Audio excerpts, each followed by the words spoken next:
Good morning, good afternoon, good evening from wherever you are going to be joining us today.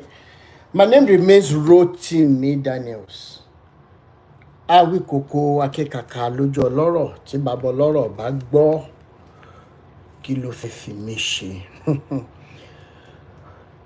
Àwọn Yorùbá lọ wọ́n bọ̀ wọ́n ní bá a sòótọ́ á kú.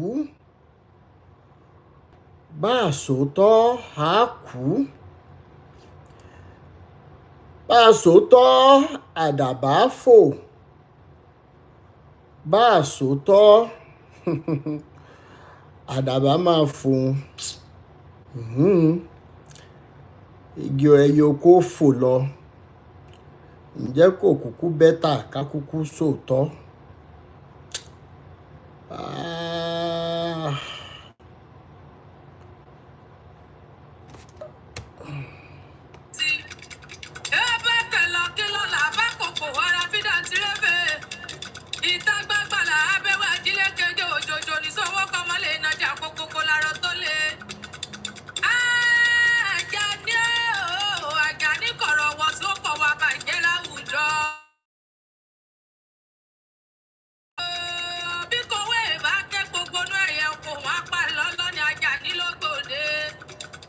Ajani de o.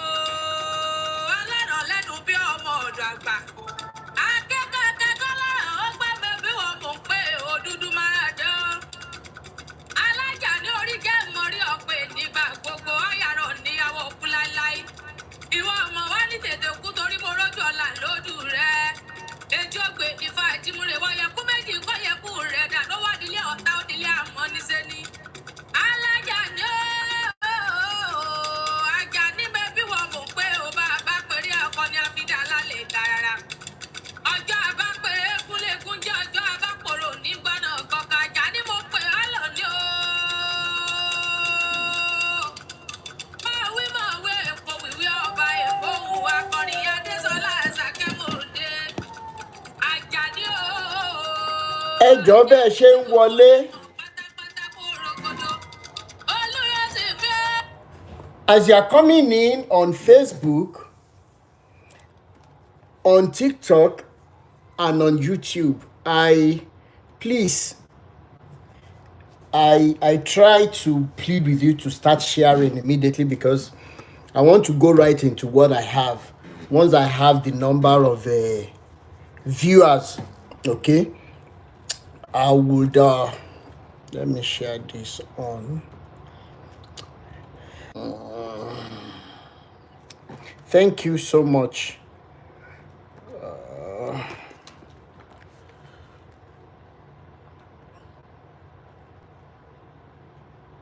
I wish I had a third gadget to be on here. More.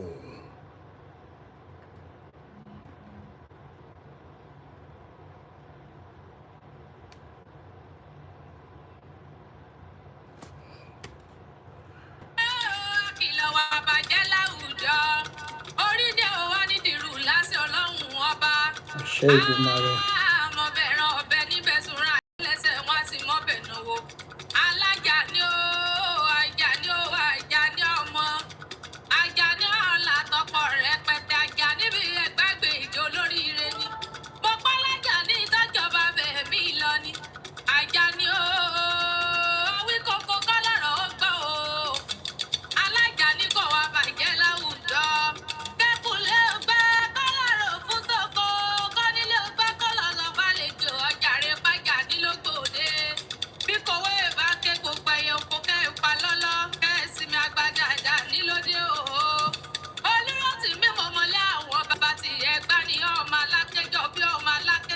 Dèrè.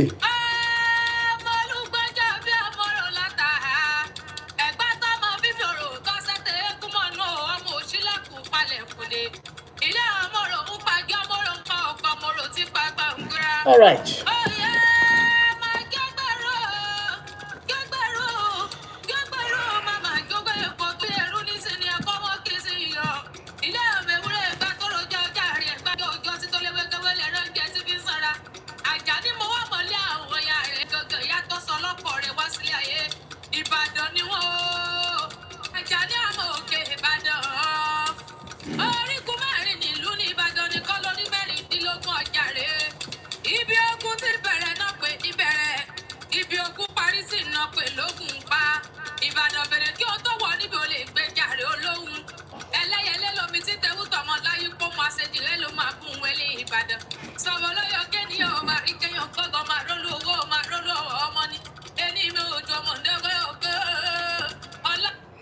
Once again, good morning, good afternoon, good evening, from wherever you are watching me. YouTube family, TikTok family, thank you so much. Facebook family, thank you so much. Adeton Sarah, thank you. Our brother Sheon Oye, thank you so much. Sister Fumi, Anima Shanwa, I cite you. Thank you so much. Once I see your comments there, I will appreciate you. TikTok family, like I appreciate every one of you. I appreciate every one of you. Now, as an opening speech, I have seen some comments, and I know very well that there will be opposition, there will be friction, not only from the enemies of liberation, but even the ones that we are speaking for. They would resist, because so many people have come to love their chains so much that they don't have any other idea of living. It's like when I was, for example, when I was in UI, there was a big issue I had then, and that issue was that when I will graduate, where will I start from? It was a major problem, to the extent that the fear held me down so much that I wouldn't mind failing any course to have an extra year, to have extra year. But somehow, it didn't work out.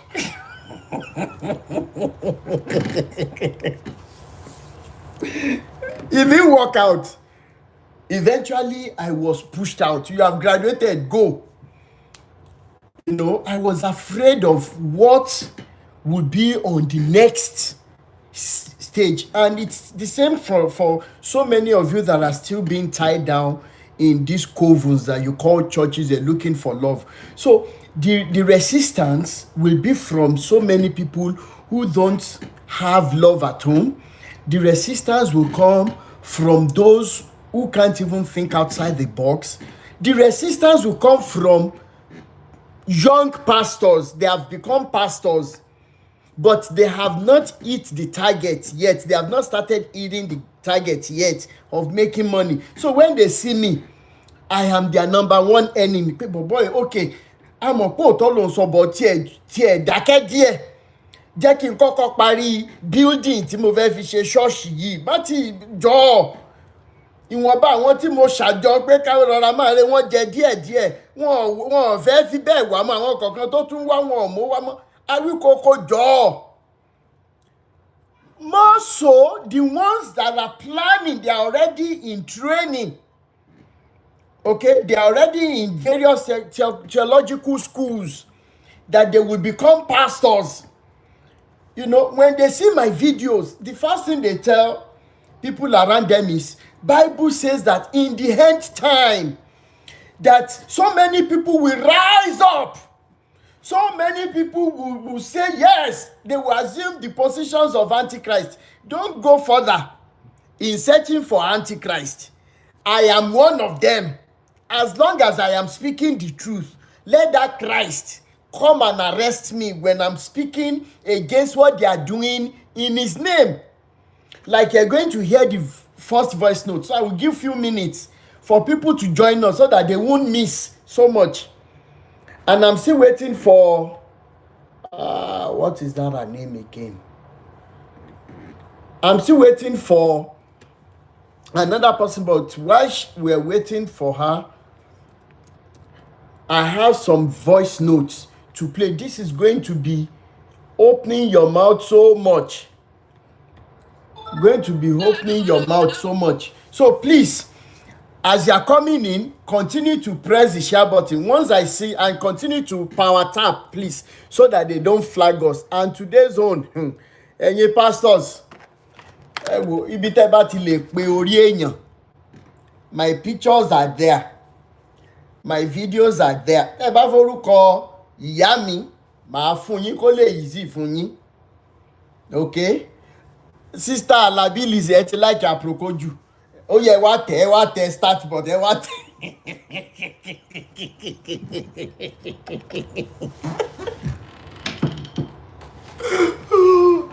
Oh my God, ẹ wá tẹ start button níbí báyìí. Ayọ̀bámi, thank you so much for subscription. One of my good fans, thank you so much, supporter. Thank you so much, I appreciate you. I don't even know about this subscription. Please, you will explain to me later. I don't know how they do it, so that people who might want to subscribe to, I can explain to them. I don't know yet. Thank you so much. I will go come.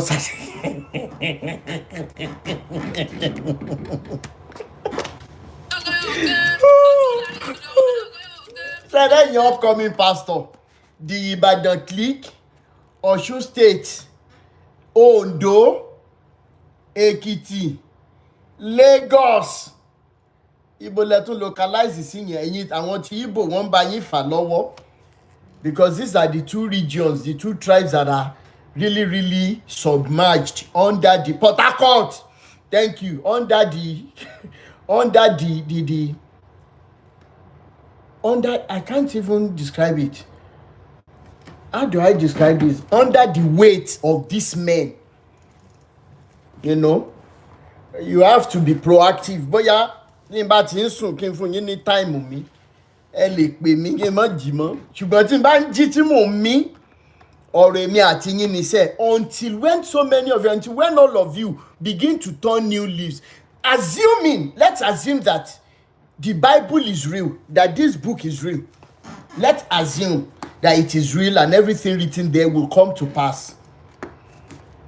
From what you know about your GO, about your pastor, about your bishop, about your teachers, your evangelists, everything, how many of them, because Bible says by their fruit you shall know them, how many of them can you guarantee and beat your chest and say, this heaven, this heaven that they say they are going, how many of them are willing to go?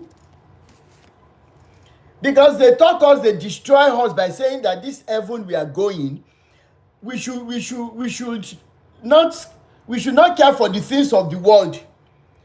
And as we are dropping the things of the world, they are converting the things of the world to other things of the world. Not because they need those things, but because they can oppress us. That's your Bible. Bible tí mo fẹ́ sùn tí wọ́n kàn bẹ́ mi pé kí n mọ́ sùn. Mi lè dáṣì yín ẹ lọ́ra títí yín ẹ jọ. Now, let's start. I need 15 more people on TikTok. Please, ẹ̀yin tẹ́ wà lórí Facebook, ẹ jẹ́ bá wa share. YouTube family, you're coming up. Dorcas Akinson, thank you so much. James Ojeyomi, thank you so much. I appreciate you guys. Thank you so much. And as they are coming, please, help me share. I need 15 more people on TikTok. Then we will start so that when they come in, they are not going to be asking me, hey, what have you said? What are you saying? Yeah, they no fit do you anything. And when we want carry, can only change 2019, 2020. Lo ye ko Ọlọ́run wọ́n ti pa mí. Ìyẹn lẹ fi máa mọ̀ gbogbo ẹ̀yin tán ṣì ń dé mọ́lẹ̀. The reason why you don't want to come out, despite all the hard evidences that you have, the reason why you cannot come out is, you can imagine somebody telling me after I listened to her story, after I got the voice note and everything, because of her children that she claimed they were hungry. Okay, I said, it was sister mi jọ̀ọ́ mi lówó kékeré. So I borrowed some money from my sister. She was part of the people that I shared that money to. And I was waiting that the following day with another victim, because I linked both of them together. I got in touch with them from my investigation. Hello, mommy, lamoni, bóyá àwọn gan wò mí sìn. Pastor so báyìí. Pastor so báyìí. Ibi tí mo ṣe investigation mi dére. Mo dẹ̀ need ẹ̀yin méjèèjì, ẹ̀yin àtẹni báyìí tẹ́ jọ jẹ́ victim. Ẹ jájọ ṣiṣẹ́ pọ̀ kájọ dáwọ́ bàjẹ́ ìdúró. And the lady agreed. She was even appreciating her. Thank you so much. God bless you. Kinikan. The following morning, it was a message that woke me up. Hello, my brother wrote to me. I said, how are you? The next thing she sent to me was, and Bible said that, thank you so much, brother Deleke Ogunlade.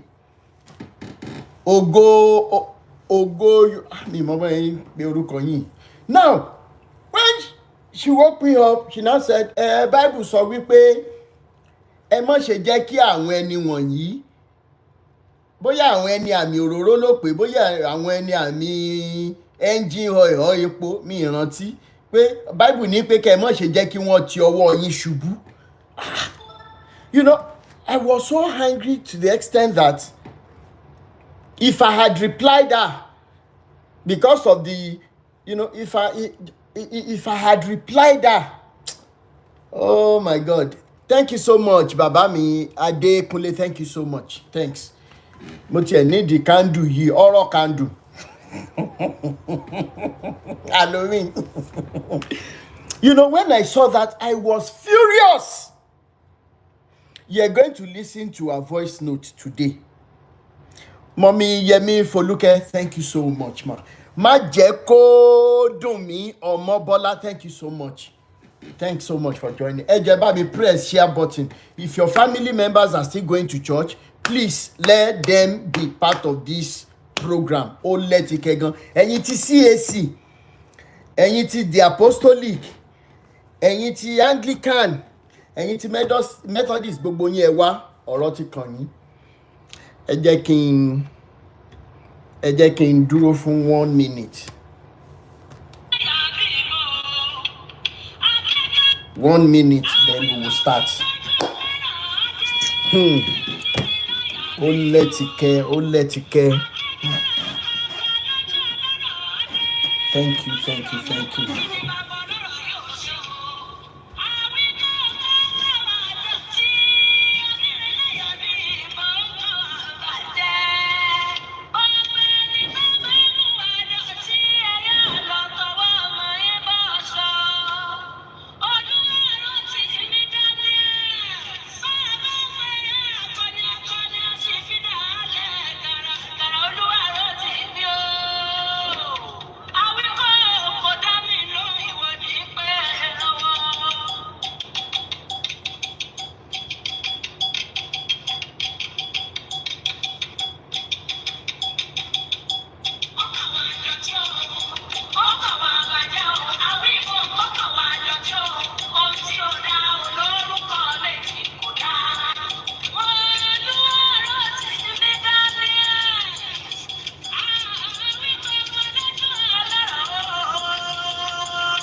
All right.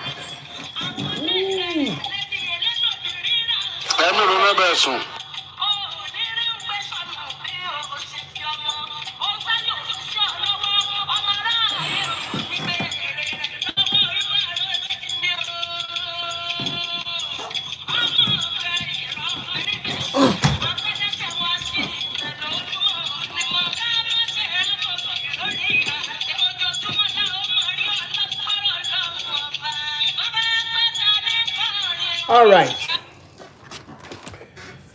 Kí ló ṣẹlẹ̀ báyìí? All right. We are back. It is their flagging. It is their flagging. But you don't know Paleni. Yeah, there is something I have to quickly say. Around March this year, I want to say this because it is important so that you will know that this fight is serious against these people. Please continue to power tap and share, please. Around March, we were having a live video like this. Then what happened? In the course of having the program, I mentioned the fact that it was important that I registered I registered an NGO, so that at the end of the day, when the NGO will be ready, it will place me on the same ground with all these pastors, so that anytime they will bring their case to me, their case is not going to be against me as an individual. It is going to be between the legal battle is going to be between that pastor and the NGO, which holds more waters, which holds more ground than just Rotimi Daniels. Now, I didn't know that the likes of one of your GOs, I will mention Nicosin Domavimiche. Anyways, before I mention, this man approached me, and thank God I still have all the details. I still have all our chats from that time. This man approached me and said, you have done you have said a very beautiful thing. When you have your NGO, it will give you legal backing. You can source for money. Once you do the registration, you can get money abroad.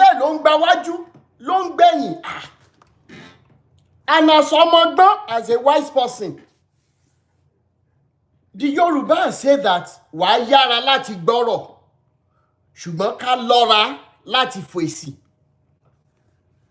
And I started asking him questions. Lọ́dẹ tó ká ẹ̀yin gan lára ju èmi lọ bá pé these pastors, they have done this, they have done that. And he told me, he said he was an ex-MFM member, MFM pastor. So somehow I felt, okay, maybe he had seen it all and he has come out to do the needful when it comes to the truth, love, and humanity and some other things. And from that match, okay, how much will it cost? He told me he would charge me 90,000 naira because he was interested in our liberation. So I paid him. This is the money. No do. 1 month, 2 months, 3 months. Mr. Oga, what exactly is the problem? He said he was giving me different excuses. He was, in fact, Popsi no matter Uncle Yomi Fashlanso, Uncle Popsi no matter that spoke with us about how many days ago. That he said I offended him, and I told him that I was still working on the NGO registration because we wanted to do some things. Uncle Yomi Fashlanso was also with us that particular period. And I said, it is the NGO that will enable me to do most of the things that I have in mind to do. They said, okay, they were waiting that at most 1 month because newspaper publication, newspaper publication would be, I think, maybe 2 weeks or 3 weeks thereabout. To cut the long story short, I told the guy, I said, should I go and look for another person that will do this thing for me? Because NGO registration will later buy. Anyways, he said I will need to add some money. I think I paid extra 35 or 40,000, making 130. Now, he started promising me again, this one, that one, that one. In fact, the first one he did, it was having his name as the chairman of the NGO. I said, what is the problem? What exactly is going on? This one, and in the course of our talking, he had gone to send so many things to me. I should tell people that he's into this. He can help you get conference in abroad. I said, come, Mr. Oga, let me sort out what is between you and I. First, he sent all those things to me. He did everything. Then later he said immediately he will be done with the registration. He will send this thing to abroad. He sent all those things to me that they will grant me this. I said, sir, I am not doing anything because of money. let me focus on what I am doing. It doesn't mean that people will not come. People that will help you. Once they see that your heart is pure and you are truly standing for what you are saying, then it's brought some other, and to cut the long story, I was tired. No do. This same supposed ex-MFM pastor told me that he wanted to introduce me to bóyá babaláwo ni o, bóyá oníṣègùn ni o, bóyá dáhùn ṣe ni o. Till date, I don't know. Ó kàn sọ fún mi pé ọ̀rẹ́ òun lẹ́ni yẹn, òun ló bá wọn Tinubu ṣe nǹkan báyìí. Ó lágbà. I even spoke with the person once. Mo dẹ̀ gbé wọn yẹ̀ wò. Mo rí pé òfegè lásán ni gbogbo rádaràda yìí. Mr. Adé ọ̀gá Adé, ẹ jọ̀ọ́ fún mi, ẹ já yanjú CAC registration náà. Ìkọ̀ọ̀kan là á yọ̀sẹ̀ lọ́fìn. To cut the long story short, the guy could not do it. And I told him, I said, I was done. From March, April, May, June, July, August, September, for Just Common NGO. Then, there is one of our very good friends here, Posh Becky. She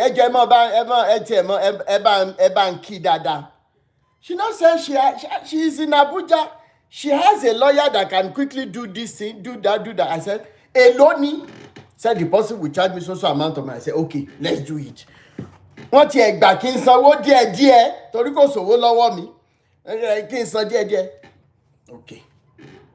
Laba bẹ̀rẹ̀ processing. No do. In fact, it was the lawyer that helped us to formulate the right name, and that is why we were able to pick the name we picked and everything. Ẹ jẹ́ bá ń dúpẹ́ lọ́wọ́ Posh Becky.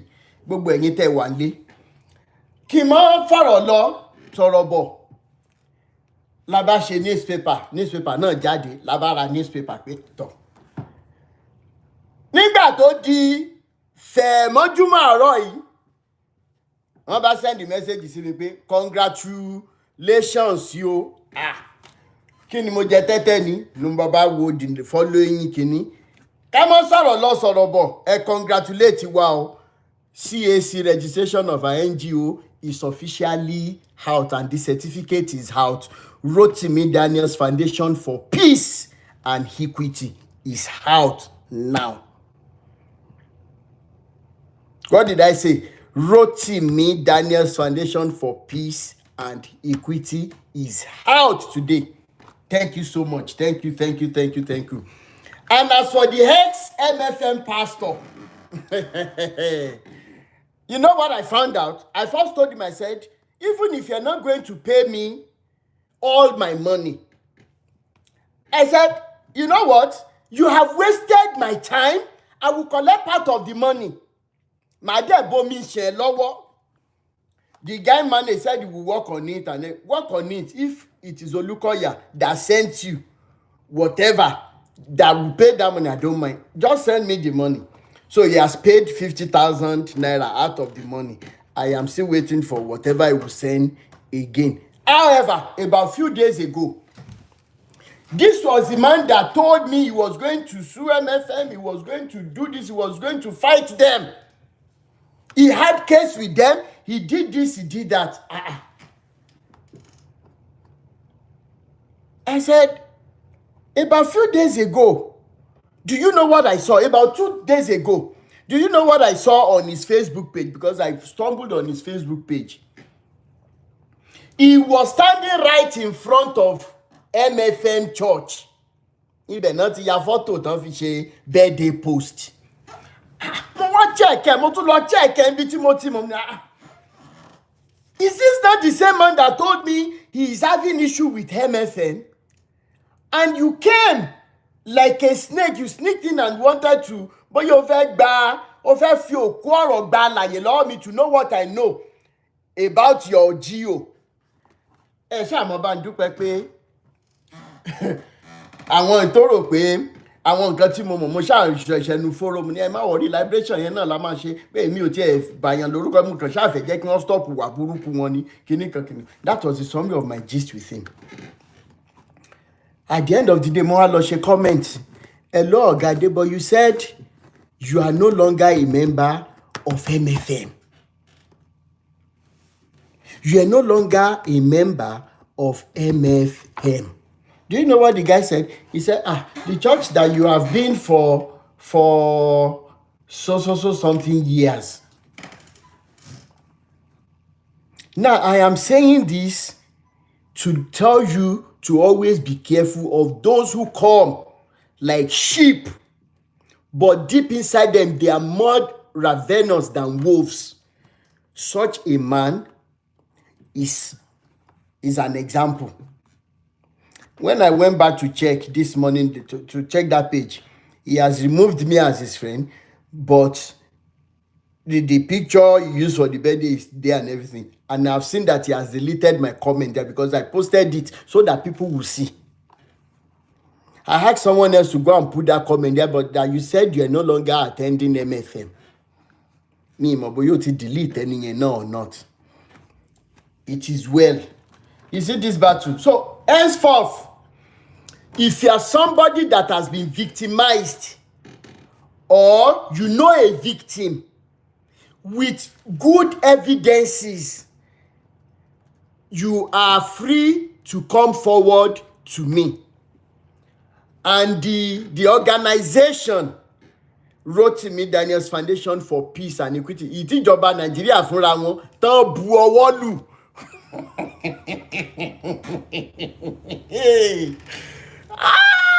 Tí wọ́n ṣe kí ni tán bu ọwọ́ lù, wọ́n ti gbé lé mi lọ́wọ́, wọ́n sì lè rí sí díẹ̀. Elédùmarè ṣe ẹja dúpẹ́, Elédùmarè ṣe. If you are now such a person, don't hesitate to come out. That is number one. Sister Posh Becky, we appreciate you. Thank you so much for standing by to make sure that iṣẹ́ yẹn jáde. A dúpẹ́ lọ́wọ́ yín. Thank you so much. Thank you so much. Number two, Ìbáṣe Yòówù. How many of you remember that name? Ìbáṣe Yòówù. Elédùmarè will protect you wherever you are now. We spoke here about a week ago when I shared with us the news of a grandma that was tagged a witch by a celeb pastor and was housing the grandson and would not allow the grandson to go to work. Wọ́n ní kó ní gbèlé pé àjẹ́ ni ìyá ẹ̀. Débi pé ìyá ìgbésẹ̀ lọ sí ilé ìjọsìn tán gbọ́ pé ọmọ yẹn wà tó dẹ̀ páàkì márúwá tó gba gbèsè ẹ̀. No do. Ìyá wọ church. Bí pastor ṣe bẹ̀rẹ̀ sí ní àràsí wọn nìyẹn, kí lẹ̀ ń wá yín ìyá àjẹ́ yìí. Ẹ̀yin ìyá àjẹ́ yìí, ìyá rádaràda yìí. Ẹ jáde ń bíbà ẹ, kíní kan. Another part, they even beat this elderly woman. Ìyá bá gbẹ́jọ́ lọ sílé àwọn ọmọ ọlọ́pàá. Ìtorí ẹ̀ ni mo ṣe mention area N Ìjẹ̀dẹ̀ ní Kòròdú ń bẹ̀. Nígbà tán máa sọ̀rọ̀ bọ̀, mo rò pé area commander ní kán kọ́kọ́ jù wọ́n sí àgádágodo ẹ̀wọ̀n àwọn ọlọ́pàá náà. Bóyá ńgbà tẹ́bẹ̀ wá pọ̀, wọ́n bẹ̀bẹ̀, wọ́n ṣe wọ́n mọ̀. So they had to write an undertaking pé àwọn ò ní ìyá ẹ̀ kì í ṣàjẹ́ o, orí àwọn tó burú ló jẹ́ káwọn pè yín lájẹjẹkújẹ táwọn fẹ́ jẹ làwọn ṣe pè yín lájẹ. No do, wọ́n ṣàkọ gbogbo ẹ̀. Grandma ṣàkẹjọ́ wa bá mi, mo gba nọ́mbà pastor yẹn. Ìyẹn ìyàwó ọmọ wọn náà tó fa ọmọ yẹn tó fa ọkọ lọ sí church tán fi ń pè ìyá ẹ̀ lájẹ. Mo gba nọ́mbà ẹ̀. Ìyá ìyàwó yẹn náà mo gba nọ́mbà wọn. Mo ti ń fòrò ẹ̀mí wọn bọ̀ díẹ̀díẹ̀ torí mi yìí ò gbé wọn sáyé. Mo wá ń sọ nípa iṣẹ́ ribiribi táwọn ọlọ́pàá yẹn ṣe torí pé Awíkoko ò sí ìdí ìbàjẹ́. Tó bá dọ̀la tí ara bá dẹ mẹ̀kúnnù nípa nǹkan tí Mr. Tinubu Ahmed bá ṣe, ẹ máa gbọ́ lẹ́nu mi. Ara àwọn nǹkan ẹyọ kan tí wọ́n ṣe tí ó hàn sáwọn ọmọ Nàìjíríà. Ǹjẹ́ mọ̀ wípé àwọn House of Rep kọ̀ọ̀kan, ǹjẹ́ mọ̀ pé wọ́n propose sharia law ṣá? Wọ́n dẹ̀ jókòó lé lórí, wọ́n deliberate about a week ago. That bill was outrightly rejected. Ìjọba Tinubu, a dúpẹ́ lọ́wọ́ yín pé torí wípé ẹ tún jẹ́ kí wọ́n fi ọ̀rọ̀ pípànìyàn kí wọ́n tún fi kún ohun tó wà lẹ́ ọ̀rọ̀ ebi tó wà lẹ́ a dúpẹ́ lọ́wọ́ yín. Ìdí kó mọ̀ dáa ni Awíkókó wà, Awíkókó ò bàyàn kankan lórúkọ jẹ́. And that is what I keep telling people. And that is why I said it here on that live video, if you remember that. I must personally thank all the police officers at area Ìjẹ̀dẹ̀. Torí mo rí lẹ́tà tí wọ́n jẹ́ káwọn ẹni yẹn kọ. Mo rí tí grandma náà fi withdraw case. Mo wá ń fi àkókò yìí, mo tún fi ń dúpẹ́ lọ́wọ́ gbogbo ẹ̀yin ọlọ́pàá tẹ́ ẹ ṣe dáadáa, tẹ́ ẹ ń fi ọmọlúàbí tẹ́ ẹ fi ń ṣiṣẹ́ yín. Mo ti gba nọ́mbà yín. Kí ni ibà ṣe yóò wù, ibo lorúkọ ẹ ti jáde nínú ìṣẹ̀lẹ̀? Ó sọ́njọ́ yẹn lórí ìkànnì, ó ní Mr. Awíkókó, ẹ rán mi lọ síbi tó bá wù yín, mò ń lọ Nàìjíríà sẹ́ o, màá sì débẹ̀. A ṣá sọ̀rọ̀ bí erébèrè mi ti ẹ̀rọ àárọ̀ yìí nígbà tí mo ṣì ń ṣe dancing step ti kí lorúkọ ẹ̀ ti certificate tó jáde tá a ṣe àṣeyege. Lẹ́ni náà bá pè mí ló bá di ìbá ṣe yóò wù, torí nǹkan tí mo fi save orúkọ wọn náà nìyẹn. Hello, kí ló ń ṣẹlẹ̀? Mo ti wà ní police station yẹn báyìí. Ta lẹni fẹ́ bá sọ̀rọ̀ gan? Mo ní ìyá ò fún mi ní orúkọ ètò handle kéèsì. Ló bá ń lọ káàkiri pẹ̀lú fún ẹjọ́ ẹni bàbá kí n ṣáà má fọ̀rọ̀ gùn. Ẹjọ́ ẹ mọ̀ bá mi dúpẹ́ lọ́wọ́ ìbáṣe yóò wù. She spent close to 100,000 naira lẹ́ni in appreciating these guys. She spent almost 100,000. Ẹ̀dẹ̀ mà wọn ọlọ́pàá wa because èló ní ìjọba ń fún wọn. Mo wá ń fi pẹ̀lẹ́pẹ̀lẹ́ sọ fún ẹ pé ẹ jẹ́ ká mọ̀ ṣe pẹ̀lẹ́ pẹ̀lú wọn náà ní pópó. Ara ń kan everybody. Ara ń ṣe kí ni? Ó ń kan everybody. Àwọn ọlọ́pàá wa wọn ò treat wọn bó ṣe yẹ kán treat wọn. Ìtorí ẹ̀ máa rí tẹ́lòmíì kó aṣọ sọ́rùn nínú wọn. Nínú ebi. Nínú ebi. So I am using this opportunity, I'm using my platform to say that, please, ẹ̀yin aráàlú, ẹ̀yin ọmọ Nàìjíríà, ẹ jẹ́ ká mọ̀ ṣe pẹ̀lẹ́pẹ̀lẹ́ pẹ̀lú àwọn ọlọ́pàá wa. Àwọn náà kì í ṣe olórí kúkú. Kéèsì eléyìí tán tí ẹ ṣe yìí, ó dùn mọ́ mi inú, ó wú mi lórí lọ́pọ̀lọpọ̀. So mo sọ fún Àṣeyọ̀ọ́ pé ìyá mi, àkáǹtì wo ni a máa send owó sí? Ó ní owó wo nìyẹn? Pé kí n má wọrí, òun ti take care. Ìyá mi, mo dúpẹ́ o. Ìbáṣeyọ̀ọ́, I wish you were here now for everybody to help me appreciate you.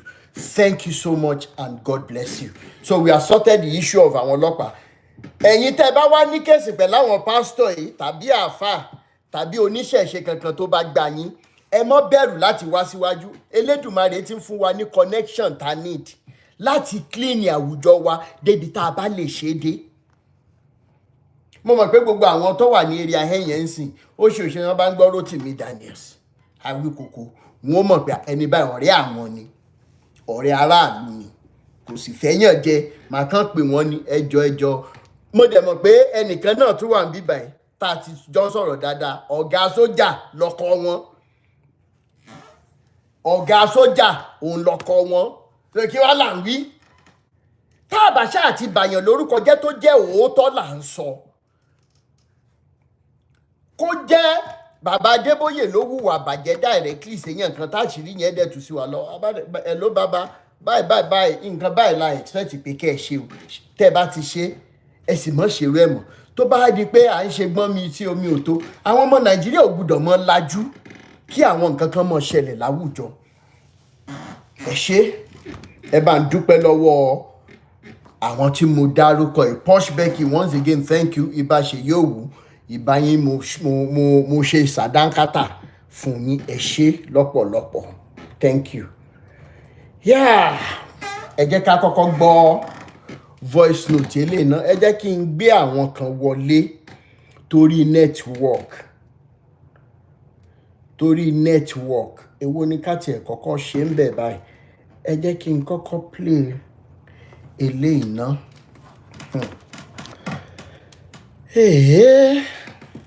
Ṣé ẹ ti ready? Ẹ bá ń ṣí àkíní ẹ power tap. Are we all ready? Facebook family, thank you so much. Sister Fumi Animashan, thank you so much. Mommy Alaba Omolara Joseph, thank you so much, ma. Thank you.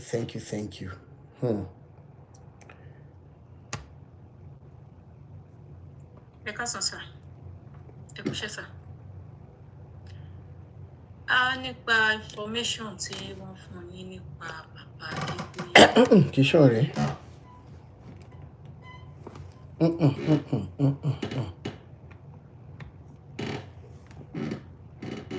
Ẹ jẹ́ máa power tap o.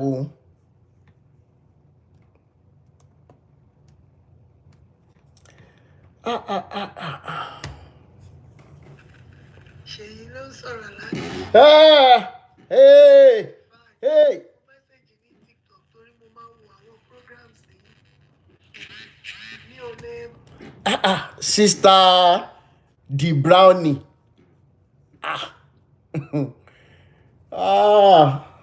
Sister the Brownie. Wàláì gbọ́dọ̀ mọ̀ọ́mọ̀ ta proko fún mi.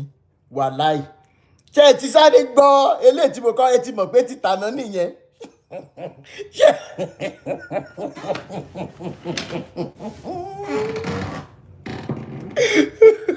Ó ga o. Ṣé ẹ ká sórí ni? Ẹ ká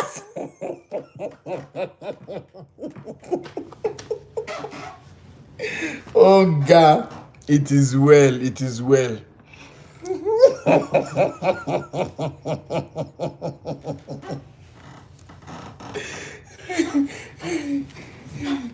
Oh my. Ó yẹ já bẹ̀rẹ̀. Báyìí sọ̀rọ̀ ní TikTok àbí kẹ́ ní wà torí ẹni tí mo wà lọ́dọ̀ ẹ̀ tó jẹ́ pásítọ̀ most time tí bá wo program yìí òun náà máa ń wò ó gbogbo àkátà sọ̀rọ̀ nípa ẹ̀pá frankan òun náà wò ó ṣe rí mo wà nínú I'm one of the victims wọ́n pọ̀ ní Ọ̀ṣun state àti káàkiri. Ṣé ń gbọ́? tó jẹ́ pé they are fake and people are coming to them. Mi ò ní agbára because I have a calling. I'm a pastor in a church. Although olùṣọ́àgùtàn yẹn ó ń déètì mi láti ìgbà tí mo ti ní marital problem. Ó ń déètì mi ó wá mú mi mọ́ra. Ó níyàwó ìyàwó ẹ̀ ò kì í sábà wá sí program ẹ̀. Kò sí lọ́dọ̀ wa bí tẹ́lẹ̀ wà. Èmi àti ẹ̀ lájọ wà. Ẹ wá rí ó ti mú mi mọ́ra kó tó ní pé ó mú mi mọ́ra dáadáa. Èmi ti mọ one or two things due to our experience tí mo ti rí. But later gbà tó wá mọ̀ pé ọmọ ìkúkú ti mọ everything ó wà túra ká gan. Bẹ́ẹ̀ bẹ́ẹ̀ kò sí nǹkan tí mi mọ̀ nípa wọn. Àwọn èèyàn sọ́fà sà. Àwọn èèyàn sọ́fà people are suffering. Ṣé dábàá mo ní agbára ni I want to have my own church. But I'm telling God, you said I have a calling. If it is true, make me an agent of change. Because people are suffering. Ẹ wo tí bá ní kí n máa sọ̀rọ̀ láti àárọ̀, mi ò lè parí ní alẹ́. Àṣírí pọ̀ tí ó yẹ kí n tú. Ṣùgbọ́n mi presently bá mo fẹ́ sá kúrò ní Ifẹ̀. Mo fẹ́ sá wá sí because life be safe. Ẹnìkan advice mi gbà pé kí n lọ bórí yọ mi kíní kan mo ní wọ́n á waste mi dànù. These people are working with assassins. And ó mọ̀ wípé I knew every damn thing. Ó dàbọ̀ pé source of income mú nìyẹn. Kì í dẹ̀ ṣe nìkan dé about 8 that I know. If I should make any mistake, the one traces pé mo sọ̀rọ̀. They can do and undo. They can kill me. I only confided in my immediate sister. So I ní Botswana presently. Oh, please come find her like a couple. I only confided in my sister. Then, but no one programs in one of I wish kí rí yín bá sọ̀rọ̀. Kí explain it all to one gbà away. As at last week, ẹnìkan ṣì wá bá pastor mi pé òun ní problem kan. I was there when he asked the person ó pe ìránṣẹ́ Ọlọ́run kan ó ní kí yẹn pretend bí bàbá orí òkè. Ìyẹn wá pretend bí bàbá orí òkè. They collected over 500,000 from that person lẹ́ni tó ní ṣòro. Mo lẹ́ni tó ní HIV tí tí mo mọ̀ torí mo ní maternity kékeré tí mo manage èmi ni mo ní kó lọ ṣe test nígbà tó ń complain fún mi pé ó rẹ̀ òun ìgbà tó wá máa ṣe test yẹn tó mú result there she was positive ó tiẹ̀ ti wọ stage 2 máa yí láti sọ pé kó lọ wá 150,000 wọn ò máa bá ṣe wọ́n sọ fún máa yẹn torí ìbáṣetọ̀ wọ́n ní ẹni tó súnmọ́ igbákejì ẹ̀ náà ló sọ̀rọ̀ lórí káwọn má ṣe ó dẹ̀ léwu fún mi torí inú ewu lọ́tà mi wà mo wá dà pé ẹ lọ kọ́kọ́ gba oògùn yín lọ hospital mi ní ẹ má ṣe spiritual but stage tẹ wà yìí ẹ lọ kọ́kọ́ gba oògùn yín at the end of the day the woman took the drug and she later paid 100,000 yẹn èmi ló rán ní nǹkan tí mo lọ rà fún ní spiritual shop tọkàn gbélé lọ́wọ́ kó máa mú mo ra kíní yẹn ní 1-2 ẹ wo ọ̀rọ̀ pọ̀ gbogbo omi òróró tí wọ́n ń tà kò sílẹ̀ ìta máa ń pèsè and they are selling it to people ìní 5,000 ní 3,000 a kì í pèsè àwa là ń lọ ìfẹ́ tó state tí mo sọ fúnra mi pé.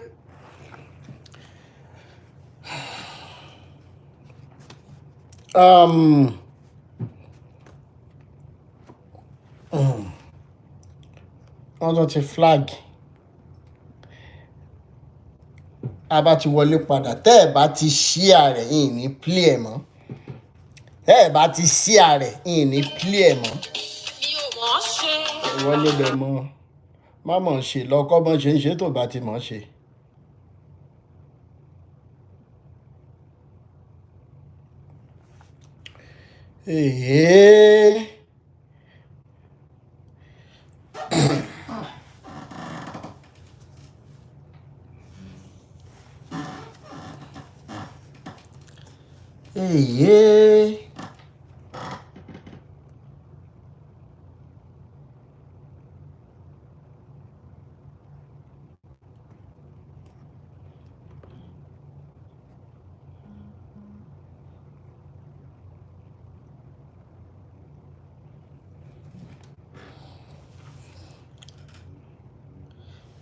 Thank you so much, RFDS Angel. Thank you so much for the gift. It is not network, they flagged.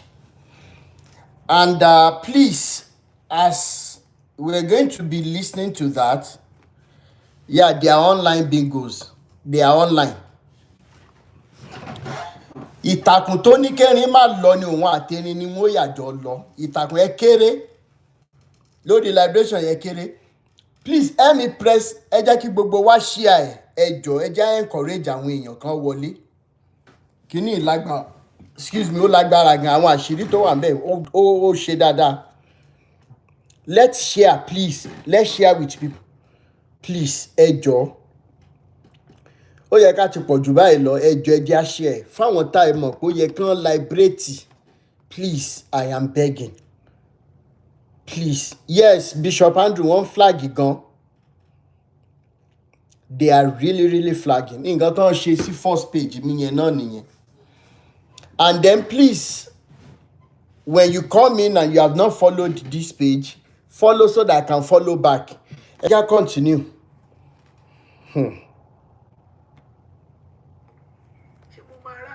By God should just have mercy on me because my conscience is clear. Mo ti wọ̀ tán kí n tó mọ̀. Mo ti mọ̀ tán kí n tó mọ̀ a lot of things. But ní àsìkò tí mo wà ẹ̀mí mi ò gbé mọ́. At times you will be telling the congregation, Pastor Ṣèyí Bọ́lá ṣe ti dé lánàá orí òkè Kọ́lá wa. And we are in our house. A kàn sùn à ń jí ní àṣẹ kọ́kọ́. Ó máa gbóbìnrin sùtù mọ́jú á máa fẹ́ lóru tó ń jí tólúwa ń bá òun sọ̀rọ̀ àwọn bẹ̀rẹ̀ sí ní ìgbẹ́ lẹ́nu tó níjọ́ tí mo ti mọ ẹni tí mo sọ yìí for the past 4 years kò ṣí báìbù rí kó fẹ́ kà kò ṣí báìbù rí most time message tó máa preach èmi ni mo máa kọ he doesn't have time for tó bá yan àwọn èèyàn pé kán gbà wẹ̀ I will have prepared food or go and buy food for him at Cafe Cook or Crunches and people will be fasting, praying. I just see people as fools because when they are healing them, they are arranging miracle meetings or they they have a vendor that feeds them with people that do arrange. Àwọn èèyàn máa pariwo, Ọlọ́run kìíní kan, just look at people. I look at people who are really suffering. But àwọn èèyàn náà, ibi tí wọ́n bá ti sọ ìrẹ́ fún wọn, ibi tí wọ́n bá ti tàn wọ́n náà fẹ́. Somebody build, so they won't go. People are suffering. Nígbà tí ti bá wo àwọn incidents ní church ọ̀dọ̀ wa, màdé fẹ́ máa fi sí wọn lọ. When will people be free from this bondage? I myself am not safe. Tòró tí mo bá yí pé mo fẹ́ kúrò lọ́dọ̀ òun. But what I told him is, àwọn sisters mi ní pé kí n kúrò. About 2 weeks ago now, people lè fẹ́ force ilẹ̀kùn mi ṣí. So àǹtí mi yẹn ló wá sọ mi pé who knows? Bóyá kì í ṣe olè bóyá òun ni. Because nínú ìrìn àjò èmi àti ẹ̀, I've seen 2 times tó máa lọ àìrú àwọn tó kúrò ẹ̀ tó máa lọ rọ́yàn sí wọn. In fact, bọ̀bọ̀ kan láti sá lọ sínú oko ibìkan ló gbé up to now. Tó ní wọ́n tírẹ̀nì òun pé àwọn assassin fẹ́ pa òun. Ìyẹn ní PA tẹ́lẹ̀. Ìyẹn ti lọ bí 2 years báyìí. Káwo ọ̀rọ̀ pọ̀ ń bẹ̀ bọ̀ mo rí effort yìí mo rí pé ọ̀pọ̀lọpọ̀ ò dẹ̀ understand ẹni yìí o. Ọ̀pọ̀lọpọ̀ rí yín bíi pé ẹ go against àwọn man of God wọn. Ṣé rí ní ọjọ́ ìdájọ́ ọ̀pọ̀lọpọ̀ ránṣẹ́ ló máa jẹ. I'm just saying this bí ẹjọ́ sẹ́ máa play voice note ni o tọ́rọ máa ń wo kíní yóò dẹ̀ máa mọ̀ ó tiẹ̀ máa mọ̀ bọ̀ mo kàn fi sọ láti chip.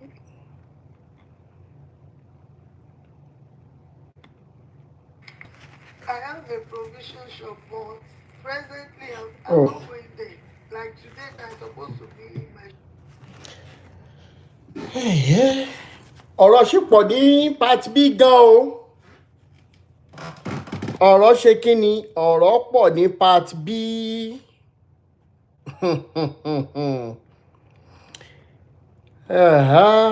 Now, ọ̀rẹ́ mi yìí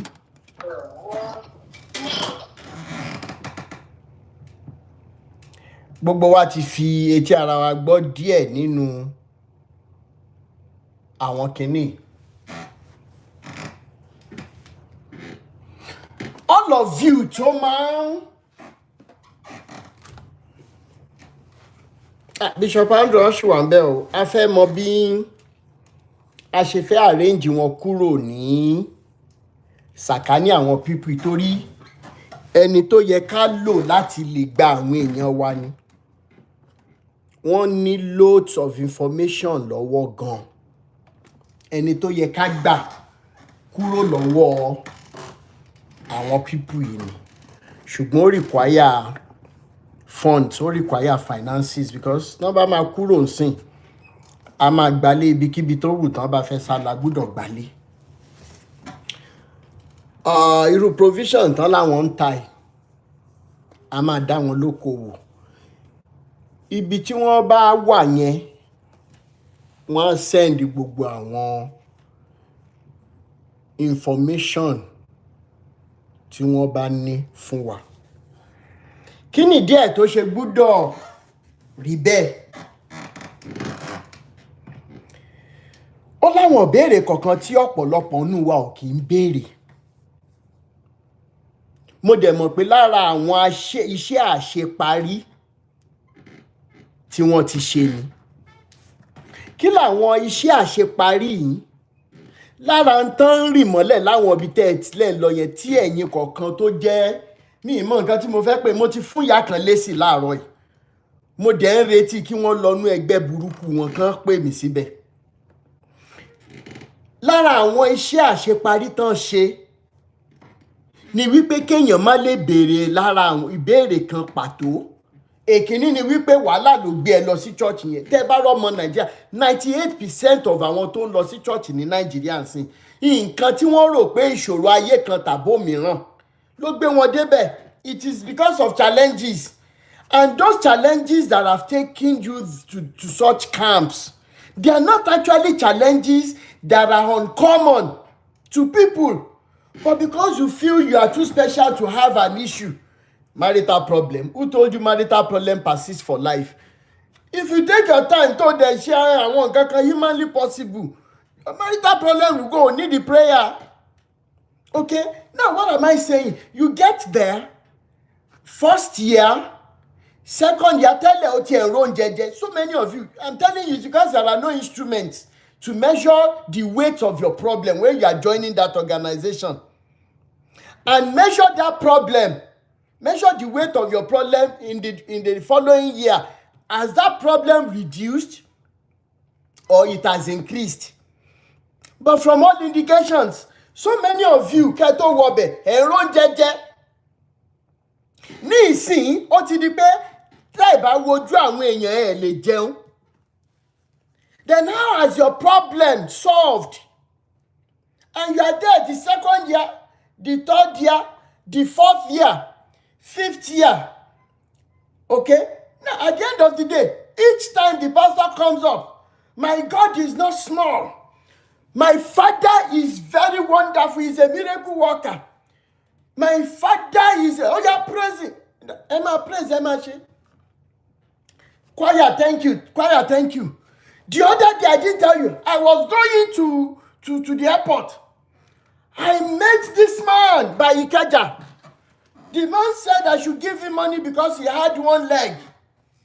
Okay? Because he has one leg. No do. I said, driver, park. Ask my driver. I said, in the name of Jesus.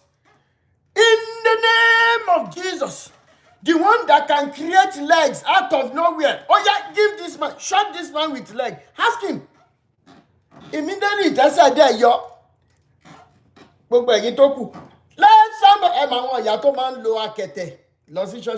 let somebody shout. Miracle tori tí ó ṣojú ẹ̀. Ìwọ náà tún pariwo, àwọn èèyàn tún pariwo, ó fún yín ní lamba Sunday yẹn nìyẹn. Wọ́n ti wá ra yín níyè, which is why they don't want me to continue this program. Irọ́ dẹ̀ ni. Now, after shouting after everything, you go back home, walking so many kilometers. You have never asked, why is it that the God of this man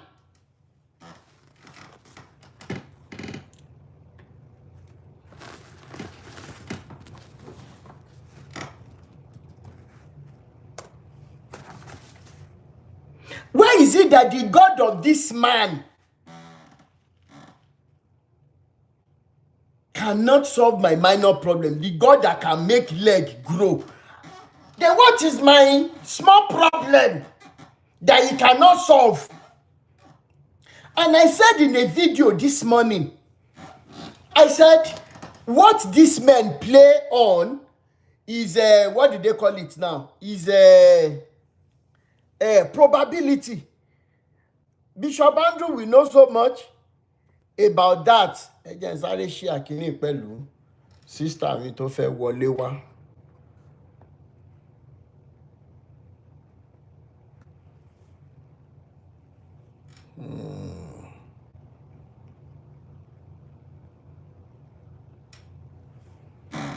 Hello. Now, what am I saying? You don't ask. You don't ask. Hello. Moti. Ṣé ẹ fẹ́ wá látorí TikTok ni? Ṣé kí n gbé yín wọlé látorí TikTok? Ṣé Facebook lẹ wà ní? Ó mo wà ní Facebook, YouTube àti TikTok. Ṣé ẹ fẹ́ sọ̀rọ̀ lórí TikTok abẹ́ máa sọ̀rọ̀ lórí WhatsApp báyìí torí battery? TikTok. Ó yá, mo ti share pẹ̀lú yín. Kí lorúkọ yín lórí TikTok yẹn ná? Join kí n lè mọ̀. Kí lorúkọ yín lórí TikTok yẹn ná? Màá send a request Kathy. Kathy, ó yá. Ẹ sáré lọ join, mo ti send ẹ̀ sí yín.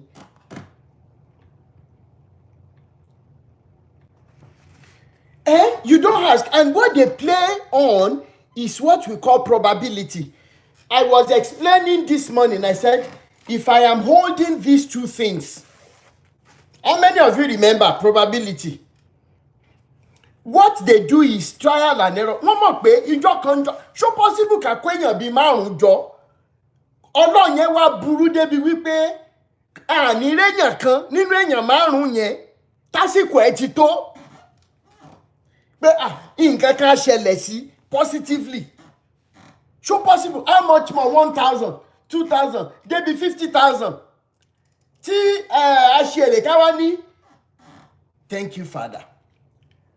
My daddy said there's somebody here. Nibo, oh! And this is the probability they are selling to you. That's the probability they are selling to you. Táwa náà dẹ́ gbàgbé ẹni gbàgbọ́ ọtí.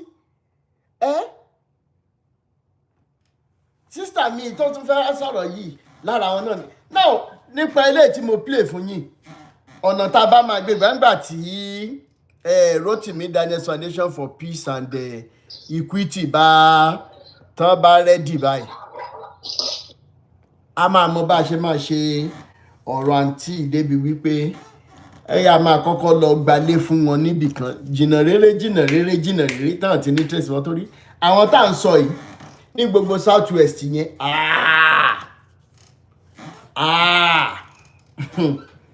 ẹ̀yin tẹ́ ṣe ń lọ sí church ẹ jọ̀ọ́ mo bẹ̀ yín ni o ẹni orí yọ ó dilé ó yá Sister Káfí ẹ jọ̀ọ́ ẹ̀yin là ń dúró dè ẹ send request ká gbé yín wọlé tẹ́ bá ti wà ń bẹ̀ ẹ fi comment síbẹ̀ ẹ jọ̀ọ́ ẹ fi comment síbẹ̀ kí n lè gbé yín wọlé a need láti gbọ́ expensive bóyá àwọn èèyàn adẹ̀ tún ok mo ti send ẹ hello Káfí mo ti send ẹ o ó yẹ kẹ́ ẹ lè accept ẹ bẹ́ẹ̀ yẹn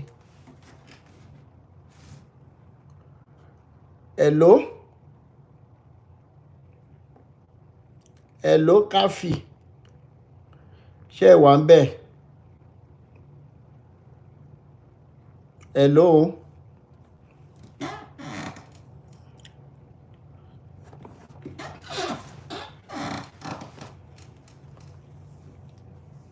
Hello?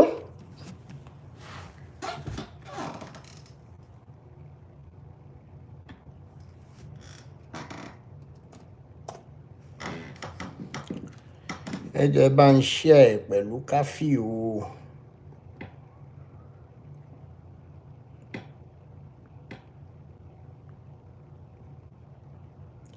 Sister Káfí díyà.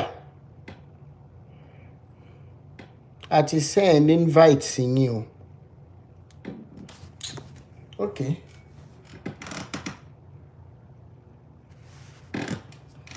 While she's trying to come in, I'm trying to join, but my phone is hanging. Let me off and on it back. Okay. She's trying to join, her phone is hanging. Irole Shupa. That's number 1. Then number 2, ẹ jẹ́ kí n sáré send delay. Ká sáré gbọ́ ilé. Ẹ jẹ́ ká gbọ́ ilé before Sister Káfí máa wọlé. Check.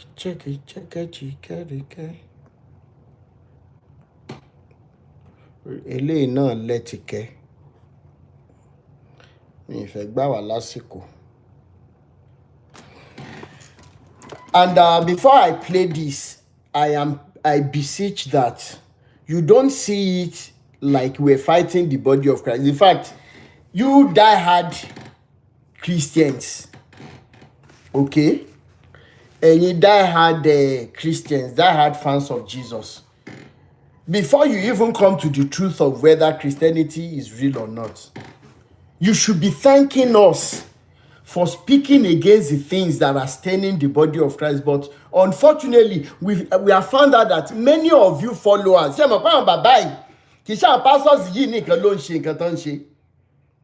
hope you understand. One more way, of course, but for a pastor to organize a miracle, okay, arrange miracle. Kisho no man no ban now. The people that are helping them are your brothers and sisters and my brothers and sisters. They are our relatives.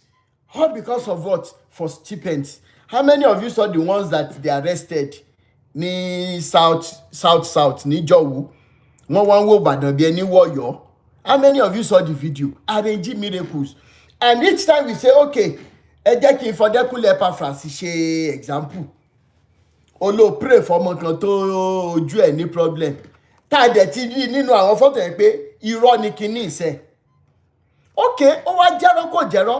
Mr. Fọdẹ́kúnlé Epaphras, we beseech you in the name of Jesus Christ that you preach. Omi tẹ́ ń tà fáwọn èèyàn tó bá ṣọ́ fún yín pé ó ń ṣiṣẹ́ tí ì ṣe under probability. For example, onínú run ẹ́ ó dẹ̀ lọ sí church bó ṣe wá gbé omi yẹn iye ò sọ fún ẹ wípé inú tó run ẹ́ kó tó lọ sí church yẹn ebi ló fà á. Ebi ò dẹ̀ kí wọnú kọ́rọ̀ ní ìmí ìwọ ó wá gbé omi yẹn ní church. Ó fẹ́ gbé délé torí wọ́n ní pé tẹ́ bá délé ẹ gbọ́dọ̀ kọ́kọ́ forí dólẹ̀ kẹ́ tó lò bọ̀ kó tó lo omi yẹn èèyàn ti fún ẹ bóyá kan lára àwọn neighbors ẹ ń jẹ lọ broda Rótìmí ẹ wá jẹun mo dẹ̀ bọ́ síbẹ̀ mo jẹun bọ̀ iye mi ò ṣí wípé ẹjọ́ náà inú rírun má dẹ̀ ti lọ mí nídìí láti lo omi kankan mọ́.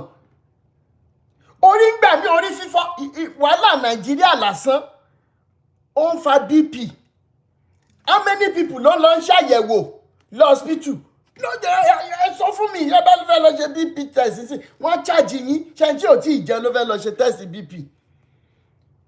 How many people ló ní àwọn nǹkan tá kì í kà kún. Ní kékeré mi àwọn ọ̀rẹ́ mi kàn wá mi kiri níjọ́ náà lọ́hùn. Rótìmí èmi dẹ̀ ní èmi ni mo máa ń play 7 position 7 fún tíìmù mi gbà yẹn. A wá fẹ́ ṣeré practice kí ni ọmọ kí a fẹ́ lọ fún training. Ebi tó mú mi ń jọ yẹn orí wa ń fọ́ mi òtútù mú mi. And those are my symptoms for malaria. At the end of the day Bishop Andrew fi mí lẹ̀. At the end of the day ibi tí mo sùn sí àwọn ọ̀rẹ́ mi ti wá Rótìmí let's go mo ń gbọ́n o mi lè wàhálà ti dé adẹ̀ni match lọ́la. We had a match. Chief OJ was one of my fans then and all those supporters mi ń gbà yẹn. So lórí àwọn couch tí grandpa mi fi sílẹ̀ lọ sáyé tó lọ́dọ̀ grandma ni mo ń gbà yẹn grandpa ti kú. Mo ṣáà ń gbọ́n mọ́lẹ̀ ń bẹ́ẹ̀ mo ṣáà ń gbọ́n ṣé wọ́n máa lọ sí hospital ni ṣé kinní kan. No do my grandma started boiling rice pé okay o bóyá tí n bá tiẹ̀ jẹ rice tán wọ́n á ṣẹ̀wá mú mi lọ sí hospital. Mo dẹ̀ lọ́nkù kan tó ní chemist ní ọ̀nà ọjọ́ nígbà yẹn tá a máa ń lò. No do grandma ṣe rice tán no do ata tí grandma díjọ yẹn ó ní irú wọ́n gé ẹja àwọn ẹja Ìgbò yẹn torí grandma was Ìgbò wọ́n gé gbogbo ẹ̀ sí. Wọ́n wá fi wọ́n ṣáà fi ẹ̀fọ́ díẹ̀ sí àṣà ṣe sọ́ọ̀sì yẹn bí wọ́n ṣe gbé ráìsì fún mi ń jọ yẹn. Fẹ́ tí máa rí báyìí ráìsì kí grandma tó yíṣẹ́ padà wọ kitchen ráìsì ti tán nú abọ́ mo ti mọ mi òtútù àtòrí fífọ́ ọ̀fìnkì gbogbo ẹ̀jẹ̀ sá lọ. Mo wá ń làágùn àṣé bí ò dá tó yìí. Yeah, it's better. Kí ni mo fẹ́ fàyọ ni wípé ebi tó wà nílùú ń sìn before your body I know so many people their bodies have adjusted to ebi. So àwọn normal symptoms tó máa ń rí gbà yẹn body wọn ti jẹyọ bẹ̀ body ti ń lọ bí àgbà ń rè báyìí wọn ò dẹ̀ mọ̀. And that is why you always see us in churches. Táwọn people tún fi and unfortunately tó bá sọ pé ìyá àti bàbá ló ń ṣe owó yẹn máa wá jáde owó tó yẹ kó lọ fi jẹun owó yẹn máa ń jáde a máa ń rẹ́ni fún wa ọ̀ka lọ já ebi dẹ̀ sá lọ nígbà táwọn ọ̀rẹ́ mi rí mi lórí field má ti ta gbáǹjọ́ kejì grandma mi gan wọ́n wò mí báyìí pé sọ àṣebi ló ń mọ ní grandma ebi ló ń pa mí èmi gan ò mọ̀ tẹ́lẹ̀ agbábọ̀ wo aago méje àbọ̀ rọ̀lẹ́ ńjọ́ náà lọ́rùn mo dẹ̀ tún ṣiṣẹ́ lé mo dẹ̀ wà active gan mọ́ ti ṣẹlẹ̀ àwọn ará àdúgbò wa mọ̀ mí dáadáa kò sẹ́ni tẹ́ máa Rótìmí ọmọ bàbá ẹ má fi ṣeré rárá you know, ebi wà nínú nǹkan tó jẹ́ kán máa ta omi wèrè rádaràda fún yín ẹ̀ẹ́dẹ̀ kì í ṣàyẹ̀wò ojú ń dùn ẹ̀ òun lọ sọ́dọ̀ pásítọ̀ o fẹ́ travel òun lọ sọ́dọ̀ pásítọ̀ ta ló sọ fún ẹ pé pásítọ̀ ò fẹ́ wá jókòó sábúrọ̀dì permanently mo béèrè ni ẹ̀yin ará winners ẹ jẹ́ bá mi béèrè ìwọ tó fẹ́ wá lọ UK pé wọ́n ti sọ fún ẹ pé lẹ́dà ẹ UK ló yẹ kán bí sí dádì àti mọ́mì tó bára wọn sùn sí wrong time ló jẹ́ kán bí ẹ sí Nàìjíríà ó dẹ̀ ti gbà pé Ọlọ́run yẹn á ṣèyanu wàá lọ UK ó wá ń lọ winners ẹni bá máa dáṣọ fún ni tọrùn ẹ̀ lákọ́wò kọ́kọ́ sọ pé kí dádì Oyèdépò kán mọ̀ bọ̀ wá bá wa UK ẹni kán mọ̀ bọ̀ UK tán bá tó bẹ̀ ẹni tó fẹ́ lọ gbé pásítọ̀tì fún nìyẹn pé kó kán pèsè pé ó fẹ́ lọ UK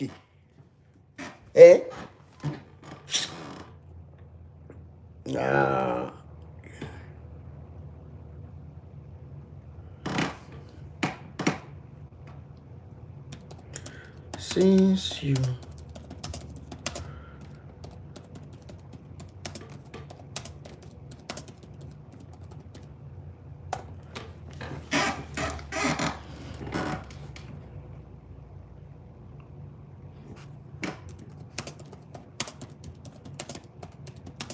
ẹ jẹ́ má bínú.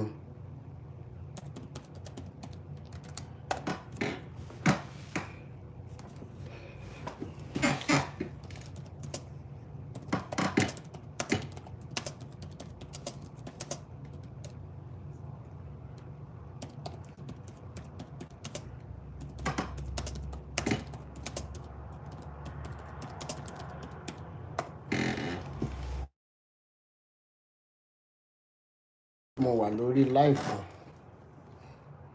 ok ẹ jẹ́ ká pé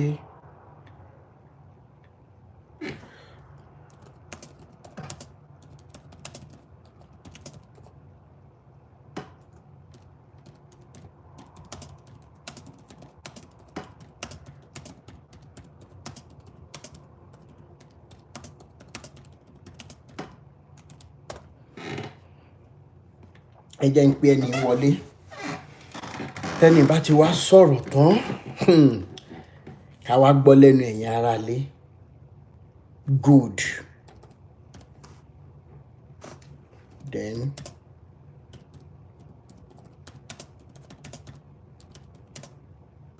all right calling you now all right.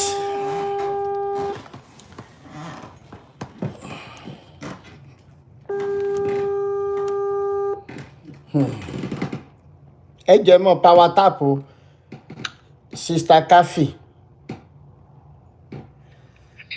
hello ẹ káalẹ́ ẹ káàbọ̀ sórí ètò báwo lẹ ṣe manage. dáadáa ni a manage pẹ̀lú àwọn Ọlọ́run ṣá. ṣé ẹnìkan kan wà pẹ̀lú yín tó máa ń help yín ṣé kìí ṣe ẹ̀yin nìkan lẹ wà nílé. caregiver tó ń tọ́jú mi torí àti wẹ̀. bẹ́ẹ̀ni sometimes mo máa ń lọ sí clinic mo bá ń lọ fún physiotherapy. bẹ́ẹ̀ni. pẹ̀lú mi.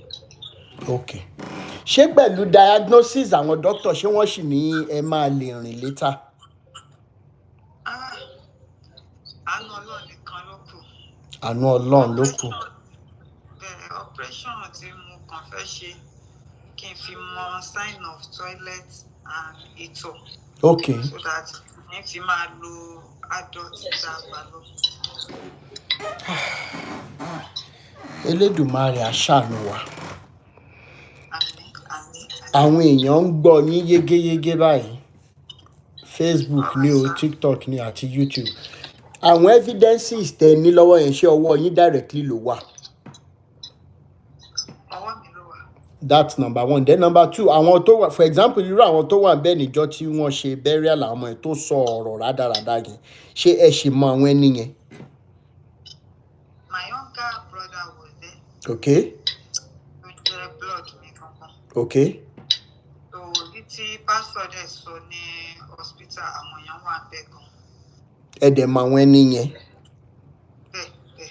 All right, ẹ jẹ́ kí n ṣí ojú òpó sílẹ̀ fún yín kẹ́ ẹ bẹ̀rẹ̀ láti bá wa sọ àwọn èèyàn ń gbọ́ yín. Ẹ kálẹ̀ olùdíje. Wọ́n ń gbọ́, wọ́n kì í yín.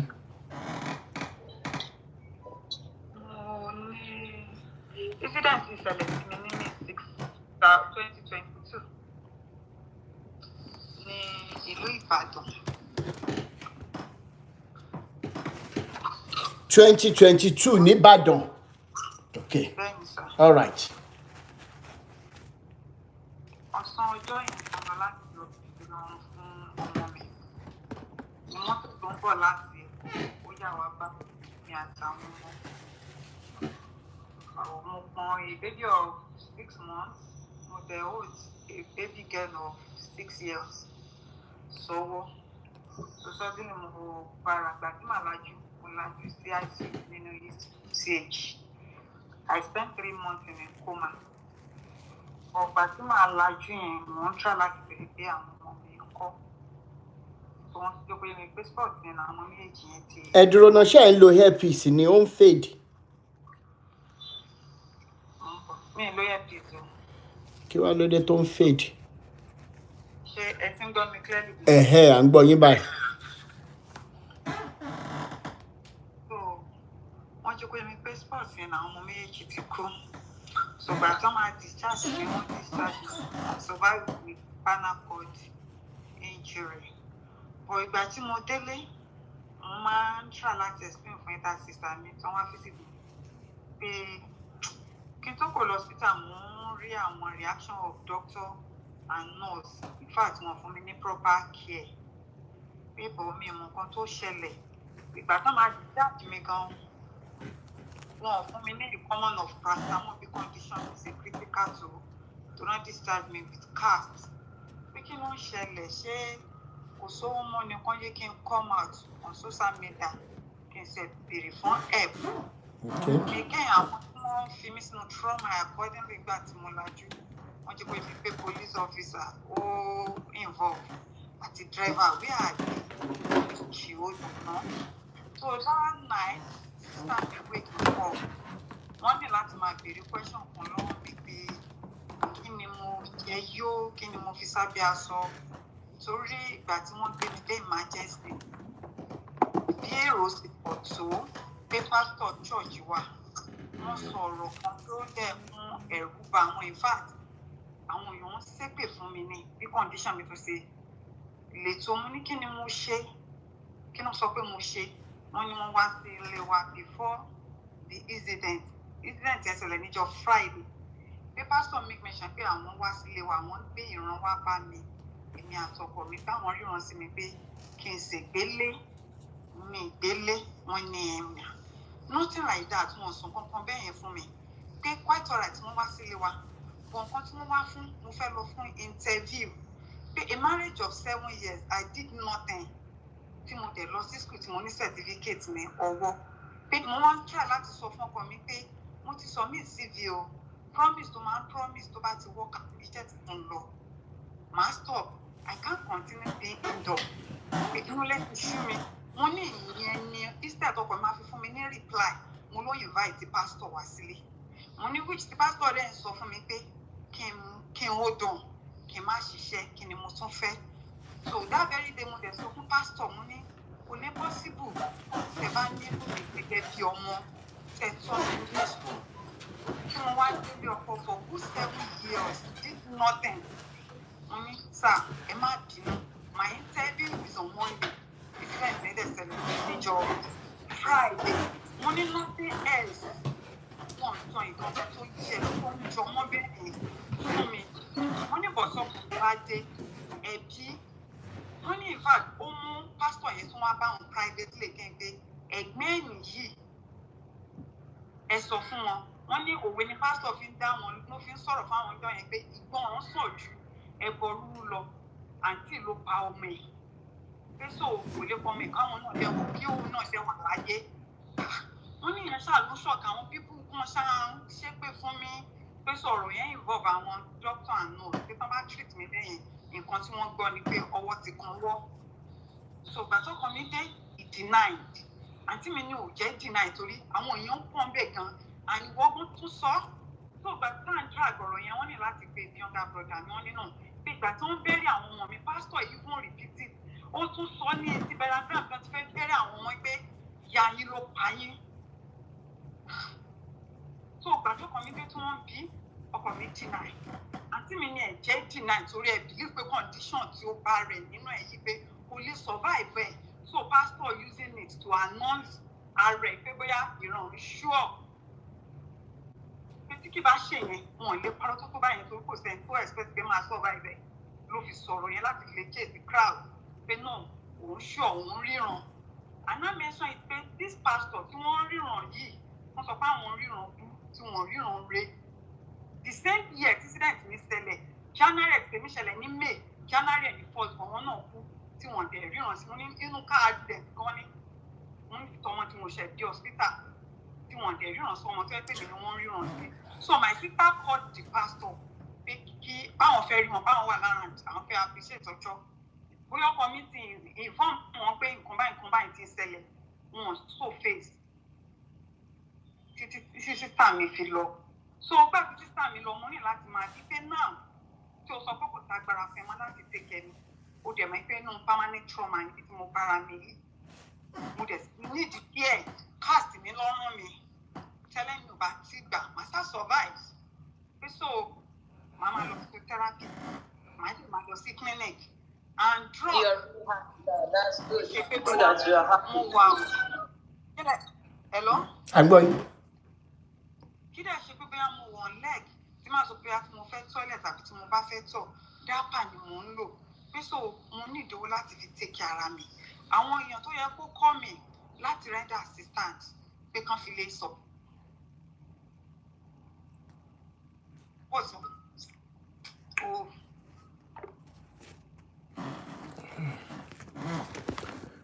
mo ń bọ̀ ilé ìbáyàn ló jẹ́ gan-an.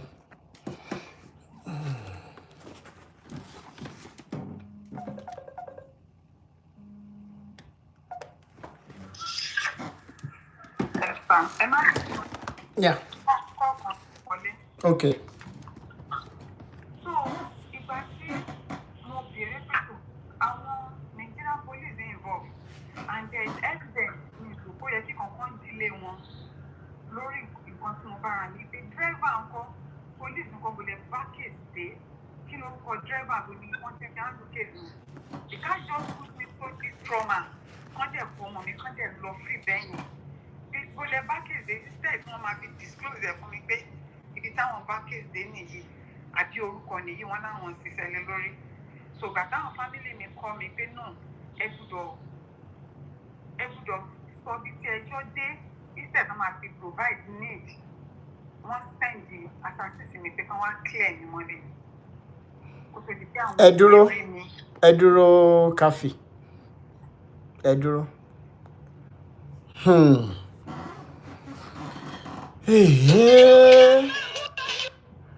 Ó ga ọ̀ Nàìjíríà ẹ̀yin aráalé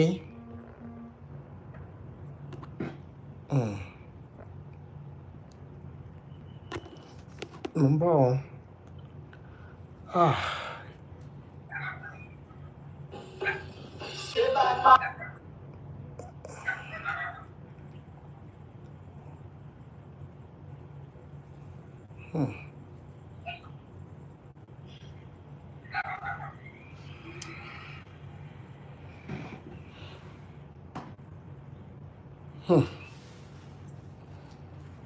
wọ́n flag ni mo ṣiṣẹ́ rẹ̀ login ni.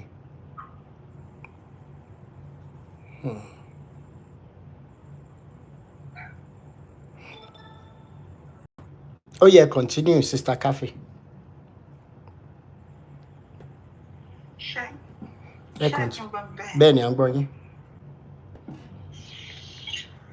So, instead of my piece of it to December kids, they need one has access in it to go back clear the money. But if I was looking at send to my kí ló ṣe fóònù yín kò láàdì mọ́?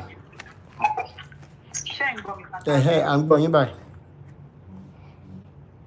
But ìgbà tí wọ́n dé wọ́n bá mi nínú cast tó rán cast mi from my neck débi ẹsẹ̀ mi débi àtẹ́lẹsẹ̀ mi kò sí bí ọkàn tó free jù ojú mi àti private part mi lọ. Ìyẹn àwọn tí wọ́n rán sí yín.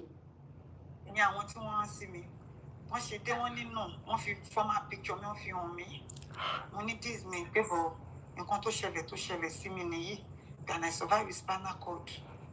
So the third person wá sọ fún ẹ pé no, tó bá jẹ́ ni tó ń rán wọn sí mi, madam, ẹ ní láti rán fún live yín torí wọ́n ti sanwó live yín fáwọn.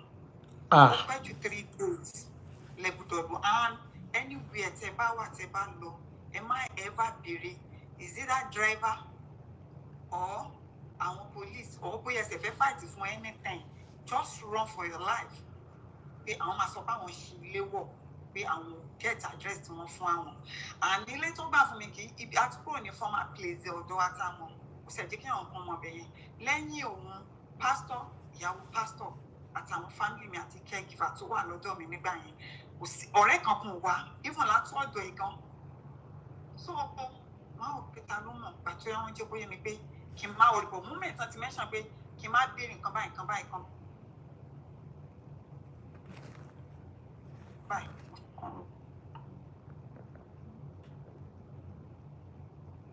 Hello? Network Sister Cafe náà tún ṣe yàmàyàmà ọ̀hún ẹgbà wá o. Ìbẹ̀rù kò sí fún mi mọ́ o. And my God shall supply all of my needs in glory. I shall not lack, cause I serve a covenant keeping God. Olówó ni èmi ṣe, ọ̀rọ̀ mi ti dayọ̀.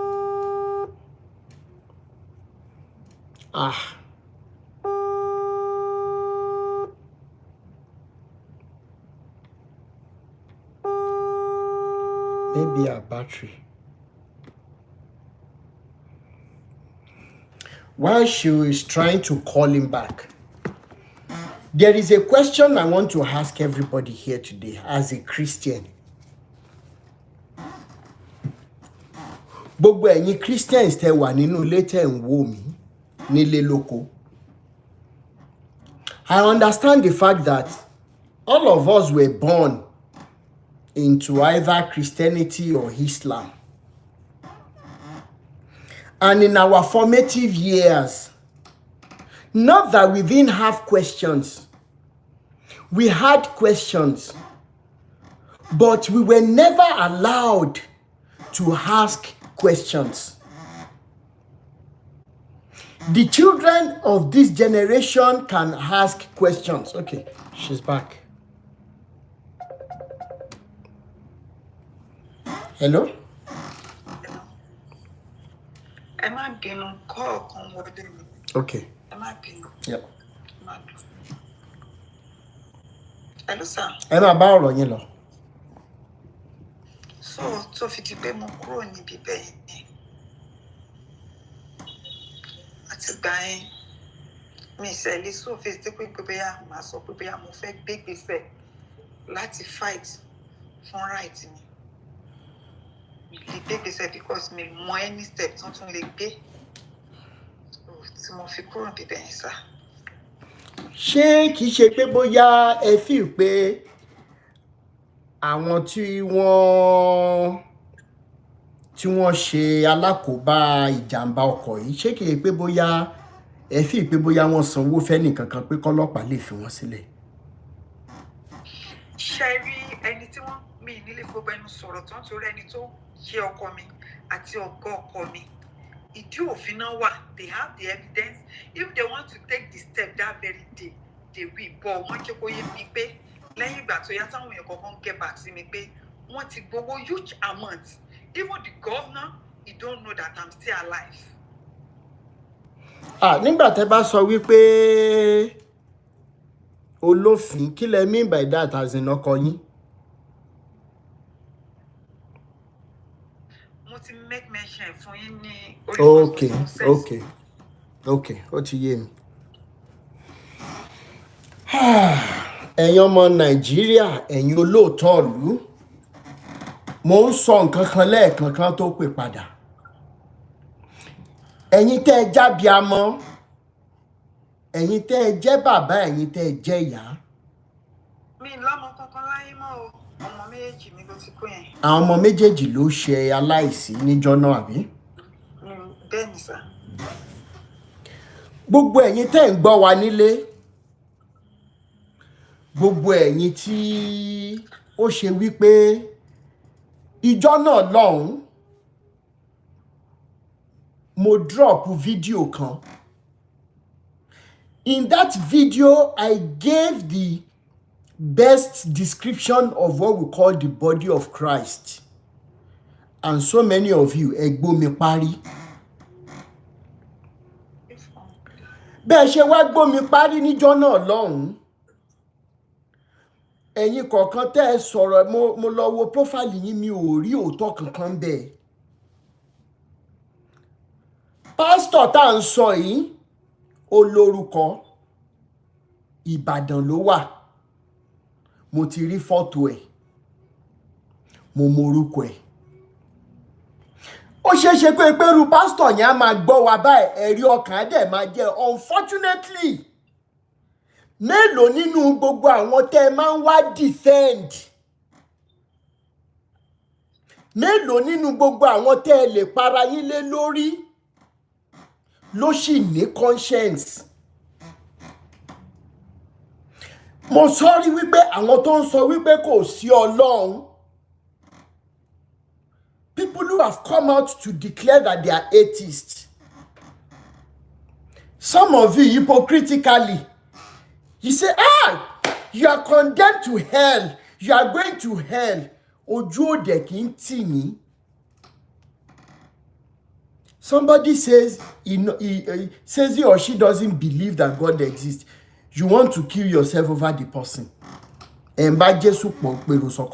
Have you ever taken time to listen to the experiences of such a person? Have you gone out to find out kó rí wípé àwọn tẹ́ ń gbèjà lórí ẹ̀rọ ayélujára, àwọn gangan ni wọ́n fà tí ọ̀pọ̀lọpọ̀ fi ń sọ pé kò sí Ọlọ́run lókè? Àwa kọ̀ọ̀kan tá à ṣe Christianity mọ́, tá à ṣe Islam,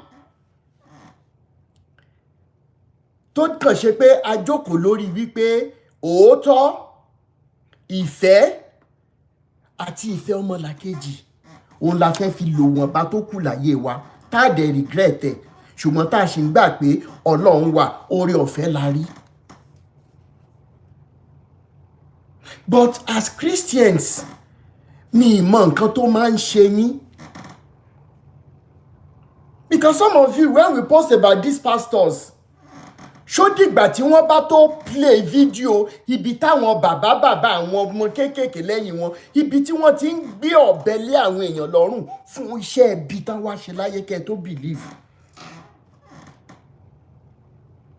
At the end of the day, ó ṣe ni láàánú wípé tí ọ̀pọ̀ nínú yín bá rí kankan lára àwọn tẹ́ ń tẹ̀lé yìí, wípé ẹni ló ń ṣe nǹkan báyìí, nídìí nǹkan báyìí, nídìí nǹkan báyìí, torí nǹkan tí ó ti wà ní ọpọlọ yín, ẹ mọ̀ sọ wípé rọ ni wọ́n gbé àwọ̀ ẹni yìí wọ̀ ni.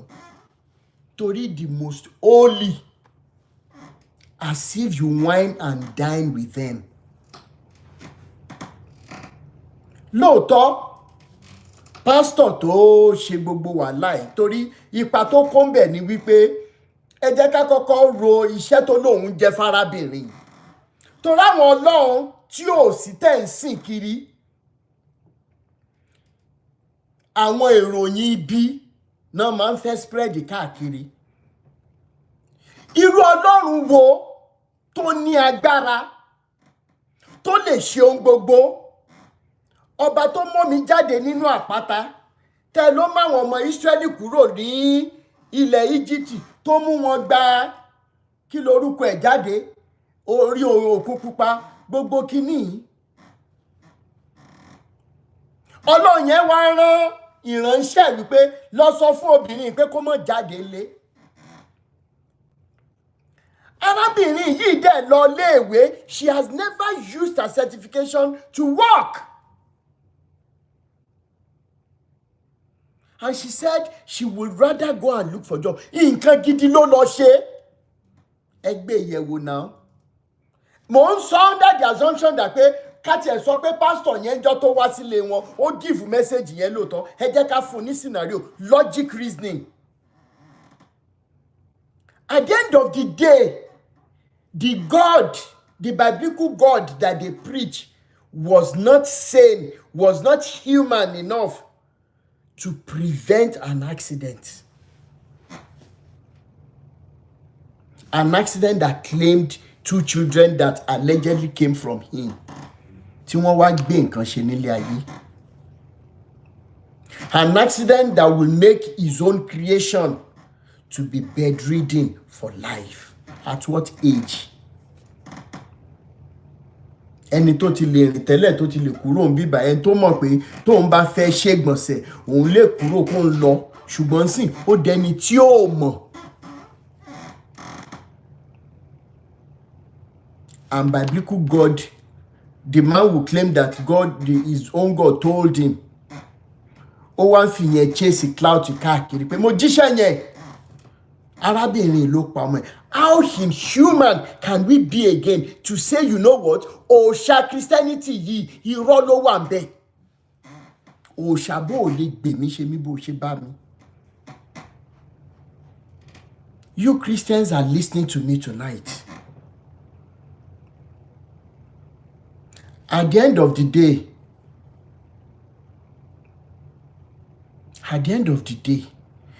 the question that is left on my mind now is, who is going to be the next victim before you come out of it?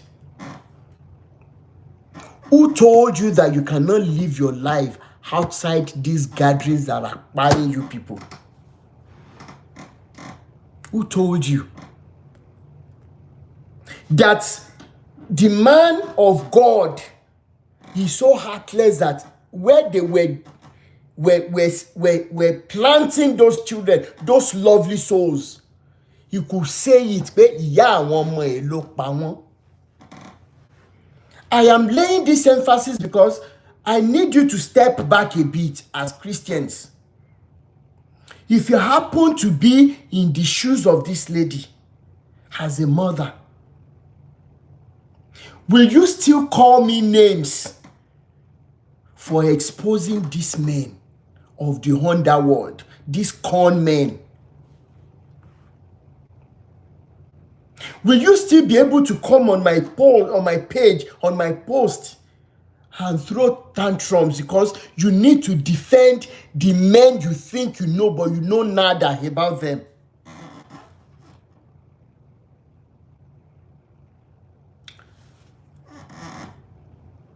Where do we start from here? Arábìnrin wa máa need ìrànlọ́wọ́, either we like it or not. Yomex, please, I don't understand your comment that you said I should deceive Christy. Please, can you expatiate? We have people that will want to understand your comment. What is the meaning of your comment? Yomex 01, please, what is the meaning? While I'm waiting for your comment, for you to explain, Mommy Baroness Lizzie, ẹ̀yin lẹ́wà lókè, ẹ bá mi ṣí ojú òpó kẹ́ sọ̀rọ̀ fún 1 or 2 minutes ma. Eléyìí sósì ni. Good evening, good evening. Yes, ma'am. You know, this is just an example of what you have been talking about. Oh yes. These very evil people, you know, who are they don't recognize their fellow human beings like human beings anymore. Clearly, because it is only somebody who is it's not even an ordinary psychopath.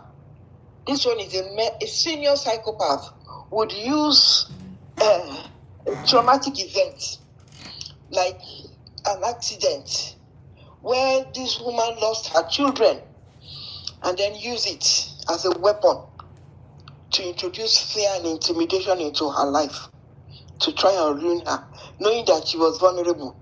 And the thing is, it's not a one-off. There are many like that who, on the back of traumatic events, like you said, this world that we live in is 50-50. Today may be a good day or a bad day. Those are the choices that are open to us. Today, somebody is born. Today, somebody is going to die. Those are the options. The options are really simple. Sometimes bad things happen because the factors that make them happen. Somebody made a comment in there. I think it is my beautiful sister who said something about bad roads. Yes. Yes, bad roads and very bad government administration. When the money which is used to repair the environment is not used for that purpose, they will chop the money and then they'll take the rest to church to give as tithes to the pastor so that he can continue to be praying the useless prayer for them. Or they take it to useless, they know what they do in order to hold on to money. And so the result is this. People suffer. People who are supposed to take care of other people. I'm talking about our government. I'm talking about these people, these so-called spiritual leaders who are supposed to be taking care of the members. They don't. What they do is they exploit. They destroy. They ruin their lives. They ruin people's lives. And they use opportunity. They're opportunistic, as we know. Because maybe you have instance, the instance of the lady who, the voice which you sent to me, RD, of somebody who's, for all intents and purposes, maybe this lady is just sick. I'm not talking about old people being ill, children being ill. Anything can happen. That is life. We are having stomach trouble. Could you pray for us?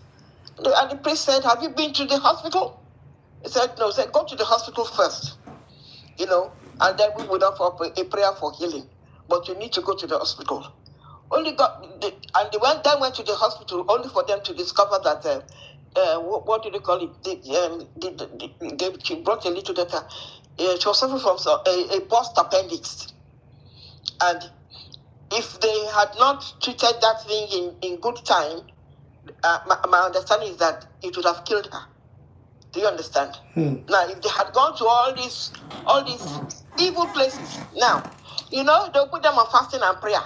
They'll be telling them that it is their uncle who is living down the street, or their family member who is up the road is the one that is meeting with them, and because they are jealous of their progress, and that is why they are having problems. You see, I wrote it there in the comments that what this thing is two-way. Wrote to me, people are lazy. They are very, very lazy. They go to a place, instead of them to go and study, because maybe if they study, then they will get the skill set so that they can apply for a job, so that they can get the kind of job which they think that they deserve. No, but rather than do that, no, they prefer to go and meet a pastor who will be telling them that there's no need to study. You're not in the position that you are right now because somebody, your father's second wife, is the one that is doing you. She saw that you are going to become somebody big. That is why she has gone to do all this to you and all kinds of nonsense and rubbish, just feeding people into their delusions, feeding them into. And I'm not saying that this is the case for everybody, because there are some people who are really very, very vulnerable. There are people who are really very weak. Like what happened to this lady now? This is trauma. This kind of thing happened. This happened in my own personal experience. It happened to me.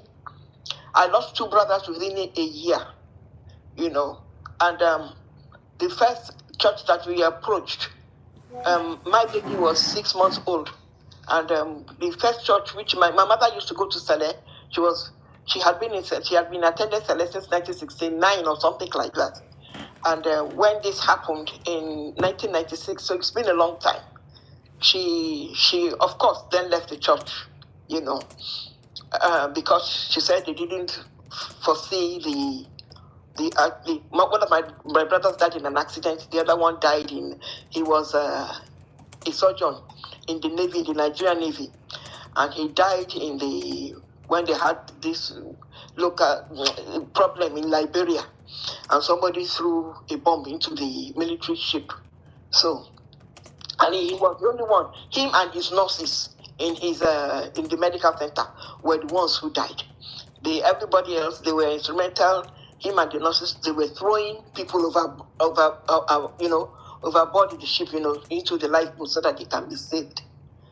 So my mother then ended up in MFM, where of course they told her that what happened was not as a result of war. It wasn't as a result of an unfortunate thing happening. They told her that it was all the members of her family, that were jealous, of her well-being. And this, people here, you know what I'm talking about. Yeah. Before my mother could be delivered from that kind of, it took. I don't actually think mom's in her 90s now. I don't think she's actually ever gotten over it, because the second instance, my brother our last born went to register at the University of Ibadan. He wanted to do a course in political science, and on his way back to Lagos, he was standing at I think maybe near Songo or something like that. So he wanted to cross the road, and he got hit by a hit-and-run driver. And because this happened within 12 months of him losing his elder brother, of course, my mom ran to these churches, and they told her that, yes, we told you before now, it is the witch that is living in your father's house, who calls herself your father's wife. She's the one who's doing it, and her children, because, they don't want your own children to progress. And, we have work. We have work, because these people, they you can understand where this lady is coming from. She doesn't even have the motivation to want to do anything, because why should she? They have destroyed, or at least they attempted to destroy her emotionally. Thank God she's come here. So where we can tell her the truth, that as unfortunate as it is, and nobody is ever going to lessen her trauma. Bad things do happen, and they happen to good people. But the fear and intimidation to destroy the quality of her life, which these evil people now want to introduce, only because they want to start siphoning money out of her. Yeah. Or her life was. Maria Bawowi. It's unfortunate, that we couch most of the things. What gets me frustrated sometimes is that we couch the identity. These are individuals whose their identity should not be hidden. Everybody should know whom they are. Everybody should know whom they are, so that we can address them. Maybe give them an opportunity to come and tell their own side of the story. Because they say, okay, they are lying against them. So we say, this is the confrontation. You are evil gits, Come and defend yourself. Especially this kind of pastor that will say that at the burial of the children, and will be saying it while she was in coma or in the hospital. Exactly. So, is that the kind of person whose identity you are thinking we should not know? Let us be honest now. That's the kind of person that should be out here, so that we know the rest of the big men. They are not responding, We all know the evil that Oledepo and Babari Demon. We all know the evil. We call them out. They don't respond, Might as well call out their lesser evils and let them, if they're in a position to respond, well, at least make people aware that this is whom they are. That is me. Thank you so much. We should really be looking at them, calling them out. I will get evil on the ground will continue to flourish. That's the problem. Now I would get permission from the victim to be able to reach the pastor and eventually the husband. More especially because it should let us know what happened at the police station. Yes. It is the constitutional right of the victim to know the police people, the police officers who are in charge. You know, Rotimi Daniels I Foundation for believe in Peace the and Equity protection would want to know. of the victim, because fear is a bad thing indeed. You know, you will be aware of the identity of the victim. You know, but the perpetrator of evil, it should be in the public forum, so that everybody would know. Otherwise, what is the incentive to stop? Your God can, like, not to talk of the fact that you didn't hear anything, you were just saying it. And you're not even ashamed of the repercussion that people are now thinking. You now said God told you to go and tell her not to go out. How dare so? Why can't they tell us in abroad that we shouldn't go out? Abroad. When at night you can leave one state, traveling to another 8, 9, 10 hours. If your vehicle breaks down, you have numbers to call. But they have masterminded and they know how to build on the things that are not working in Nigeria. And that is why we are here today. They know how to build on the things that are not working in Nigeria. They have turned poverty into a weapon. Poverty has been weaponized already in Nigeria, where people are now getting bread on the main road. Sure that people stay impoverished.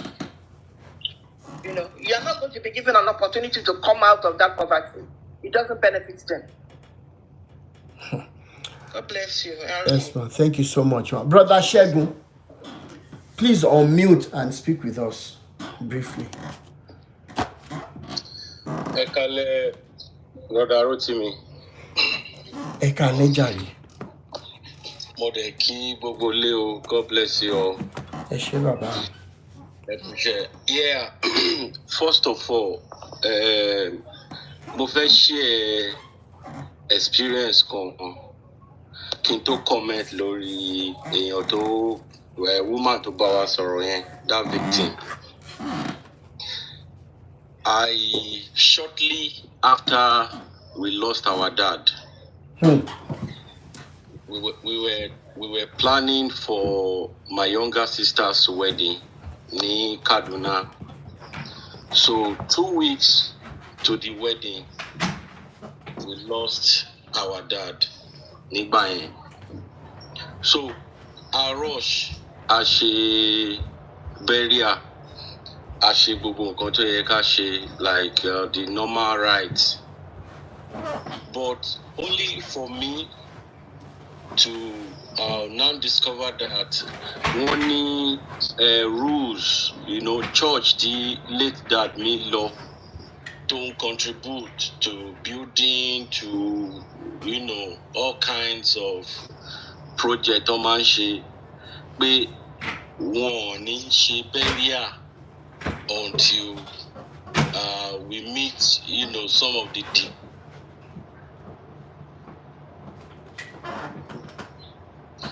nígbà yẹn wẹ̀ pé ọmọ ẹ̀ kan wà o tó ìfẹ́ ṣe wedding, gbogbo condition tí gbogbo wa wà, you know, we had to run around to meet the demand of that church ká tó lè ṣe burial. As if that was not enough, ìgbà tá máa ṣe wedding,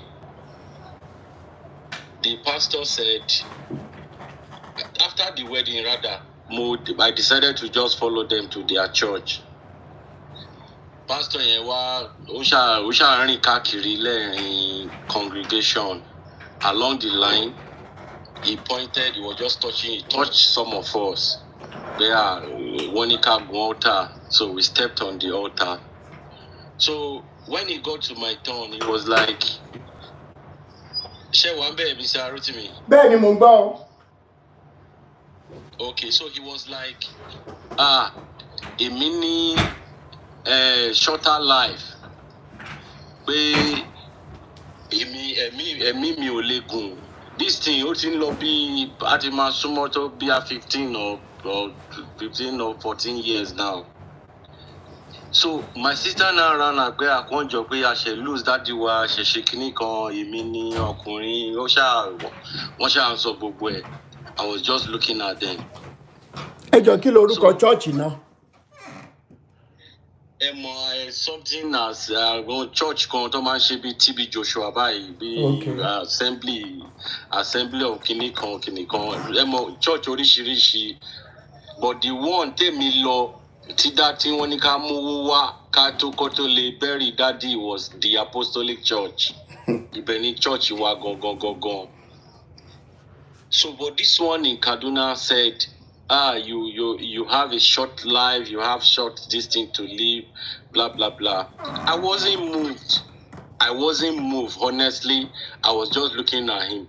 Ó wá ní kí n lọ ra malt mẹ́rin kí n fún àti àwọn elders mẹ́ta in the church. So like taking it from me bí pé wọ́n ti bí ikú yẹn bí pé ó ti rí mi àbí bí àwọn máa ń sọ Yorùbá yẹn as in wọ́n ti yọ kíní yẹn kúrò. In my mind mo dẹ̀ ń sọ pé ẹ̀yin lẹ ti gbẹ̀dẹ̀ ti gba kú yẹn kú like that. Ẹ mọ̀ pé pásọ̀ yẹn ti kú. Ó gbọ́dọ̀ má kú. Mo ṣe ń bá yín sọ̀rọ̀ pásọ̀ yẹn ti kú. Later ni mo ṣẹ̀ wá ń gbọ́ pé ó ń bá àwọn ọmọ ọ̀jọ́ sùn. Ó ń ṣe àwọn nǹkan oríṣiríṣi. So if you try to talk, they will array, they will threaten you with gbogbo nǹkan tí wọ́n ní. But he's dead now. Lágbára Ọlọ́run. I'm still alive. Kò dẹ̀ sí nǹkan kan tó máa ṣe mí. The second one, the same pastor náà ló ní ẹ sọ kíní kan àwọn tó rí wọn bá pé kí ni malt ní ṣe pẹ̀lú life mi. Pẹ̀lẹ́ mi no tó bá fi mílíkì sí ó ń fún yàn lẹ́jẹ̀ ẹ́ àbí nǹkan tó máa ń sọ kọ́ nìyẹn. Exactly. So kí ni exchange life mi fún malt tó fẹ́ mu malt ó ní kí n lọ ra malt because you said ó ní ìran òun ò ní live long and it happens to him. The second one ni ó sọ fún ìyàwó mi pé ká gbé bag of rice wá. Mo dẹ̀ sọ fún yẹn pé tó bá try like all along all this while a lè sọ̀rọ̀ ni because tẹ́ bá sọ wọ́n máa ní èṣù antichrist kan tí ń gbénú ẹ̀ they will fight you. Àṣèrè olórí burúkú kan ti wá sí comment section tó sọ pé èmi aṣòdì sí Kristi mi ìdẹ̀ tí ìráyè tó rà ṣẹ̀ṣẹ̀ bẹ̀rẹ̀ tó ni. Èmi ni mo sọ pé kẹ́ máa yàn kọ́ ní kẹ́ block ẹ̀ mo ní kẹ́ máa block ẹ̀ just give them time. No tí lè block ẹ̀. So let him àwọn kan kọ́ antichrist and all that.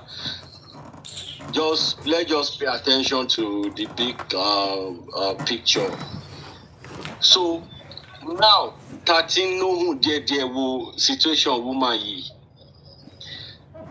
ọmọ méjì kú pastor ní òun ti kìlọ̀ fún kó má jáde. Ṣé kájẹ̀ ní nǹkan tó máa ń sọ àbí nǹkan díẹ̀díẹ̀ táwa mọ̀ nípa Kristi ṣé nǹkan tí Kristi preach nìyẹn? Gbogbo Kristi tó fi ń parọ́ yìí tó fi ń sọ pé Jesus ṣé gbogbo nǹkan tí Jésù ṣe nínú Bible ni wọ́n ń ṣe ni? Káti ẹ̀ gbà pé òkè o Jésù ṣé gbogbo nǹkan tí Jésù ṣe ni wọ́n ń ṣe? Mélòó náà mọ̀ nípa Kristi yẹn náà? Bóyá tí Jésù bá ń ṣe ṣá mọ̀ ní ṣá máa kọ sílẹ̀ ni tó bá exist ṣá máa kọ sílẹ̀ ni. Àbí o mo ní opportunity láti lọ sí Jordan àti Israel one time like that. Mo tẹ̀ lọ gan lọ́dún yìí mo lọ ní June. Gbogbo àwọn tó journey manager wa pátápátá ní gbogbo ibi tó ta ti ń lọ sí Nebo lọ sí Citadel lọ sí gbogbo ibi mountain tá à ń gùn. Wọ́n ti ń flag.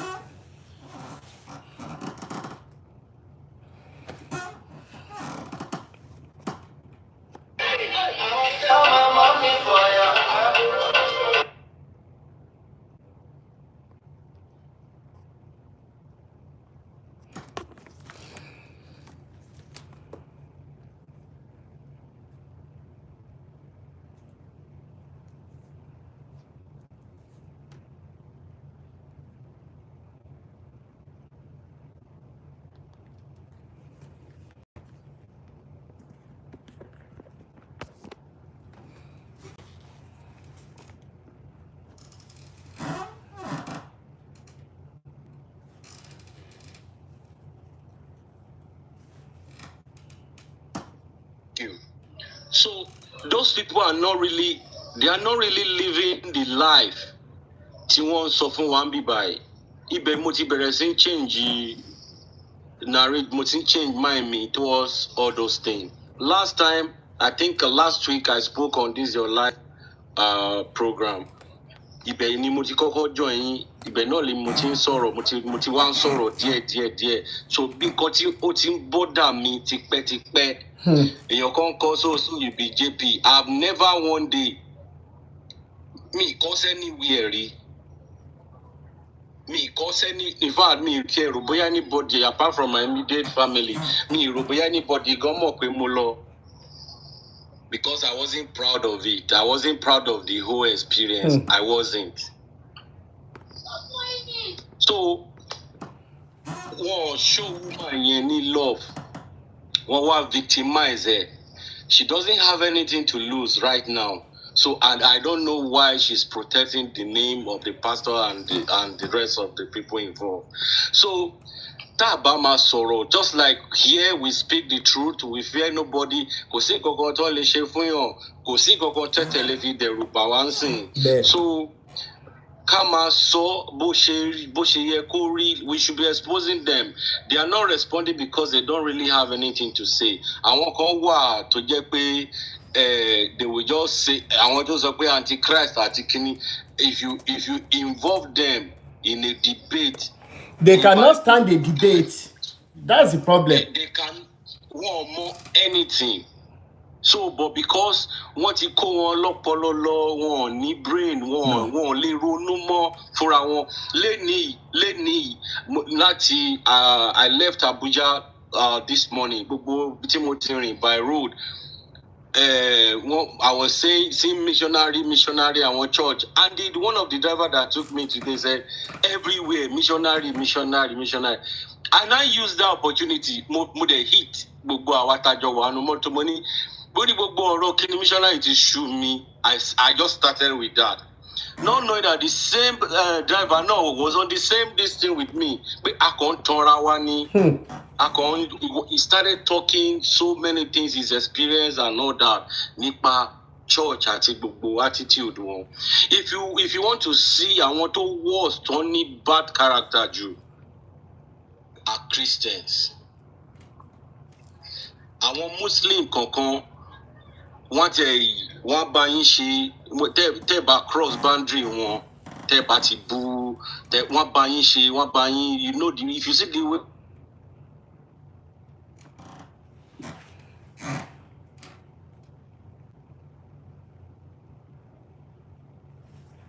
network.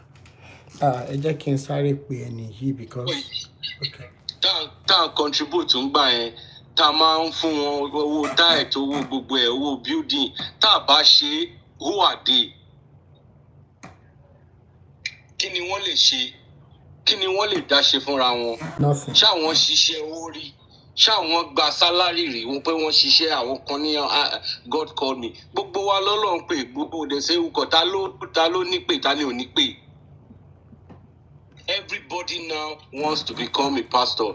They will grow under a certain bigger pastor, and then they will now go and create their own. So èyí tó ti wà yẹn ẹ lè ṣe kẹfì ràn yàn lọ́wọ́, but everybody fẹ́ dá dúró. Kí ló dé tó fẹ́ máa dá dúró? So Ọlọ́run pè wọ́n lọ́tọ̀ọ̀tọ̀. Bẹ́ẹ̀ni. Kì í ṣe Ọlọ́run tó pé ibi tó ti dìde kọ́ náà ló pè wọ́n ni because of what they want to benefit, because nǹkan tó máa jẹ. Tabadẹ ti empower àwọn tán, I mean for their followers now, then wọ́n máa sọ̀rọ̀ sí anybody àwọn like they are successful. It's because you are not praying hard. It's because you are not doing this right. That's why God is not blessing you. But the money and everything you have, your wealth, is gotten from the members. So we will keep, saying it as it is. Thank you so much, Baba. We keep saying it. Until people get to see the clear picture. I want to say this last one. Once okay, like my family now. That's my dad and his siblings. Àwọn mẹ́rin ló kú lera. I want to tell you something about death. If you don't live right, whether you serve God, you don't serve God, live right, anything can happen to you. If you don't take your health serious, if you don't take our only trait of certain things, sickness, in family, but you only know get high more. blood pressure. Àwọn míì lè jẹ́ diabetic, so yẹ pé wọn ò tètè mọ̀. That in my own father's people case, àwọn yẹn bíi mẹ́rin wọ́n kú léra bẹ́ẹ̀ until one of them had to go and check. No worry, ní pé wọ́n ní history, the same thing ní gbogbo wọn ní. And that's how he informed the rest of the family. He noticed that this is what killed ABC. Ẹ̀yin tó kù, avoid this. And since then, as I speak to you, nobody has died because we have been informed. So àwọn pastors in ká ní pé agbe lọ bá wọn àbí yẹn náà èyí tí tó lọ ṣe findings yìí ò lọ church kankan o láti ilẹ̀ èmi gan I used to see him like this uncle is a very bad person until I now understand that you need to have information to survive in this life. You don't need to go to church, you don't need to go to mosque. Information is the key. And do well, live right, live in peace with everybody around, help in your own capacity. Thank you so much. I believe that you are a pastor on your own. You are also giving back to the society, making life, a better place for all. For others. So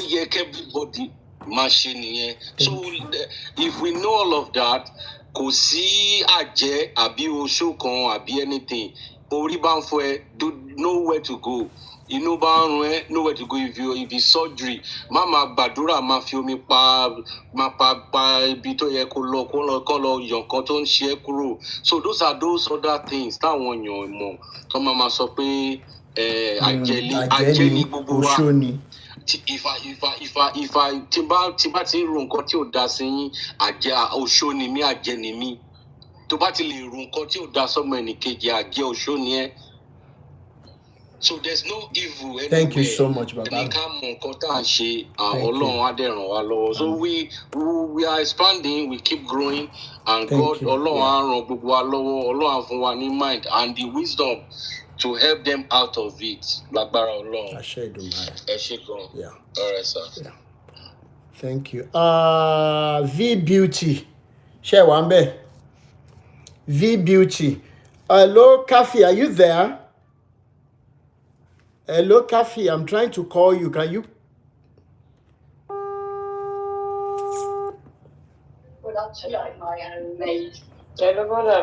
Hello, Emma Kale.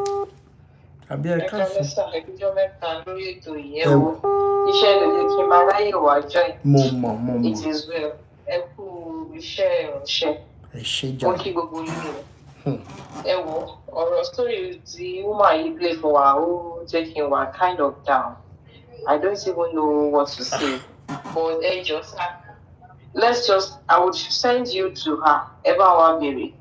What ways can we help her?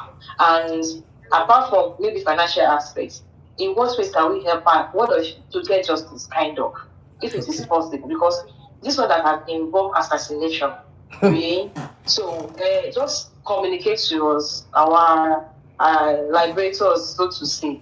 Let's support her because she has, like somebody said, she has lost a lot. And the only thing she's living for is just the grace of God. And if we could support her, she could live longer. Because it's really sad. It's very tricky. But because if she move I just have to say something. But I want to ask a question, sir. What is his involvement? He has been away from her since the incident happened.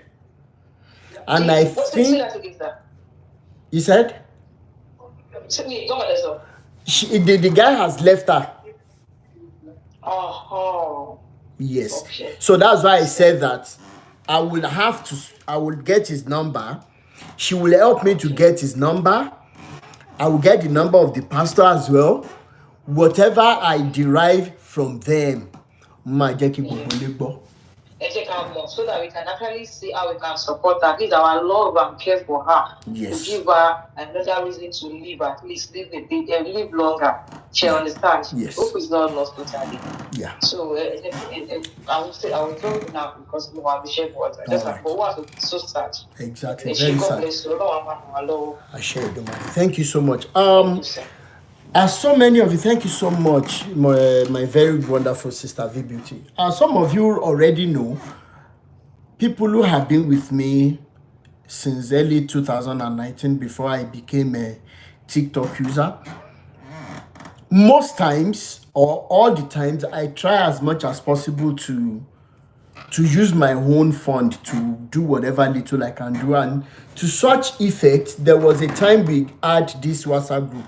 Bishop Andrew will be here, Sister Motele Ola will be here, some other people are here. We were on that WhatsApp group together. The major reason why we had that WhatsApp group was to go against this TikTok prophet and prophetesses, and we had that group, and the only plan we had was tell your bá ti ń ṣe live video bẹ́ẹ̀ káwa bíi 10 bá lọ síbẹ̀. Oh my God, what is happening?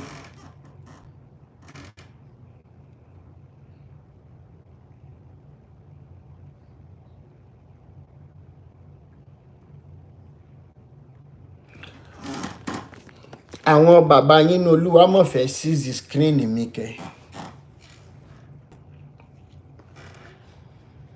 Okay, now I was saying something before they tried to hijack my screen. There is tried so much to prevent. Mo máa ń sọ fáwọn tó bá ti wá bá mi. I have had a lot of people who have come to me, and that is why I think my page is not growing the way it should be growing. When they come, they say, okay, I should help them use my page to raise fund. I tell them, I said, I can help you from my pocket, the little I can do. I don't use my page to raise fund because more than oftentimes it will definitely divert my attention from the major calling, which is this liberation. Some will say, Rotimi, you can be no, it will always divert my attention. Now that, especially when I don't even have anybody, I'm just a single person. So, on that WhatsApp group, I thought we had a deal that we just go from the WhatsApp group, we'll go there, we share it in the house, we go on the person's page, bombard. All of a sudden, so many people came to join. Ìjọ kan lẹ́nìkan tí ẹ release àwọn emoji okó àtòbò síbẹ̀. Lórí bíbáyìí. So, I removed the person. I went to the person. Only for me to realize that the person was not even sober for doing that. Obìnrin. You know, that's number one. Then number two, immediately we gathered, we were up to like 30 something, 40 something. I remember I dropped that video. If you're interested in doing that without fear, let's come together. Ọ̀tọ̀ọ̀tún ni àwọn scammer tó tún fẹ́ mọ̀ scam àwọn èèyàn bẹ́ẹ̀. Finally, wọ́n wá bẹ̀rẹ̀ sí ní spread there. When we register this, we will now source for fund, we will now be collecting money. All of a sudden, another group tún ti wà. Nínú group yẹn wọ́n fẹ́ máa lo ojú, wọ́n ti wá sọ wọ́n ní nílò ojú Awíkoko láti lọ béèrè owó, because wọ́n ti mọ Awíkoko wọn ní fẹ́ fúnyàn lówó. A máa lo ojú ẹnìkan. Mo ṣáà dákẹ́ mò ń wò mo ní àwọn eléyìí ò ní liberation ṣe, olè wọ́n wá gbowó ni. Finally, I dropped. And meanwhile, àwọn kankan ti ń dáwó ń gbà yẹn. So immediately tí mo rí nǹkan tó ń ṣe, mo kàn sáré lọ bá àwọn ènìyàn. Ó yá, èló lẹ send. I gave them back their money. There were 2 people who didn't collect their money back. And do you know what I did? What we use the money to buy for the less privileged. Mo dẹ̀ screenshot ẹ̀, àwọn tá a wá fún ní change tó kù. I gave it to Mrs. Motele Ola is my number one witness. There's another guy, he has been with us for so long, Sami Muyi. He also didn't collect his own. They were surprised when I gave them the details, the receipts, the bank receipt. But she know when you anybody number one gan lele in case you want to confirm. Mo torí wọ́n ní sàn láàrin ajé ló mú ní pàrọ̀. Bẹ́ẹ̀ni àti yín ṣe ń sọ̀rọ̀, mo ti mo ti sọ fún ẹni tó pè already. If I can show you, I said, well, I will see how it goes. Because for 5 years plus, I have been on this, for 5 years now, I've been on this liberation struggle and fight. I have always prevented my pages being used for raising funds, as people will always be sensitive to that issue. So, whatever we can do for this lady, we will talk about that later. But I'm trying to call her. She has all her evidences, so she's not afraid. I'm trying to see whether she can come up, because I want her to mention both the pastor's name and the church, so that our Toba Paraventure members, this liberation is taking a new turn. I love it when somebody says, I have evidences, I have people who are witnesses too. So that exactly, thank you so much, my sister. We support her willingly. So we will chat further and see how it goes. My very good dad in the house will lead that down. Sir.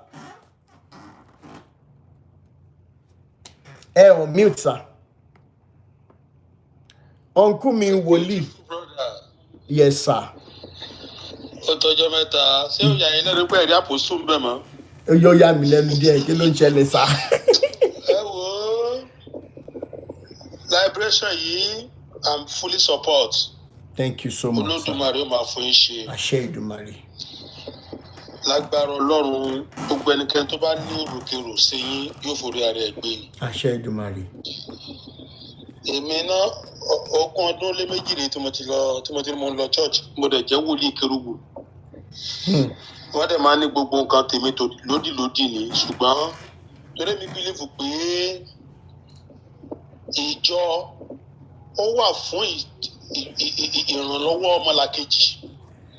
Kì í ṣe pé kí pásọ̀ máa sanra, kí ọmọ ìjọ máa rù. By the grace of God, I am a fitter machinist. Mo lè operate lathe machine. Mo dẹ̀ tún mọ̀ nípa ká tí ẹ bá jókòó máa draw ẹ̀, mo ní ṣe ọwọ́. Mo tún wá jẹ́ physical challenge. Tó tún wá rí àánú gbà.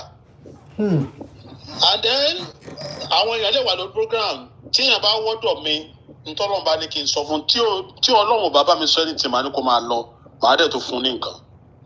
Because disability is not an ability.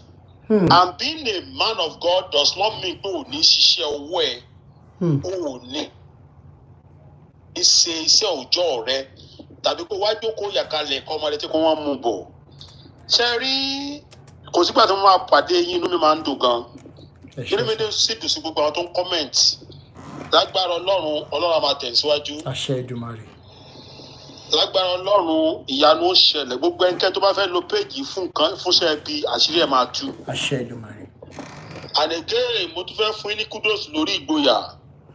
Láti ọjọ́ tó ti pẹ́ ni gbogbo àwọn jíò yẹn ti mú wa sínú ìgbèkùn. Inú mi dùn pé revolution ti bẹ̀rẹ̀. Ó ti bẹ̀rẹ̀ ẹ sì jẹ́ kan lára àwọn campaigner ẹ̀ tó dẹ̀ tún convener ẹ̀. Ẹ wo bí àṣírí ṣe ń tú. MFM ní Redeem ní àǹkó. Níbi ọdún díẹ̀ sẹ́yìn, mo sọ fún arákùnrin kan ní mo wà ní Kaduna, mo wá ń sọ mo ní ó wá ń fi ilé kan hàn mí, ó ní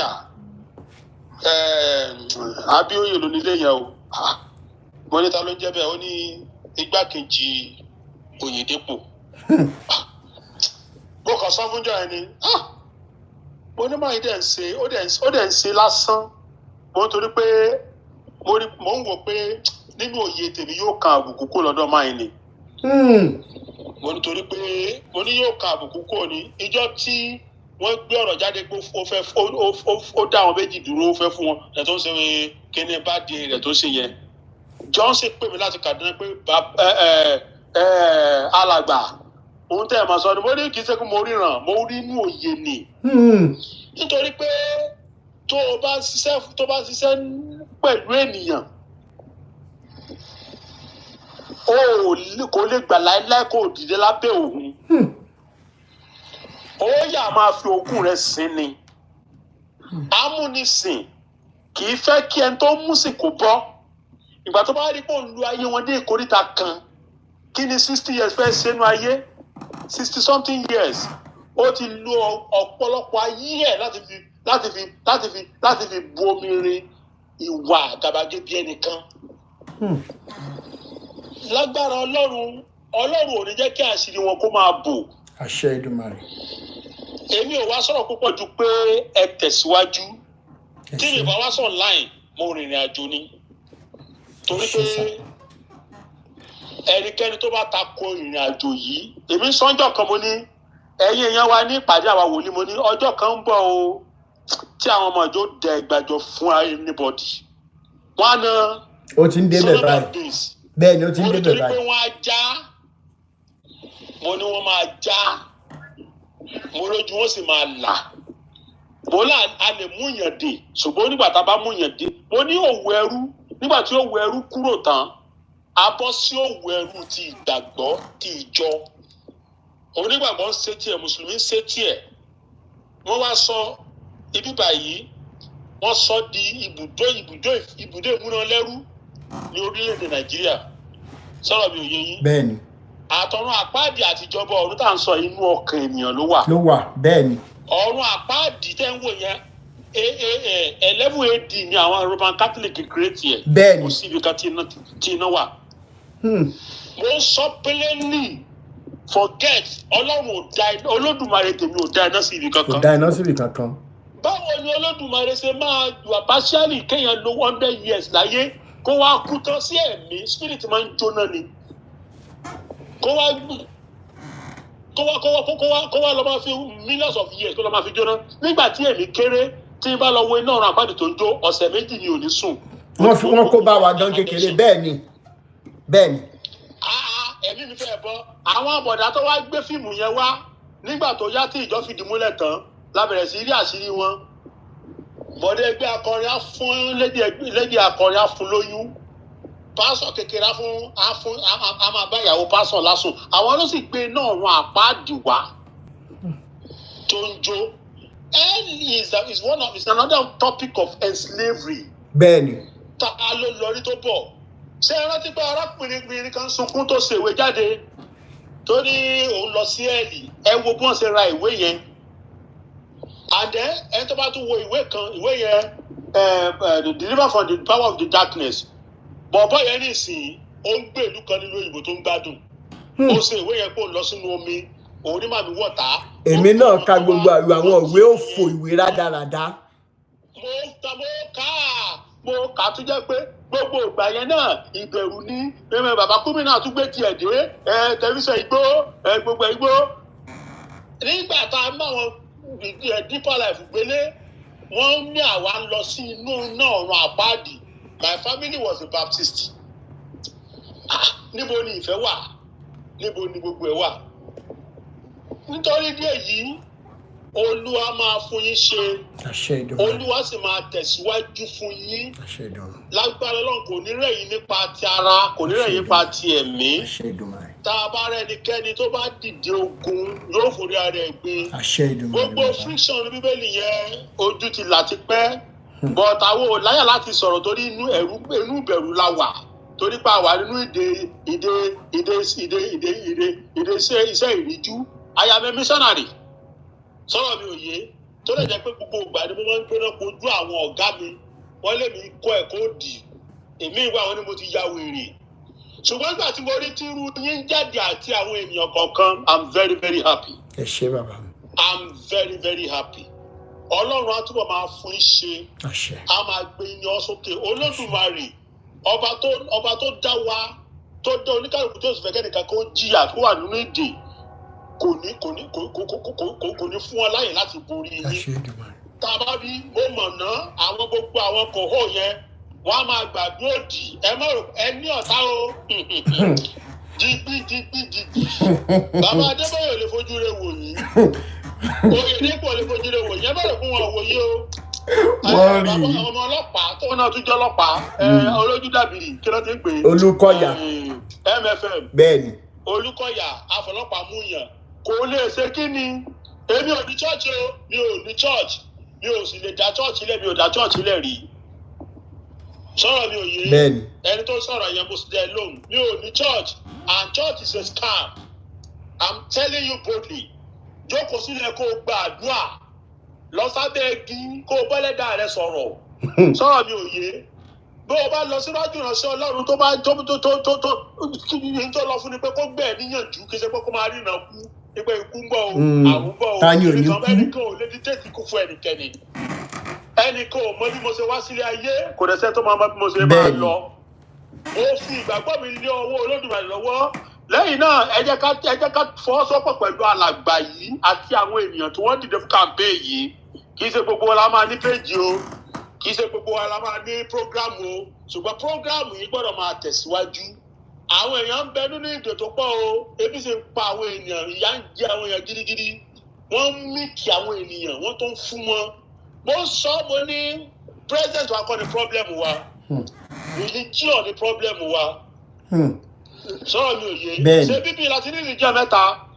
more than thousands of religion ló ń bẹ lórí ilẹ̀ ayé thousands of religion tí kálukú dẹ̀ ń ṣe tiẹ̀ kálukú ń bá tiẹ̀ lọ ni sọ̀rọ̀ mi ò yé so gbàgbọ́ ní Olódùmarè kó o sì má fi rẹ sínú ìdè jẹ́ kí ojú ẹ̀ kí ó là gbọ́ ohun tí àwọn ìránṣẹ́ Ọlọ́run èmi bí lè pẹ́ Ọlọ́run ló gbé bàbá ìdìde Ọlọ́run ò sì ní fi wọ́n sílẹ̀ lórúkọ Jésù lágbára Ọlọ́run ọwọ́ ayé ò ní báyìí ọkàn yín yóò sì balẹ̀ sọ̀rọ̀ mi ò yé yín àdúrà ni wọ́n wá ṣe fún àwíkókó kọ́lọ́rùn gbọ́ tọ́lọ́ bá gbọ́ kiri bàbá rẹ̀ ó ṣe and I thank you.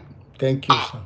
Ta ló fẹ́ kojú àwọn demigod of àwọn jẹranjẹgun bẹ́ẹ̀ ni. Ní kò bá ṣe pé Ọlọ́run wà pẹ̀lú yín wọ́n á ti máa gba àwọn Ọlọ́run ni o. Afẹ́ kí bàbá yìí kó tiẹ̀ kọjá lọ. Ara àwọn nǹkan tí wọ́n sọ fún mi ẹni tó fẹ́ bá mi ṣe certification tẹ́lẹ̀ òun ló sọ fún mi wípé MFM ní yàrá kan tán ti máa ń ṣe prayer wọ́n máa ń rotate ni pé orúkọ wà ńbẹ̀ wọ́n ń kọ orúkọ àwa tá à ń sọ̀rọ̀ síbẹ̀ ẹni yẹn ló sọ fún mi. Àwíkókó. Ẹ ṣé bàbá mi. Pápápá làtọjọ́ ẹni kò sẹ́ńtà ní kọjọ́ mọ́ láàfin tí ò bá ní làbáláyé gbọ́gbọ́gbọ́ lọ́wọ́ yọ torí ni mo wò jọ ju ọ̀pẹ lọ. Bẹ́ẹ̀ni. Kò sẹ́nìkan tí dọwọ́ bo ògo òrùn a kì í dọwọ́ bo ògo òṣùpá. Abẹ́dé ntóníkira kí ni jábẹ́dé ntóníkira àdá ńlá ni tó bá dẹnu dé igi yóò bẹ̀ dànù. Ẹnikẹ́ni tó bá dúró sọ́nà yín aṣọ di kẹ̀kẹ́ àwọn aṣọ ìdí rélùwéè. Bàbá kẹ̀kẹ́ gan tí ṣe tírélà gbogbo gbọdọ̀ dúró di rélùwéè. Bẹ́ẹ̀ni. You shall cross them. Àṣẹ Èdùmàrè. Meet them. Àṣẹ Èdùmàrè. They wọ́n ní dúró. Káwọn ẹ̀kọ́ jà wọn yóò là ní. Bẹ́ẹ̀ni. Ọlọ́run alàyè máa fún yín ṣe. Ẹ ṣé bàbá mi, thank you so much. Olódùmarè ò ní padà lẹ́yìn yín. Àṣẹ Èdùmàrè. Prógrámù yìí tá a bá rà wọn kan sínú bí inú rírun ní pẹ́tú. Bẹ́ẹ̀ni. Inú bíbí ní sí ìpàwọ̀ fà. Bẹ́ẹ̀ ni torí wọ́n kò ní wo ló fà lójú rere. Bẹ́ẹ̀ni. Ìwò táwọn àparò bíi káfíńdálá orí ẹyẹ ni ò pẹyẹ. You shall live long and continue the good work, and it shall be well with you, with your generation, with everything by the grace of God. Lágbára Ọlọ́run a lè ṣàdúrà fún yín, Ọlọ́run máa ṣe àdúrà fún yín. Wọ́n ní iṣẹ́ rere ó máa tọ̀ yín lẹ́yìn, yóò sì máa tọ̀ yín lẹ́yìn. Àdúrà ni mo wá ṣe, inú mi sì dùn láti tún wà lórí program yìí. You are welcome, sir. Thank you so much. Ẹ jẹ́ kí n fọ́ọ̀mù yẹn láàyè. Ẹ ṣe gbẹ́ni sir, tẹ fún mi láàyè. Yes, sir. PBO. Ẹ ṣé bàbá mi, mo really appreciate it. Ẹ kálẹ́. Yes, ma. Yes, sir. In fact, Ọlọ́run nìkan ló lè sọjọ́ fún yín because ìgbà tí mo wo one of your videos, mo calculate pé òótọ́ mà ni brother yìí sọ. All these years tí mo ti ń give tithe, this year is your year. This year you will be a millionaire. This year is your year of kìnìkan. Ṣé mo pé every December I máa ń give àwọn prophecy kan. This month will be to pray well o. 10 people will be blind. 20 people will be ṣe kìnìkan oríṣiríṣi prophecy. This year it will be a turbulent year for the presidency. A president of a particular nation will die. Wọ́n ṣáà máa kó oríṣiríṣi wọ́n máa fi yẹn ta kàlẹ́ndà rọ́bà báǹkì oríṣiríṣi ṣàtìṣe. Ó dà pé MFM lẹ́yìn ti bọ́. No, redeem ló dà pé ẹ ti bọ́. Wọ́n wò pé wait this year the last year calendar mo padà lọ sílé ṣé mo àwọn calendar tó máa ń kọ oríṣiríṣi sí. tí yẹn tó máa kó jàǹkàrí wọ̀ sínú ilé bẹ́ẹ̀ ni. mo á lọ tó gbogbo ẹjọ́ mo ń kà mo á correlate pé gbogbo prophecy tó prophesy pé this year 50 people will have children 100 people will have scholarship abroad oríṣiríṣi mo wò pé kò máa correlate gbogbo àwọn tó ra calendar ayé ìgbà yẹn the same position tó hang calendar nílé wọn ní curtain tó máa ń fi rope tó máa fi ọlọ́ọ̀mà ṣàdúrà ó máa yìí wá bẹ́ẹ̀ kẹ́ tí kọ́pù ẹ̀kọ́ ti bo calendar sí náà this December yẹn yìí náà ó yìí máa lọ fún ó yìí máa ra calendar ó yìí máa lọ fún kí ló ti ń pè crossover àbí kí ló ń pè so gbogbo December yẹn àṣẹ calendar yẹn so àṣẹ calendar yẹn wọ́n fi ń package owó tó fi máa ná fún New Year àti gbogbo nǹkan dàbẹ̀gò owó mi dẹ̀ ti lọ sí kinní mo ní so mo wá calculate mo wá bẹ̀rẹ̀ sí calculate and I stop giving tithe mo wá sọ pé okay let me do experiment gbogbo time mo stop giving tithe ṣé condition mi ti change àbí kò ti change owó yẹn ń sìn mo ti fi ṣe nǹkan gidi fúnra mi àti that money I still go to church I'm a Christian o. ẹ sì máa bọ́ tán díẹ̀díẹ̀ ní sẹ́ mọ̀ pé kí tètè tán lára wèrè tán bá rẹ́rìn ó lè rẹ́rìn jù tán bá rẹ́rìn ó lè má rẹ́rìn tí wọ́n bá rẹ́rìn ó lè rẹ́rìn a sì máa gbà yín lọ́wọ́ wọn tán.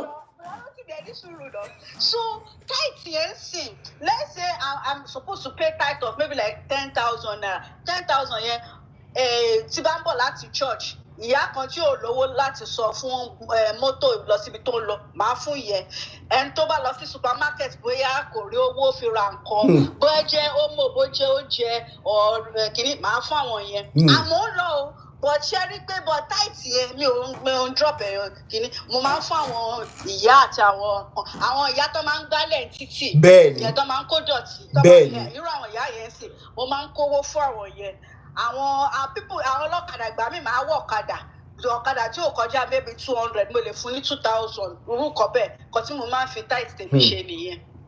ẹ ṣe ìyá mi but kí n lọ fún ẹ tó ti yó already because ẹyin náà ẹ calculate ìgbà tí orí mi wá pé ni wọ́n calculate so every year wọ́n máa declare kìíní kan this is your year this is your year of marital breakthrough this is your year to buy car this is your year everybody ma contribute if you want to contribute money to for you to gain a job abi get a job so there was a day daddy mi wá warn me thank God I listen to my father one son being mo lọ sí church mo lọ sọ problem fún pastor sọ pé you need to go for deliverance from Thursday to Saturday. ṣé mẹ́fẹ̀ lẹ́tún ṣé tún lẹ́mẹ̀fẹ̀ ọ̀rọ̀ pb ó ti wá sí mi báyìí. àní sùúrù bẹ̀rẹ̀ ló ti ní wọ́n ní dáná ọ̀sẹ̀ pé orí òpè ìṣó ni lọ sí ibi iṣẹ́ ni so 3 days you go and waste in a church 3 days ẹ̀ṣọ́ mọ owó tó fi máa make within that 3 days mo wò pé olúwa o èmi jókòó lórí sit down your house if your problem is important sit down your house and pray to your God kì í ṣe ọ̀ntí tó bá lọ sí church di àdúrà ẹ̀ máa gbà èmi ò láti gbà yẹn orí mi ti ń pé bọ̀ díẹ̀díẹ̀ mi ò jẹ́ kẹ́nìbọ̀dì sàkámájẹ mi mọ́ tí bá ní issue tí mo fẹ́ gbàdúrà sọ́lọ́run má jókòó sílé mi tó bá yọ náìfìjì má ṣe náìfìjì nílé mi má gbàdúrà sọ́lọ́run but pé kí á máa jẹ́ kẹ́nìbọ̀dì máa ń tà mí ìyẹn ti lọ. ẹ ṣe ìyá mi ìjọ tí ẹ kọ́kọ́ rí prófáìlì mi ṣé ẹ kọ́kọ́ pè mí lọ́mọ èṣù báyìí. wọ́n wò pé okay mo kọ́kọ́ fi hàn mọ́ mi wọ́n ní this guy is an occultist o cause boy wọ́n ti kẹ́gbẹ́ o má bá wọn kẹ́gbẹ́ o this one they are children of perdition wọ́n máa lọ sí so I took my time wọ́n your emotions kúrò I remember that it was true àǹtí àdùnní tiẹ̀ ni mo mọ page mi ò tètè mọ page yìí true àǹtí àdùnní wọ́n ní if you want to listen further lọ check ìró tí mi wọ́n lọ google ẹ̀ pé truly this page exists. I now took my time without the emotion. My bẹ̀rẹ̀ sí calculate owó tí mo ti give tithe for from January to December. Gbogbo owó offering mi tí bá máa kó jọ. Màá máa fi ra aṣọ gidi fúnra mi. Màá máa fi set up business. Ó dùn mí o, ó dùn mí. Mẹ́gbẹ́ kí n máa nọra mi. Kí ni ó máa ń ká mi lára ẹni tí bá rántí. A máa bọ̀, iye oorun tó wà lókè táṣọ ọgbẹ́ ẹ má worry. Now, I should quickly say this. You know the painful part, sir? Àwọn ọmọ yẹn wọ́n lọ sí private schools tó make sense abroad. Tó jẹ́ pé skin àwọn ọmọ yẹn, àwọn pọ́sọ̀tà wọ́n fresh bàjẹ́. Wọ́n designer perfume.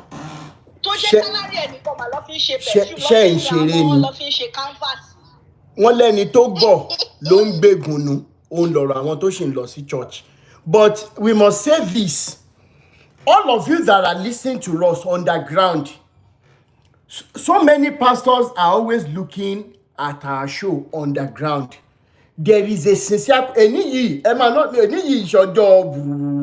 irú eléyìí tó pè mí ní aṣòdì sí Kristi. Ká ní tẹ́lẹ̀ ni màá ti ṣe kíní. Ṣé rí Ọlọ́run tún ti àlùjọ̀nú ti gbé maturity kan wá tí mo lò láàárọ̀ ó ti fún mi ń dóòzì ẹyọ kan lénìí. Ọ̀rọ̀ yìí ò gbariwo torí mo ti rí yín bí wèrè tó nídìí àyẹ̀wò. And I pity you because I was once there. So I won't be doing woro.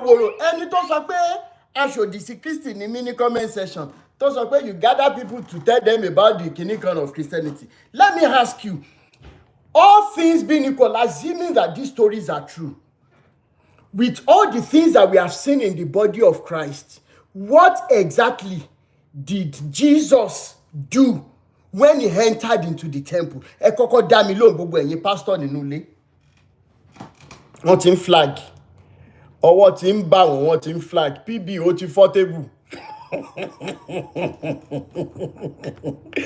If you are looking at us on YouTube, the number to call is +234. The number to call is 2+234 80 9290 6250.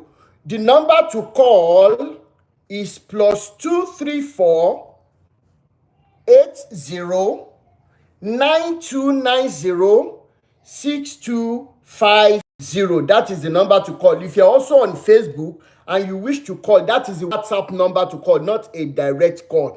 It is a WhatsApp call. +234 80 9290 6250. Now, I was saying something. Gbogbo ẹ̀yin tẹ́ ẹ jẹ́ pastor kwéréje tàbí aládàá ńlá nínú ilé, ẹ sọ fún mi lẹ́nìí, when Jesus got into the temple, Bible sọ wípé gbogbo àwọn tó ń rà tó ń tà nínú ilé òun wípé kí wọ́n ṣe kí ni fún rẹ̀ ló mú kòbókò ó nà wọ́n jáde. Ó nítorí wípé ilé bàbá òun kì í ṣe ilé káràkátà bí kò ṣe pé ilé àdúrà láwọn mọ̀ pé. Ṣùgbọ́n mo fẹ́ fi dá yín lójú lẹ́ni àtàwọn tó ń ràkátà tó ń ta òróró tó ń ta probabilities prophecies fún yín gbogbo wọn pátá àtẹ̀yìn tẹ́ ẹ jókòó tẹ́ ẹ ń rà á torí wípé ẹ̀yin fúnra yín you are so wicked in your heart, but you are not at fault. It is because of the way we were raised. Káwa kan tó rí kíni ká tó rí gbàlà wípé no, there is more, to the extent that church people are always afraid that you will become successful. It is what I have seen first class, and yet we call Jesus. Before Kinto, Danfem, are you there? Please unmute. Danfem Catering. Hello, Danfem. Try and unmute, please. Hello, Danfem. Are you there? Yes, sir. Good evening. Good evening. Good evening. How are you? I'm fine. Do you want to share this a story with us? No, not really. Okay, I can play my voice note, right? Yes. Okay, Eba, mute. Please, I need you to listen to this. Mo ti prepare sílẹ̀. Láti sọ tèmi, láti shed light sí nǹkan tèmi náà mọ̀ nípa àwọn pípù yìí, òun ló jẹ́ kí n bá yín sọ̀rọ̀ sá.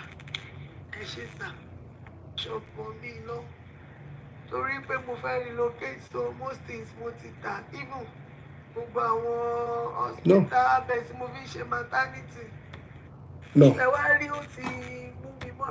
Ẹ dúró, ẹ má bínú. Mo Samuel, ẹ má bínú torí mo mọ̀ pé aproko tẹ̀yìn láìkì ló ń lọ lọ́ọ̀kan yìí.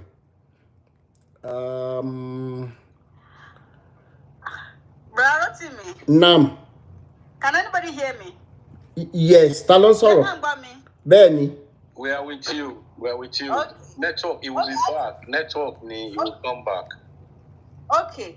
I don't know whether maybe you guys saw there was a video that was going viral. Okay, what's better? Video wo nìyẹn? Mi ò mọ̀ bóyá page ni mo ti rí tí pastor kan dó ọmọ ìyàwó ọmọ ọjọ́ nínú pastor's office. Ó wá pastor kiri. Ọkọ ẹ̀ lọ ká pastor tó ń dó ìyàwó ẹ̀. Àwọn méjèèjì lọ fà sí orí ọ̀tà lọ ti ń lo àwọn méjèèjì tó ń jáṣọ wọn sí òwò tí wọ́n ní touch not my anointed. Oníyàwó sọ pé touch not my anointed. It is well. Òtítọ́ ni mo rí fídíò yẹn. Ẹ jẹ́ sẹ́ndì ẹ̀ sí mi ò tí ì rí. Mo rí fídíò yẹn. Ẹ jẹ́ asáré gbọ́ ilé.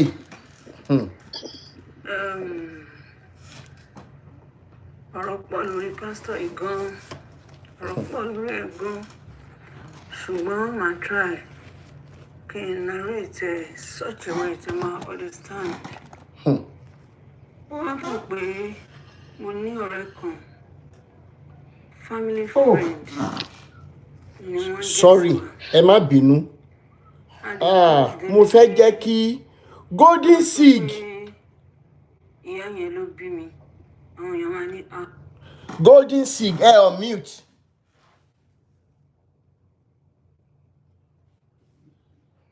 Golden Seed, ṣé wà ń bẹ̀? Mo fẹ́ jẹ́ kẹ́ ẹ fi bóyá 1 or 2 minutes summarize ọ̀rọ̀ kan. Ó yẹ bá wa sọ̀rọ̀. Okay. Experience ti tọmọ yẹn ni o, kẹ́ wá líkẹ̀ mọ́ nǹkan tẹ́ sọ fún mi yẹn. Ṣó ti yé yín? Nígbà tọmọ ń dàgbà ó yá. Mo fẹ́ sọ nípa nǹkan tí ó ṣẹlẹ̀ sí ìkan lára àwọn ọmọ mi àti ìgbésẹ̀ tí mo gbé lórí ẹ̀.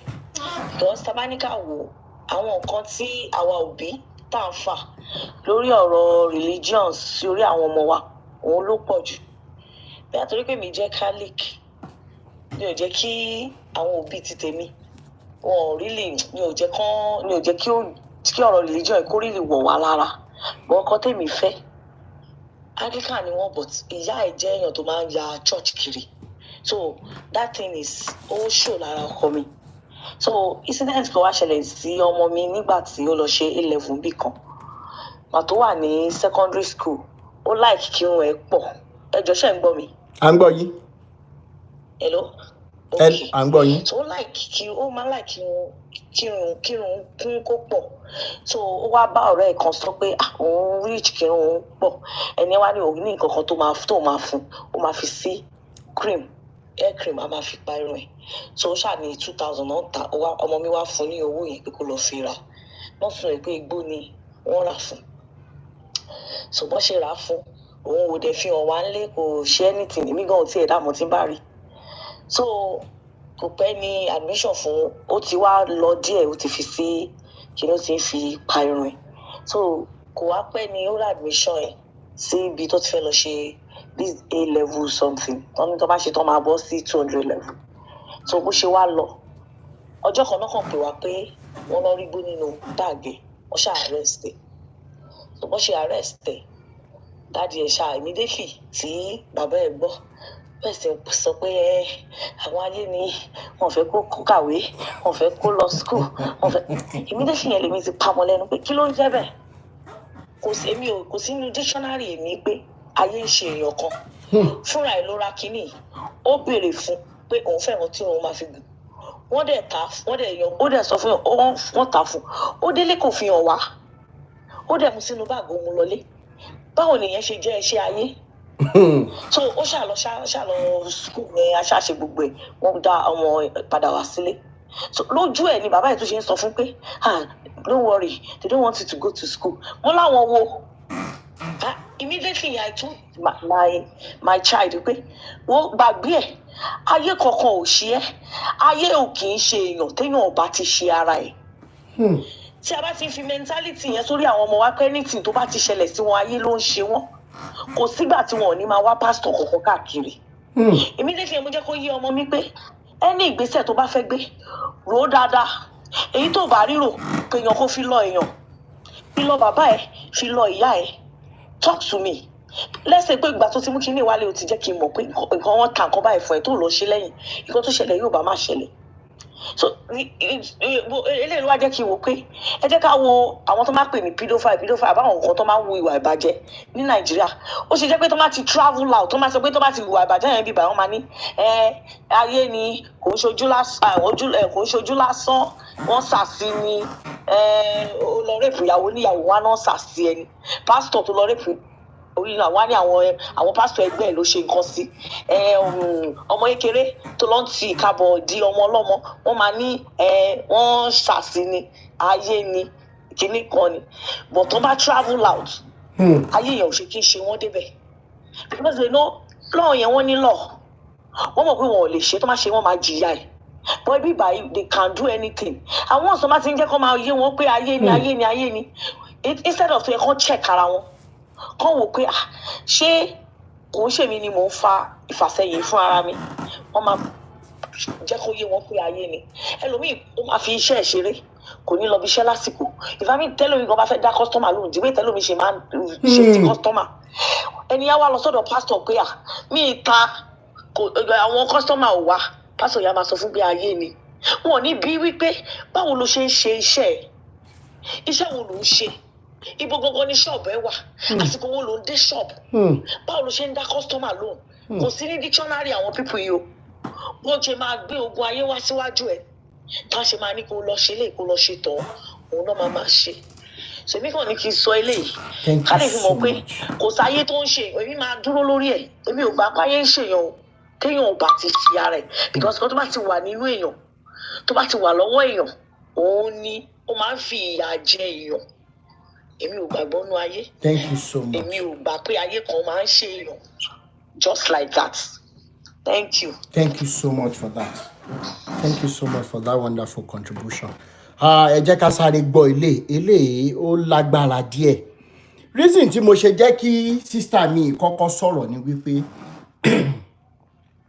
ṣe rí voice note fẹ́ gbọ́ from the horse's mouth tó lágbára ni. Ìgbà tí mo gbọ́ ó gbomijé lójú mi, èmi ti wà emotional gan.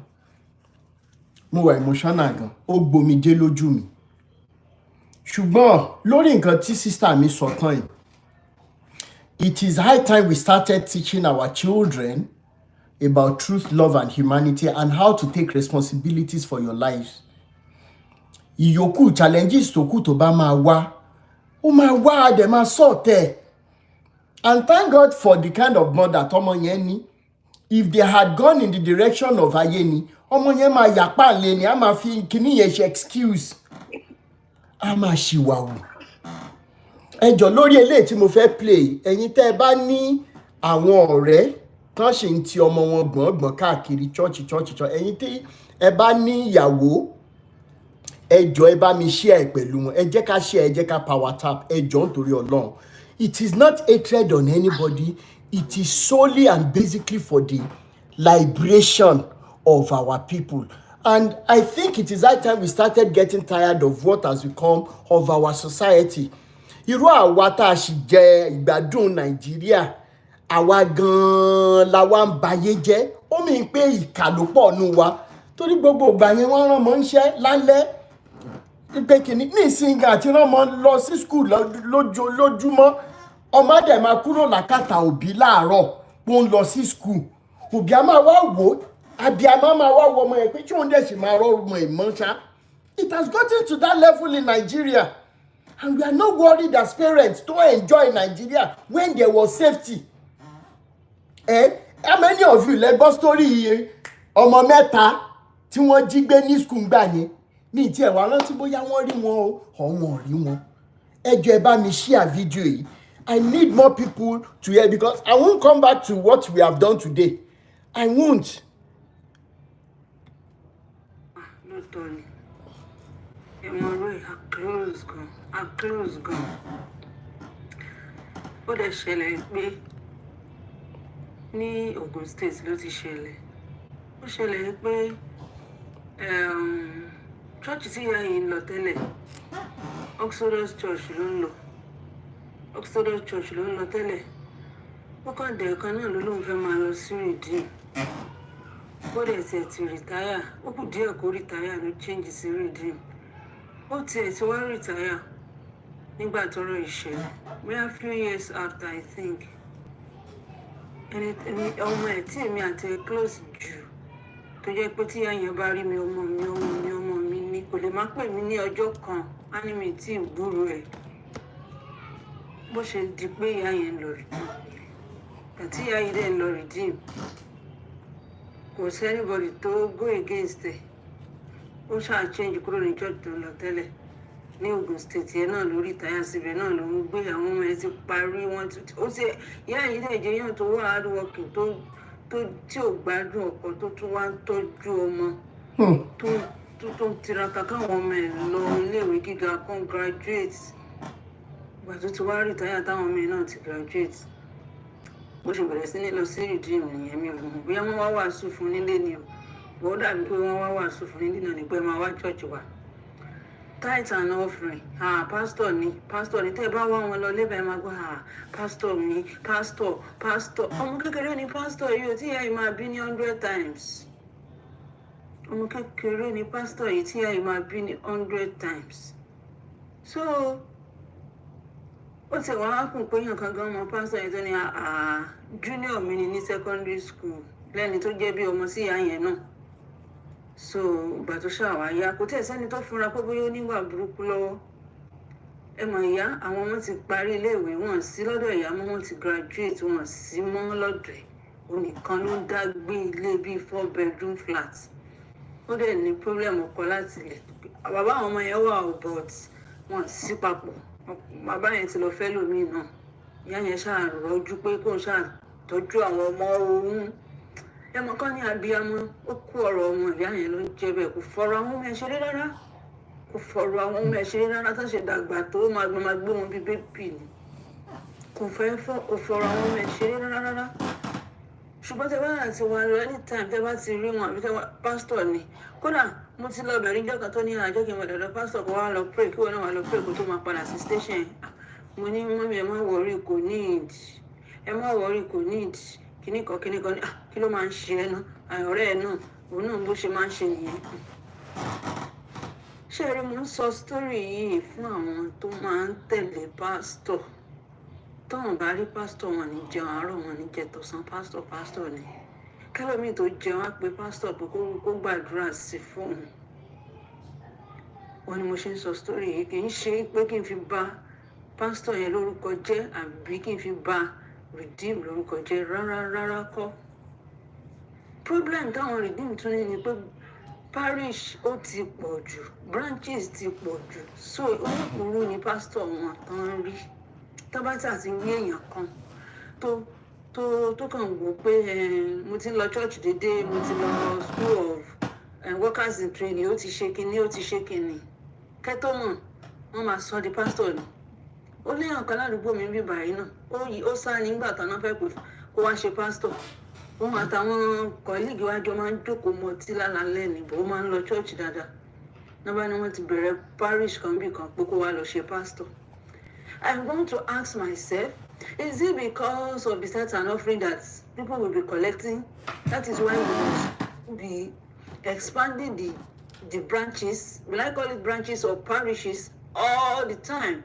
And they are not capable pastors, not born again Christian in those churches that are even pastoring those churches. That is one thing I've known for a very long time. Nípa àwọn Redeem Church.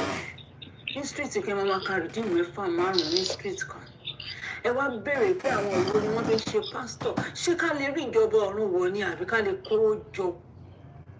ni wọ́n ṣe ń gbé àwọn pásítọ̀ yìí láì scrutinize wọn láì screen wọn láì mọ̀ pé yes lágbájá àmọ́délé àmọ́dókò àmọ́dọ́nà àmọ́débi iṣẹ́ èèyàn ọlọ́run ni kò sí certification pé èèyàn ọlọ́run ni irúkúrú pọ̀ nínú pastor regime mo ti mọ̀ látilẹ̀ torí winners lèmi máa ń lọ mo ṣe máa ń lọ winners nígbà yẹn mo máa ń wò pé. ẹ̀yin kan ní ẹ gbọ́ ẹjọ́ ẹ̀yin mélòó lẹ́ ń gbọ́ ṣé ààrẹ nìkan kan tó ń gbọ́ tí à ń play ok sista mi ok àwọn èèyàn ń gbọ́ so sista mo Samuel ẹ lọ ẹ jáde kẹ́ ẹ wọlé padà Àwí kankan. Yes sir. Ẹ jọ̀ọ́ mo fẹ́ sáré sọ kankan. Okay sir. Ẹ jọ̀wọ́ ẹnikẹ́ni tó bá ní family property bóyá bí ilé tàbí tó jẹ́ tòun gangan kó torí Ọlọ́run kó má fi rẹ́ǹtì fún rìdíìmù tàbí wínà o tàbí MFM o. Bẹ́ẹ̀ni. Torí wọ́n gbàdúrà títí yóò sì ní ìṣòro yóò sì ta property yẹn. Mo ní ọmọ kan bọ́ọ̀ yẹn nice gan òun ló kọ́kọ́ gba building yẹn ó máa ń ta ọtí ó máa ń ti kíní bóyá káwọn yẹn wá sí fàájì nírọ̀lẹ́ sẹ́ńgbọ́. Bẹ́ẹ̀ni. lóṣù tó tẹ̀lé lẹ́yìn oṣù mẹ́fà àwọn ìdílé wa gba òkè yẹn wọ́n gba òkè wọ́n dẹ̀ fi blọọkì sí àwọn kankan lókè torí lè yẹn dẹ́kẹ̀lé pọ̀ tó ń gba ìsàlẹ̀ wọ́n fi blọọkì sí òkè wọ́n fi pákó sí yòókù bọ́ọ̀ yẹn donate sìmẹ́ǹtì 4 fún wọn dàpọ̀. Ǹjẹ́ ìwé pé láti ọjọ́ tó ti dé òkè yẹn ni ayé bọ́ọ̀ yẹn ti bẹ̀rẹ̀ sí í bàjẹ́. Club tó sí sísàlẹ̀ yẹn kọ́kọ́ block. Ó dẹ̀ fún wọn ní sìmẹ́ǹtì 4.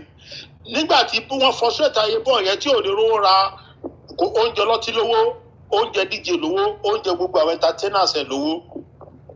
Ohun tí mo sọ yìí life story mo sọ fún yín. Torí pé mo mọ̀ gbà tó start yẹ sọ̀rọ̀ mi ò yé yín. Bẹ́ẹ̀ni.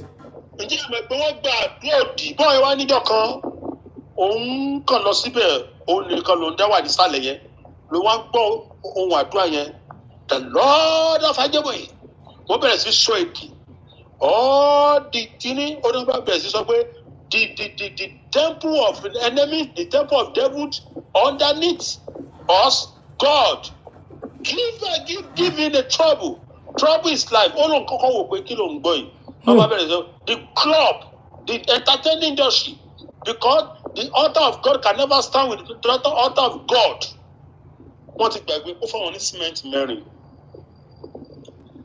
Dàpọ̀ jẹ gbèsè kúrò nísàlẹ̀ yẹn ni kò wá mọ́ lórí Dàpọ̀ nìkan àwọn fámìlì tó wá nílé yẹn wọ́n ṣe bí wàhálà ṣe ṣẹlẹ̀ nìyẹn wọ́n ṣe finalize wọ́n tà mo ní sáṣìṣì bẹ́ẹ̀ bíi 4, 5, 6 tí wọ́n ti gba pápá even kẹ́ fún wọn gẹ́gẹ́ kán máa lò ó ní Kaduna ilẹ̀ tó wà ní Banawa ọ̀fẹ́ ni wọ́n fún Oyedepo ilẹ̀ yẹn tó iye 9 acres ó wà ní Banawa ẹ tó bá mọ Kaduna dáadáa tábà ti kó rárá bàtì ẹ tábà ti ń lọ wọ́n pè bẹ̀ ní winner drive ó gbàbẹ̀ lọ́fẹ̀ẹ́ ni sọ̀rọ̀ mi ò yé yín. Bẹ́ẹ̀ni. Àwọn fámìlì ò sì ní gbàbẹ̀ láéláé débi pé fámìlì àwọn tó fún nílẹ̀ yẹn gan fámìlì yẹn wọn lè lọ sí skul tí wọ́n dálẹ̀ lórí ibẹ̀ yẹn. Tẹ́ ẹ bá ní property tẹ́ ẹ bá lọ fi rẹ́ǹtì fún àwọn Pentecostal yẹn mo rí àṣírí dáadáa kérúbù ní mí mo gbórí òkè dáadáa wọ́n máa wá ní èmi tẹ́ ń wo èmi tí mo bá yín sọ God bless you ilẹ̀ yẹn acres of land ní Banawa ní Kaduna kò sí time kò sí kọ́bọ̀. God bless you baba God bless you ọmọ màmá yẹn wọ́n lè kúrò ní school ọmọ yẹn mi mọ nǹkan tó lè ṣe Oyedepo gba ọmọ yẹn sílẹ̀ ọmọ yẹn ṣẹ̀ṣẹ̀ wá lọ bẹ̀rẹ̀ school bomi ọmọ màmá yẹn bàbá ọmọ yẹn dẹ̀ ti kú tó jẹ́ ọkùnrin kan so tí màmá yẹn ní. àwọn pákórì Katsina. Oh my God gbọ́ bàbá ẹgbà tó fúnra yín torí ẹ̀ à ń sinra wa létí ni oní property wa ni ẹ kì í ṣe fún God gbogbo Paris tí olórí burúkú ní dìmú dálẹ̀ fún torí owó ni mo ti rí building kan tó jẹ́ 3-story building church mẹ́fà sí bẹ̀ níbẹ̀ wíńdì kọ̀ọ̀kan ní church kọ̀ọ̀kan mú o. bẹ́ẹ̀ni. wọ́n ta lẹ́yìn ẹgbẹ́ yìí ni tó o bá ti fún property ẹ̀ fún wọn tí wọ́n rẹ́ǹtì ẹ̀ yọ̀yọ̀ hóòlù wọ́n máa sọkùn tiẹ̀ ní wọ́n náà jẹ̀bú wọ́n sì máa tàwa kérúbù wá wọ́n á níbẹ̀ yẹn àwọn fi God kó kírímà fún wọn àwa ti ṣiṣẹ́ fún wọn dáadáa. I come back home to liberate ohun tí àwọn bàlàwà ń sọ fún yín àwọn àti tó sì ń sọ̀rọ̀ pé àti mo sì ń lọ wí náà ó sì ń tán rẹ ní kò sí nǹkan kan níbẹ̀. ṣẹlẹ̀ náà ti rí gbèsè ayé 70 years Rolls Royce méjì 1 ìkejì ọmọ ẹ̀ náà ti ń sọ̀rọ̀ tithe and offering. ẹ̀wẹ̀ ikú dùgbẹ̀ tó ń tẹ̀lé bá bẹ́ẹ̀ káàkiri kí ló ti ń gbórúkọ ẹ̀ ìyẹn ti ẹ̀ bàjẹ́ lórí pẹ̀lẹ́kọ̀ọ́. wọ́n ti ń sinmi lọ́wọ́ ayé wa ń wo nǹkan tó máa ṣẹlẹ̀ fún Adébóyè nígbà tó bá fẹ́ kú bóyá ọmọ ẹ̀ ní yóò gbélé ìjọlé lọ́wọ́ torí pé bàbá Akíndayọ̀mí kò àwọn ọmọ ẹ̀gán wọn mi rò pọ́n recognize wọn. Just imagine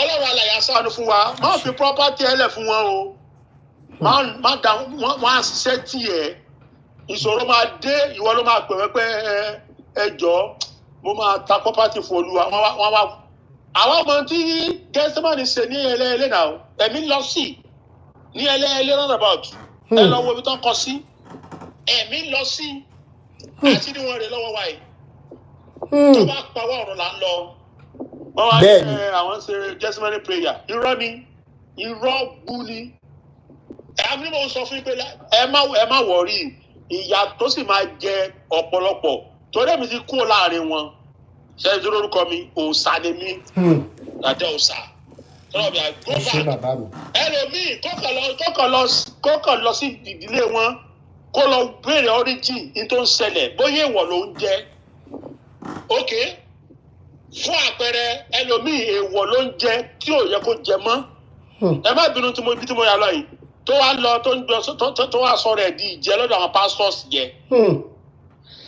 Níbo ni a ti wá kí ni orísun kí ni origin? Níbi ilé wa nísìnyí ajá ṣe wá lóore wọ́n sì àwọn bàbá wa ń gbà yẹn dẹ̀ sọ pé ẹni ò gbọ́dọ̀ fọ́ ẹnìkan ajá nínú ìran wa kò sí tó kan Christianity o èyí tó jẹ̀jà ó gbókù ni. Níjọ́ tèmi lọ Akwa Ibom tí mo lọ ṣèṣì jẹ ajá ẹnu mi bó ni àwọn kan tó wà tí ò sí ní í ṣe pẹ̀lú orúkọ Jésù ẹ̀yin dáàbò Jésù wọnú ohun tí ò kan Jésù lọ́wọ́ lẹ́sẹ̀. We are in Africa. Ẹ bẹ́ẹ̀ yẹn máa tàn yín jẹ. Ẹ ṣé bàbá mi. Let your eyes open. Property ilé ẹ property family ẹ ilẹ̀ mo ti rán ọ̀dẹ̀ kan iye tó jogún ilẹ̀ tí wọ́n pàpà jogún tó jogún lọ́wọ́ bàbá ẹ̀ ó fún wọn ni wọ́n gbàgbé ó wá ń ṣàgbà wa márúwá káàkiri orí ẹ ti burú o orí ẹ ti burú ilẹ̀ yẹn ẹgbẹ́ títì ló wà wọ́n lè ilẹ̀ yẹn what millions not millions ó gbé fún ohun tí fólúwà mo ní kí so kò sí gbà mọ́ àwọn ní kò sí gbà wọ́n ti kọ́ lé síbẹ̀ wọ́n ti kọ́ gbẹ̀ God bless you my brother ló máa jẹ́ o so ẹ jẹ́ ká ṣe ra ní brain kì í ṣe ká kàn máa gbọ́ program lásán forget about church èmi 20 years ti kọjá tí mo ti lọ church èmi ẹ bá wọn pé papọ̀ kí láǹfààní bá ń pé papọ̀ tí inú wò pé àkókò tá a fi máa gbàdúrà kò tó àkókò tá a fi máa ka owó kò tó àkókò tá a fi máa ṣe meeting ẹ lọ sáwọn church náà ẹgbẹ́ lọ ṣúà ni what are we doing why are we disturbing ourselves ọjọ́ tí mo discover ẹgbẹ́ ọ̀run àpáàdì àti paradise tá à ń sọ yìí gan àwọn kan ló jókòó round table tó sì mu wine tó mu ọtí tó mu igbó tó mu sìgá àwọn CMS ọ̀run àpáàdì tá à ń sọ nígbà tí ìjà dẹ̀ dé láàrin àwọn àti King James àbí King James tó kọ Bible King James fashion yẹn bàbá ńlá 90 ni 90 ó bẹ̀rẹ̀ bí ògbóni ní ayé sí mò ń sọ tí mo mọ̀ fún yín ni tẹ́bi àmì máa ń ka ìtàn dáadáa ló fi lọ dá Anglican alẹ́ Church of England ní Anglican America ló ní Baptist company ni wọ́n ń ṣe fẹ̀yìntì ṣé wọ́n fẹ̀yìntì inú ṣe olúwa wọ́n ṣe fẹ̀yìntì wọ́n lọ lífù wọn lọ gbogbo ẹ̀ kọ́ńpìlì ni sọ̀rọ̀ mi ò yé yín nítorí ní èyí ẹ jẹ́ ká fọra ní brain inú ọkàn rẹ ní church ẹ wà ibẹ̀ ni Ọlọ́run ń gbé ìfẹ́ ọmọnìkejì òun ló ṣe pàtàkì jù humanitarian is far greater than any religion than religion help nobody religion help anybody. Ẹni tó ti church lẹ́yìn sókè pè mọ́lẹ̀ ẹni tó ti church tó wà ní church gan ẹlòmíì ìgbà tó bá ra mọ́tò tuntun tàbí tó ra aṣọ tuntun ló máa lọ church ó fẹ́ lọ King James fashion King James tẹ́ ń gbọ́ yẹn bá bá ńlá ẹlẹ́sẹ̀ ni ó bá yàyàwó ẹ̀sùn homosexual ni. bẹ́ẹ̀ni. ní King James fashion ní èka báìbù kankan èyí tí mo ti kà sẹ́yìn I'm telling you. èèyàn dáṣì wọn ìyá ẹ̀ gan ló bá sùn ìyá ẹ̀ ni. ṣé ìyá okay yes. ìyá ẹ̀ ni. Paradise and hell is what? Paradise and hell rẹ ó ń bẹ ní inú rẹ ayé ló sì ti jìyà ẹ̀ṣẹ̀ rẹ tó fi mú jọba ayé àwíkókó. nígbà tí ẹnìkan bá ṣẹ̀ ní England tàbí ní Amẹ́ríkà tó bá sá wá Nàìjíríà sẹ́wọ̀n ìwà repatriate tán ni wá gbé. bẹ́ẹ̀ni. kéèyàn ṣẹ̀ ní Ìbàdàn àwọn ọlọ́pàá ó wá sá lọ sí Sokoto wọ́n á gbéra láti Sokoto mẹ́ẹ̀ wọ́n á gbéra láti bí wọ́n á lọ bá Sokoto wọ́n á lọ sí divisional area wọ́n á lọ sí wọ́n á wá nígbà tó bá wá tán wọ́n á wá gbé á wá jẹ́jọ́ nìbàdàn mélòó wá ní Ọlọ́run ọ̀run Ọlọ́run Olódùmarè ayé tó ti ṣẹ̀ ló ti jìyà ṣé spirit máa ń jóná ni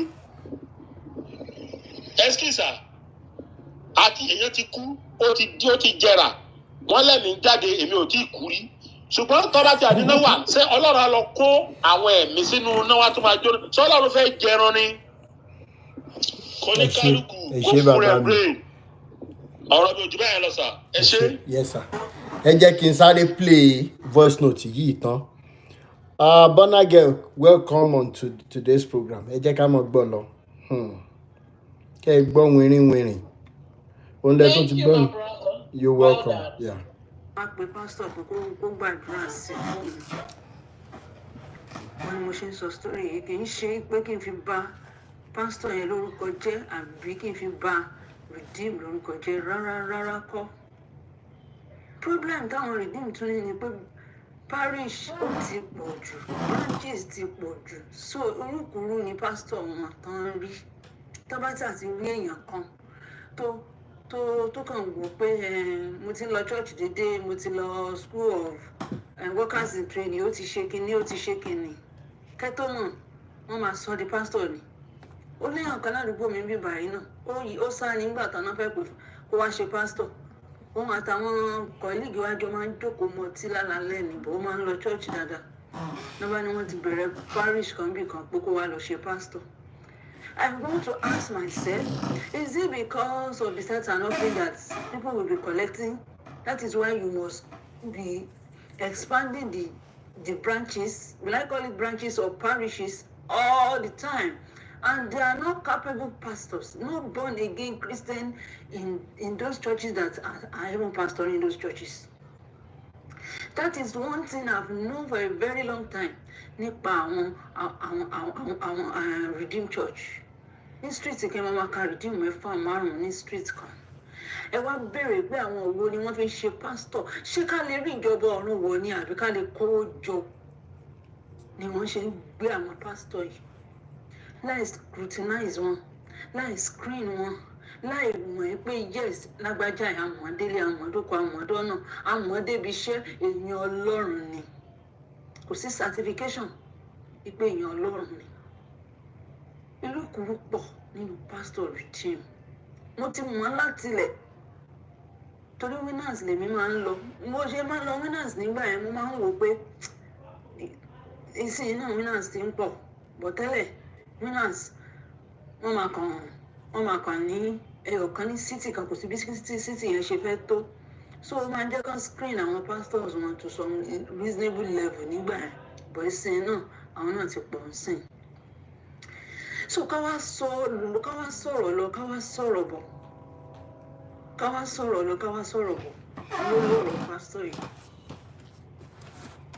ló bá ṣàdédé dìgbà kan o ṣe rí owó tó ń gbà lọ́wọ́ girama yìí kì í ṣe kékeré o àwọn ọmọ ẹ̀ ti marry àwọn ọmọ ẹ̀ ti lọ station tó gbogbo everybody ti lọ owó tó ń gbà lọ́wọ́ girama yìí tí pásítọ̀ yẹn ń gbà kẹ́ tó mọ̀ pásítọ̀ ni ìyá ọ̀tọ́ mi wọ́n ní school ó dẹ̀ wà òkè ó ń gba pension ó ń gba everything ìyá tó dẹ̀ wà kíláàsì nìyá yẹn ó kàn jẹ́ kan làwọn èèyàn bẹ̀rẹ̀ sí ní pe ọ̀rẹ́ mi nípa kan wá mọ́mí wọn ò kó mú wọn ṣe bákan bákan mọ́mí wọn ṣe bákan bákan kí ló ṣe wọn èèyàn kan tó close mọ́ mọ́mí wọn gan-an lòun lọ sí station wọn òun rí wọn o wípé ara wọn wípé kò já o àpò wọn lórí fóònù voice wọn clear wọn ṣeré kò rẹ mọ́mí wọn nìkan táwọn sọ ni pé ó dàbí pé wọ́n ṣe gángan kan.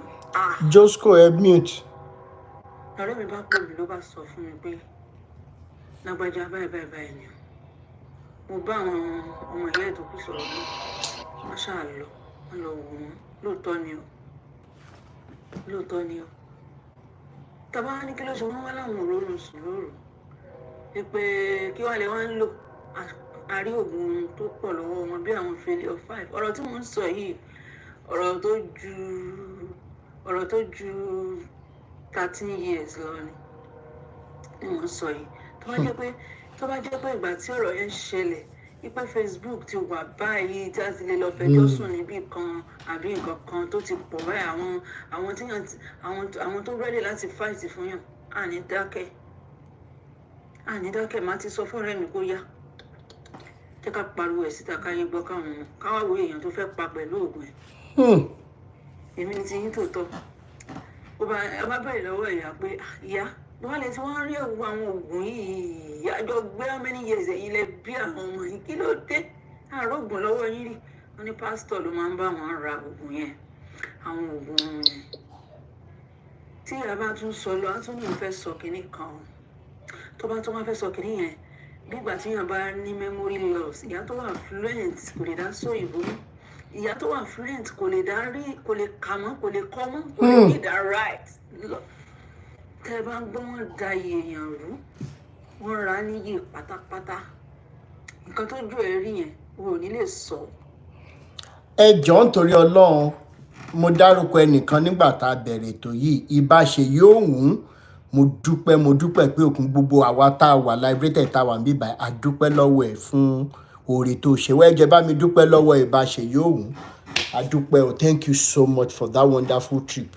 You left abroad, you went all the way straight to that place. Thank you so much.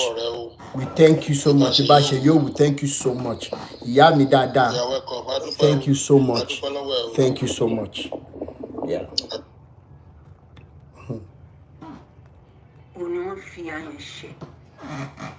Nǹkan tó ju ẹ̀rí yẹn ò ní lè sọ pásítọ̀ Redeem ni o. Pásítọ̀ Redeem ni o. Ìgbà tó ṣàyà ọmọ ẹ̀ tó kọ́kọ́ bí ṣàwá mọ bó ṣe máa lọ gbé ó ṣàlọ gbé lọ sí station ó wá pe pásítọ̀ yẹn pé ṣebí tó bá ti ẹ̀rẹ́ mẹ́mbà yín ẹ ti pe àwọn ọmọ pé àmà ti try àmà ti pray àmà rí nǹkan kan ẹ wá ò mọ́mí yín need attention ọ̀rọ̀ tó sọ wípé má forí kógun kò sí ó mọ nǹkan kan máa kékeré ara ẹ. Pastor Redeem. kó nǹkan tó mọ o forí kógun Pastor Redeem ló sọ bẹ́ẹ̀ fọmọ ẹ o everybody ṣáà advice ọmọ ẹ kó dákẹ́ ìpè kó má sọ̀rọ̀ mọ́ ìpè kó dákẹ́ ìpè kó má béèrè wọ́n ṣe bẹ̀rẹ̀ sí ní gbìyànjú yẹn kiri ìgbà tí pásítọ̀ yẹn máa sọ níbi tó máa.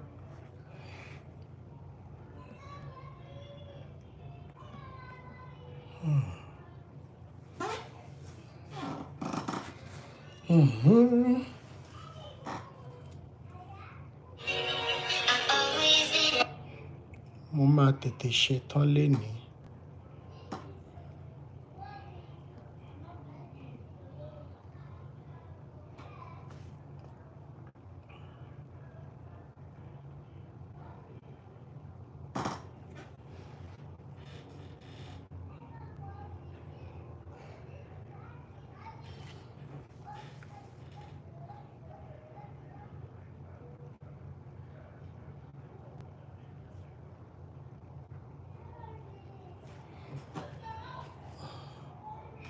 I know. Wọ́n flag ni so. Èmi ni mo stop ẹ̀. Ẹ jọ̀ọ́ bá ṣe ń gbọ́ kíní ẹ jẹ́ ká máa power tap. Wọ́n flag.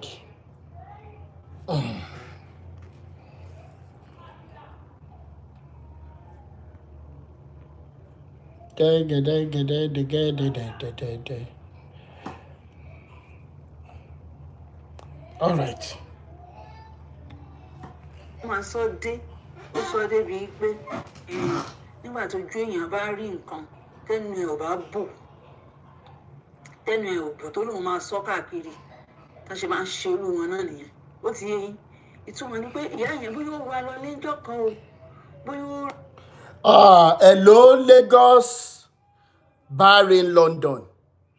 I am begging you in the name of Elédùmarè. Mo fi gbogbo nǹkan tó jẹ́ láyé àtọ̀run mo fi bẹ̀. Don't advertise Islam on my page. I am begging you. I don't want to be rude to anybody. Don't ever bring Islam to my page again. Please, let's respect one another. I am begging you. Let it be the last time you will do it. Please. Anje kuru radarada kó tán láwo òun wá sórí page mi pé thank God you are a Muslim or whatever. Who cares? Whose business? Let it be the last time. I am respectfully saying it now.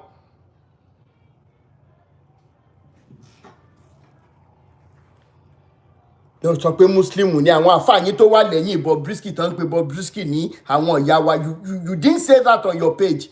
Orí page mi ló ti fẹ́ máa wá ṣe wèrè. Nígbà tí yẹ pé bóyá omukun mẹ́kọ̀ọ́. Thank God you are Muslim. Nígbà tí yẹ pé bóyá omugbó ọkọjá bí tán ti ń mugbó. Thank God you are Muslim. Mi ìfẹ́ bínú lẹ́ni o. Ẹ jọ̀ọ́ nítorí Ọlọ́run. Orí nídìí nǹkan ni o. Bóyá ó rí ní orí obìnrin ni o, orí ọmọ ìjọ ni o. Bóyá ó kó ògùn mọ́ lọ́wọ́ ni àmọ́ nǹkan tí ìyá yẹn rí di ní. Àláì wọ́n ya ìyá yẹn wèrè. Wọ́n wá gbé kiri. Gbogbo àwọn hospital tó yẹ kán gbé ìyá yẹn lọ. Tá bá ti gbé wọn débẹ̀ wọ́n fún wọn lóògùn àwọn oògùn yẹn tó máa result sí another sickness. Ẹ wo tí mo ṣe ń bá yín sọ̀rọ̀ mo wà emotionally disturbed because kì í ṣe irú ìyá yẹn ló yẹ kó jẹ irú ìyá yẹn.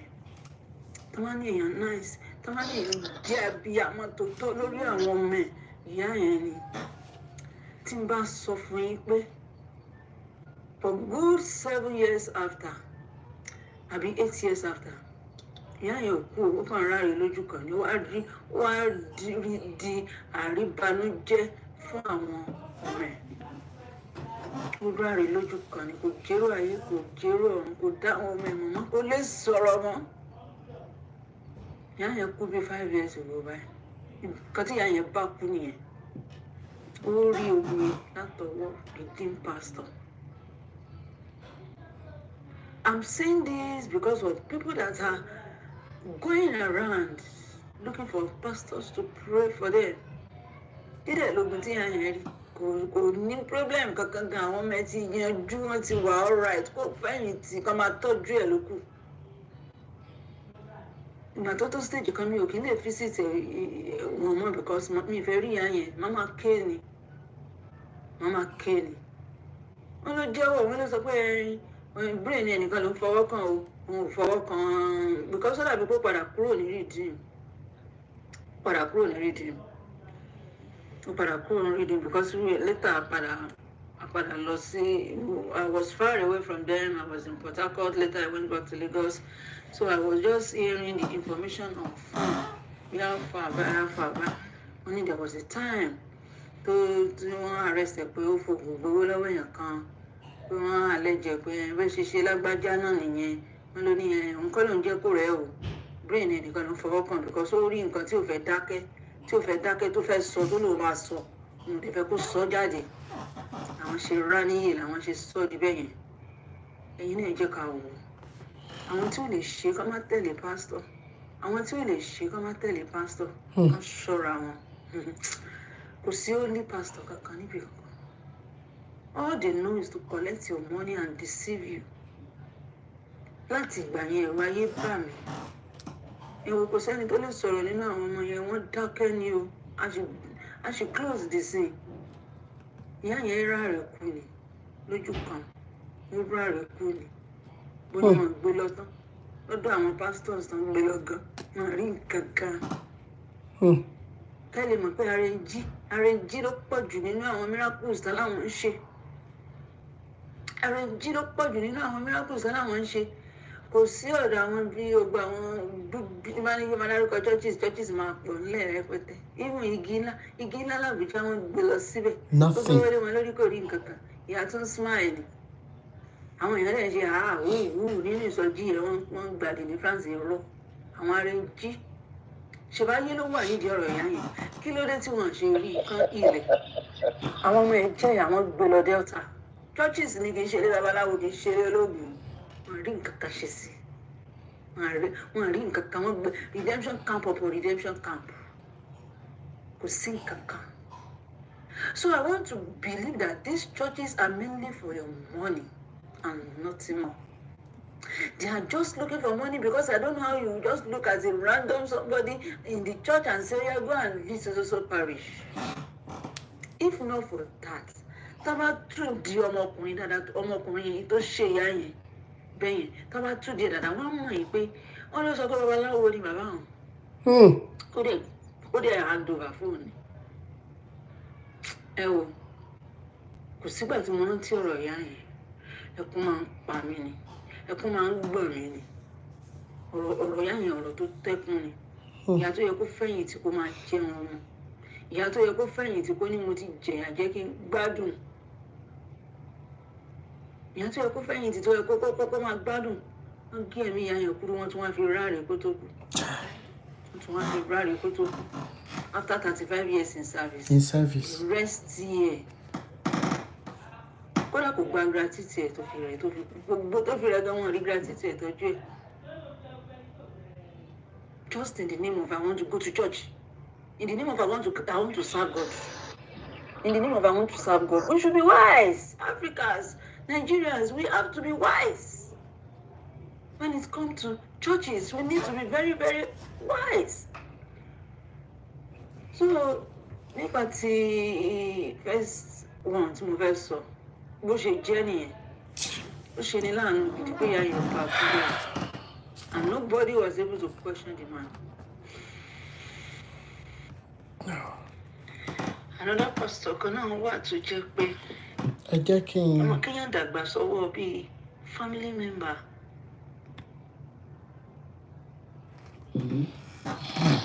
Ẹ jẹ́ kí n keep eléyìí di ìgbà kan náà torí mi ní fẹ́ pẹ́ jù lénìí. Mo ní láti ṣiṣẹ́ ilé. Mo fẹ́ dáná. Mo máa gbà wá láyè 2 minutes. Ẹjọ́ tó bá ti ju 2 minutes lọ, màá end ẹ̀. Màá gbẹ́lòmí wọlé. Ṣé gbọ́ ẹjọ́ ẹ má bínú torí máa wá bẹ̀ lénìí. This is a story that makes somebody to wonder, to weep. This is a very sad incident that téèyàn bá jorí ahun á sunkún. Okay? Ẹ jẹ́ kí n kọ́kọ́ gbé Joscope sà, ó yẹ sáré sọ̀rọ̀ sà. Ṣé ní gbogbo owó tá à ń sọ yìí òótọ́ ni? Àwa ti mọ ilé tipẹ́tipẹ́ more than 40 years ago. Ìyàwó mi ṣaláìsí ń sìn, ó ń lọ bí more than 10 years ago. Àwọn pásítọ̀ náà ló ṣekú pa. Kì í má ṣe orúkọ church ten dáyà nìkan ló ṣe. Gbogbo everywhere ní every of the church. Àwọn tí Ọlọ́run pè nínú 1,000 ojú méjì lọ. Ṣé rí mo rọkọ̀ fún ìyàwó mi, pẹ̀lú mo rọkọ̀ fún ìyàwó mi, wọ́n ṣàtàn ìyàwó mi wọ́n tàn kó ta ọ̀yẹn. Bàtọ́ fẹ́ ta ọkọ̀, wọ́n á pè mí. Wọ́n ní kí ló kàn mí, mo ní orúkọ ta ló wà ń bẹ̀, orúkọ ayé wọn ló ní, nǹkan báwo kó fi ṣe. Ṣé ọmọ tó dẹ̀bẹ̀ sí náwó ẹ̀ tó wọ́ tán, wọ́n wá rí di wọn bó ṣe sọ àìsàn sí lára nìyẹn. Èmi dẹ̀ rèé, èmi gan iná ọmọ rárá. Mo lọ káàkiri, mo tún ara ẹ̀ ṣe, ó tún padà sọ síbẹ̀. Ibi tó gbà kú nìyẹn, àmọ́ kó tó kú, wọ́n pa ọmọ mi.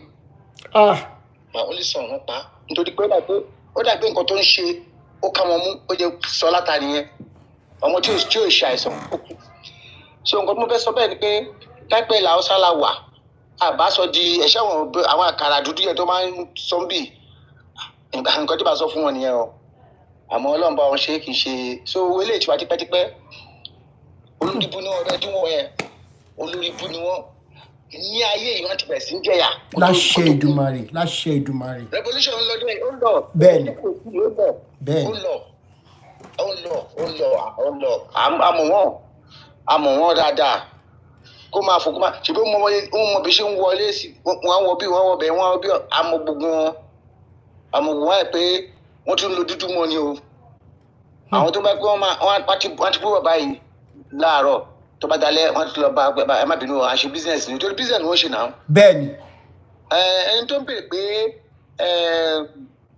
branches wọn pọ̀ ó gbọ́dọ̀ pọ̀ ṣẹ́rí kó tó fún yín síbi kan wọ́n ti mọ̀ pé ẹ ti bá wọn jẹ ṣe everything so nǹkan tó bá ní kẹ́ ẹ ṣẹlẹ̀ máa ṣe returns ní nǹkan tó ń retí ṣé wọn pé láìpẹ́ yìí àwọn parish kan ní problem pẹ̀lú olórí wọn torí owó.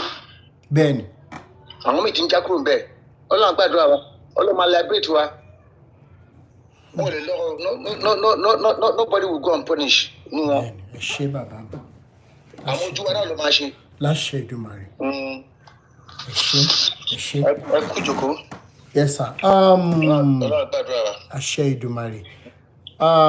olórí oko wọn ni ó yẹ sáré bá mi gbóhùn sókè pàápàá ẹ on mute kẹ́ gbóhùn sókè olórí oko ṣe wà ńbẹ̀ ẹ on mute olórí oko ṣe wà ńbẹ̀. Mo Samuel ẹ ń béèrè pé kí ni mo fẹ́ lọ sè omi ọbẹ̀ bí mo ṣe máa ń sè náà nìkan ló ń ṣàánú mi. Hello, brother. Ó yá ẹ sáré bá a sọ̀rọ̀ 2 minutes. Hello, brother. Ọlọ́run á fún yín ṣe o. àṣẹ Èdùmàrè. Mi gan support yín, mo ti wà pẹ̀lú yín tipẹ́tipẹ́ but mo wà níbi iṣẹ́ báyìí náà. Okay. Àwọn kan ní kí n sáré sọ pé gbogbo tẹ́ ń sọ gbogbo tó dẹ̀ ń ṣẹlẹ̀ ọ̀rọ̀ tí mi ò ti ṣe sọ ń sìn but I will continue to follow you. Okay, because I work in the media, I understand what is going on from the day one. Okay. I don't buy one journey, I don't buy one money. I work with Channels TV before I moved down to UK. Wow. About 20 years now. But gbogbo nǹkan tó ń ṣẹlẹ̀ níbẹ̀ gbogbo ẹ̀ la mọ̀. But ẹ má jẹ́ kí n fọ̀rọ̀ gùn. Ṣé yín? Ọ̀tẹ̀jẹ̀ fáwọn tó kù láyé. But if you follow you up, but whatever in terms of media wise, how to put things the way you want it, I'm always available. All right. Ẹ jẹ́ kí n kọ́lẹ̀. Gbogbo nǹkan tó jí lẹ́ni, gbogbo nǹkan tó ń ṣẹlẹ̀ gbogbo ẹ̀ la mọ̀. Èmi gan ti lọ káàkiri. Àti pẹ́ lẹ́nu ẹ̀. But èmi jẹ́ káwọn èèyàn náà mọ̀ pé ẹ̀yin tí n bá kí tó lè fún lówó mi o, mi kàn lè máa fún lówó. Kẹ máa kó fún pásọ̀ kan tó ń yọ kó tó yẹ kẹ mú rí bá àmúná àbúrò gan tó yẹ kó ń gan fún rẹ̀ gan ó lè má gbọ́ o. Ogun á tún gbé sórí kíní kó a máa jẹ lobster táwọn tó dẹ̀ wà láńbẹ̀ gan oúnjẹ gan wọn tí ì rí jẹ mo fẹ́ sọ pé every week ló ń ṣe sọjí ló ń ṣe wọ́dẹ kan kí ló ń pè náà. Deliverance healing services. Evangelism. Gbogbo time tó yẹ káwọn tó yẹ kó lọ church àwọn tó yẹ kó lọ tajà wọn àtún máa take time wọn up to even gan tó ti gbé mi jáde pé òun tó máa ṣe mí ní 1st October to 30 of October. ṣógun láyé ni. month ọbẹ̀ fi ṣe bí fasting and prayer how come bàbá ẹ jẹ́ ká bẹ́ẹ̀ ṣe ń ṣe yìí ẹ jẹ́ ká continue ká máa help àwọn tó wà ní around wa ká máa jẹ́ kó mọ̀ pé things have to be changed and then they need to know what to know. A lot of people more. But ẹ ṣé bàbá àwọn tá a wà ń bẹ̀ náà tá a ti understand àwọn ajẹ́ kan mọ̀ ẹ jẹ́ ká yé kí n dúró báyìí náà kí fáwọn tó kù láyé. Ó dàgbà bá. Yes sir. Ọlọ́run àti ṣe. Àmín. Sister Tokes ó yẹ bá wa gbóhùn sókè pàápàá thank you so much bàbá mi mo ti kọ orúkọ yín sílẹ̀ a máa sọ̀rọ̀ later. Sister Tokes. Ẹ kálẹ́. Ọlọ́run á wà pẹ̀lú yín o. Àṣẹ Èdùmàrè mà. Àṣẹ. Ṣé sí ìwọ̀n tó ń ṣẹlẹ̀ yẹn kì í ṣe ìdíìmù nìkan ó ń ṣẹlẹ̀ ní ìjọ aláṣọ funfun àti celestia ó ń ṣẹlẹ̀ ń bẹ̀.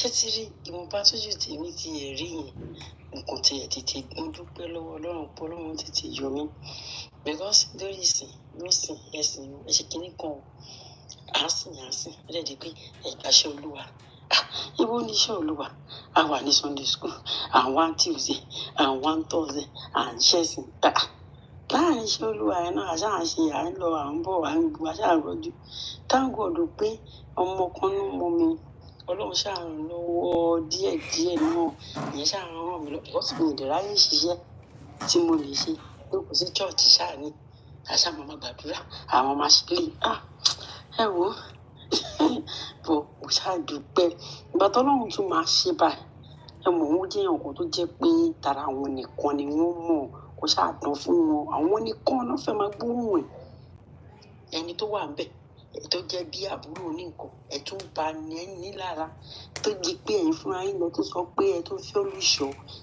tẹ̀lọ kọ lẹ́tà ẹni olùṣọ́ tó dé yẹn ló ṣe ẹ sọ pé iṣẹ́ wo lẹ́yìn ṣá èmi ṣiṣẹ́ báyìí o iṣẹ́ báyìí ni mo ṣe o ǹdẹ́ mo yẹ ṣiṣẹ́ Olúwa ẹ̀ ẹ̀ lè ṣiṣẹ́ Olúwa kẹ́ tó ṣiṣẹ́ mọ́ ó bẹ́tà kẹ́ lọ béèrè ìgbọ́dọ̀ Ọlọ́run pé èyí sí gangan mo jáde níwà ìgbà tó sọ fún mi kẹ ṣé tí problem táwọn èèyàn ní ni wípé àwọn èèyàn tó wà nínú church àti àwọn olórí yẹn tá a mọ̀ yẹn bí pásítọ̀ bí ìyàwó níbi kankan àwọn lágbàgbọ́ kì í ṣe pé àgbàgbọ́ nínú Ọlọ́run fún mi kọ́ tí wọ́n bá ti sọ fún wa irú kí Ọlọ́run fi ìran hàn wá káwa máa ní kókó wa máa sọ fún wa pé nǹkan báyìí ni nǹkan yìí káwọn bá sọ fún wa pé kò rí bẹ́ẹ̀ ọ̀tá máa gbà nìyẹn ṣé mo báwo lọ ṣe máa sọ fún wọn pé ṣiṣẹ́ Olúwa ó dẹ̀ lọ bèrè níbi kankan mo dẹ̀ jókòó mo dẹ̀ start immediately no sign nothing else ibi tí mo lọ nílẹ̀ sọ fún mi pé tí màá yẹn jíṣẹ́ fún mi tán báyìí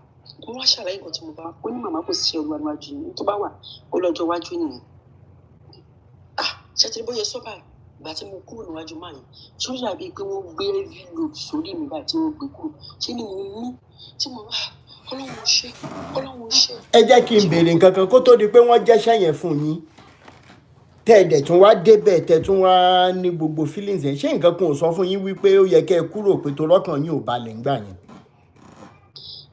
kí ṣe bí ṣe mọ̀ pé àlá tẹ̀mí fi lápẹ́ mo wà ń bì kan mò ń kọrin wọ́n dẹ̀ sọ pé ókè kí n wà nínú ìgbìmọ̀ wá ṣèṣin kì í ṣe ìsìn Ọlọ́run for 6 months ní ìwà ṣe mọ̀ bí gbogbo nǹkan yẹn ṣe rí gbà yẹn pàtàkì máa ṣe yẹ ẹ̀mọ̀ ìyàtọ̀ lè wá àkókò bẹ́ẹ̀ yẹn ṣé mo ẹ̀sìn máa ṣe sin wíìzì àárọ̀ ìrọ̀lẹ́ gbogbo ẹ̀ aṣááṣí yẹn ẹ̀tún yá ẹ̀tún gbélé wọ̀ ní most of the time náà làwọn àjọ tí wọ́n nínú wọn kí ni mo fẹ́ máa ṣe bẹ̀ because ní Celestia obìnrin ò lè wọ pẹpẹ kí ló fẹ́ máa ṣe akọ mọ́ máa tún àyíká ṣe àgbàgbà jí gbogbo ẹ̀ bó ṣe mọ̀ ẹni tó lọ́ọ́ bá máa yọ. ṣé ẹ̀ ṣáàsì lára àwọn tán mú mọ́lẹ̀ ń bẹ́ o.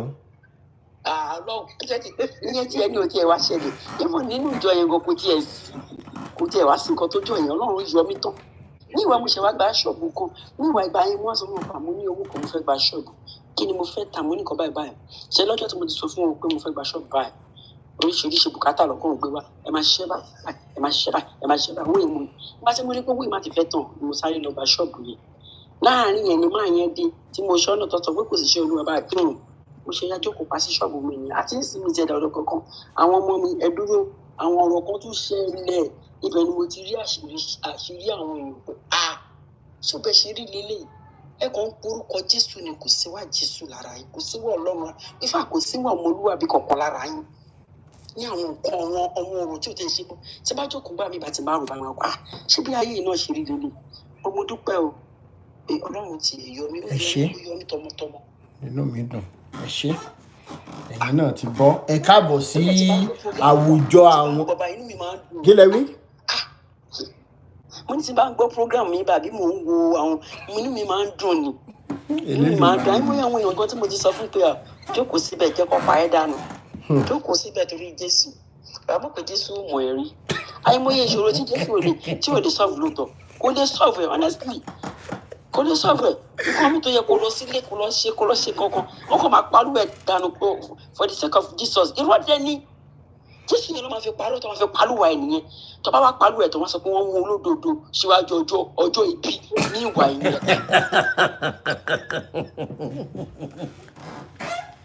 Sister Tox àfìgbà tẹ́ fọ́tébù wọ́n mú olódo lọ ṣáájú ọjọ́ bí kí ló dé tí Jésù yìí ò rí ọjọ́ bí kúrò. Kó tó máa sọ nìyẹn. Ìwà àwọn ọlọ́pàá. Wọ́n tó kọ́ sí wọn lójú, tó kọ́ sí wọn lẹ́nu. Ẹ ṣé ìyá mi, thank you so much. Dúpẹ́. Ẹ ṣé sà. Yeah. Born again. Ẹ ò beauty kẹ́ bá sọ̀rọ̀ born again ṣe wà bẹ́ẹ̀. Hello. Mo tún rántí àwọn phrase tó máa ń lò tó fi mú wa mọ́lẹ̀ tó fi gbá wa tó fi ṣí gbogbo tó fi ṣí fìlà orí wa dà. Ọlọ́run wà dé miss God o. Ọlọ́run ò ní fi eré fún gbogbo àwọn pásítọ̀. Àṣẹ Ìdùmarè. Àṣẹ. Gbogbo orí tí wọ́n ti pa lẹ́kún, gbogbo orí tán ti yàn jẹ àrọ́mọdọ́mọ wọn lágbára Ọlọ́run wọn ní gbogbo owó tán ti accumulate. Wọ́n ò fi wo àìsàn ni. Wọn ò ní fi ayọ̀ ná àrọ́mọdọ́mọ wọn ò ní. Bó ṣe ń sọ fún wa pé àrọ́mọdọ́mọ wọn ò ní tòṣì lágbára Ọlọ́run àrọ́mọdọ́mọ wọn gbogbo owó yẹn àìsàn náà máa fi wò. Àṣẹ Ìdùmarè. Àṣẹ Ìdùmarè. Àṣẹ. Bó ṣe accumulate tó ń save owó yẹn di àrọ́mọdọ́mọ wọn. Àwọn àrọ́mọdọ́mọ wọn. Wọ́n á máa káàkùnrùn ni. Drug náà máa fi owó yẹn náà máa fi mú lágbára Ọlọ́run. Lágbára Ọlọ́run. Rádaràdárédèrè. Náà máa bá kú. Wọ́n máa rí lágbára Ọlọ́run. Àṣẹ Ìdùmarè. Wọ́n ti pa àwọn èèyàn lẹ́kún jìnnà. Bẹ́ẹ̀ni. Mélòó lèèyàn fẹ́ kà? Mélòó lèèyàn fẹ́ sọ? We can't even lè sọ tán lè kà tán. These people have destroyed life far. It's too much. It's too much. I can't even quantify. Unfortunately, they are still in the business. Gbogbo èèyàn tó bá gbọ́ mi lálẹ́ yìí torí wọ́n bá pé tán ṣì táwọn ọmọ wọn lọ universities àwọn churches yìí. Lọ mú àwọn ọmọ yín kúrò ní àwọn universities yìí. They are destroying those kids. They are preparing those kids. Wọ́n prepare mentality wọn for future slavery. They are preparing them for future slavery. Wọ́n ti ń program live wọn. This is what these guys are doing with those universities. They are programming these kids live. Ènìyàn torí ẹ̀ bá dé pé abẹ́tà kò lọ fa ọmọ ẹ̀ kúrò ń bẹ̀. Because it will not go well with those kids at the long run. Yes, they might come out with good grades, but these kids can never be balanced because mama control life àwọn ọmọ yìí. Wọ́n ti program wọn right from wọ́n ṣe wọ school. Wọ́n ti program mind wọn mindset wọ́n ti program ẹ̀. Is well. Thank you so much. Actually, I've really missed your program, Uncle Rotimi. I know you have been busy. I've been held with one thing or the other. I know. Thank God, it's one of those issues in life that we will face. Everything can never. But once, as human beings, once we accept some things in life, that there will be good times, there will be bad times. I'm serious to a large extent, our problem will be half solved instead of running after all these stupid men that want. Mo ṣe fẹ́ béèrè ni wípé nígbà tí challenges ṣe pé pastor kankan. Kí ló jẹ́ bẹ́ẹ̀? I just take it as one of those things in life that I have to go through. Even in Bible, God saw pé as the Bible if we have to go by the context of the Bible, there will be Ecclesiastes, and there will be different times. Yes. Yeah, there will be different times. So once we accept that faith that àdúrà ta kàn máa gbà sọ́lọ́ Olúwa, trial ta ó máa dé bá wa, tó máa dé bá wa tá máa lose ẹ̀ kọ́lọ́ má jẹ́ kí ó ká encounter ẹ̀ lẹ́yìn yẹn ká fi Ọlọ́run ká fi gbogbo ẹ̀ eléyìí tó kù ká fi fún Ọlọ́run pé Olúwa take control, take the wheel. Lẹ́yìn yẹn no man has the power. No man has that special grace to help you to talk to the maker. Kò sí èèyàn kankan tó ní special grace more than you yourself. That you yourself to approach your God and talk to your God when the wheel seems very, very hard to step. Ìpè òun sáré lọ bá the pastor tó nǹkan fúnra rẹ̀ ò rí ẹsẹ̀ ara ẹ̀ gan-an sef. You are compounding your problem. You are inviting problem into your life. So it's better we should as individual accept some realities of life that there will be money, there will be times when there will be challenges, there will be times when there will be good times, there will be bad times. Whichever one comes, that grace and that power to deal with. Ó dẹ̀ ní iwájú kíní kan náà máa ti ń bọ́ mọ́ àbí báwo ni Yorùbá ṣe máa ń sọ pé iwájú ogun náà ti máa ń bá I don't know how to say it. I'm sorry to kí n má lọ. Gbogbo ẹ̀yin ọmọ Yorùbá tẹ́ ẹ̀ gbọ́ Yorùbá ilẹ̀ Ìgbò la máa tà yín sí last tá a bá pín. Àbí kẹ́ lọ jù wá sí Sambisa forest. Ìran Sambisa ti jìnnà jù Delta tàbí Edo. So good times will be there, bad times will come. But in all, let's keep our head up and let's this coven they call church. Let's keep the good work going on. Kurutimi, I'm serious. You make me so happy and proud each time I come across your videos. I'm serious. I once again have hope that Nigeria will be great again. Because if we continue at this pace, yes, I'm serious, we will sure get there. We will get there. It might take time, but sure we'll get there. Yeah. We will also save and salvage the mentality of people that they brainwash. Benny. Think that hard work should grace should substitute hard work. Benny. Hard work. Hard work there is no kò sábùjá lọ́rùn ọ̀pẹ ibi tá a bá gbá sókè la máa bá sọ̀kalẹ̀ bẹ́ẹ̀ ni. Yes, kò sábùjá, there is no grace anywhere. It's hard work ló tó bá meet opportunity no man that be grace that you have a special grace. It's hard work and meeting opportunity. So let's keep up the work. Lágbára Ọlọ́run, the Lord will continue to. This channel will continue to grow. This channel will continue to open and liberate men from all these dark coven that these men of God as and I also want to thank God. People are coming to realize that there is nothing like love and humanity. I'm serious.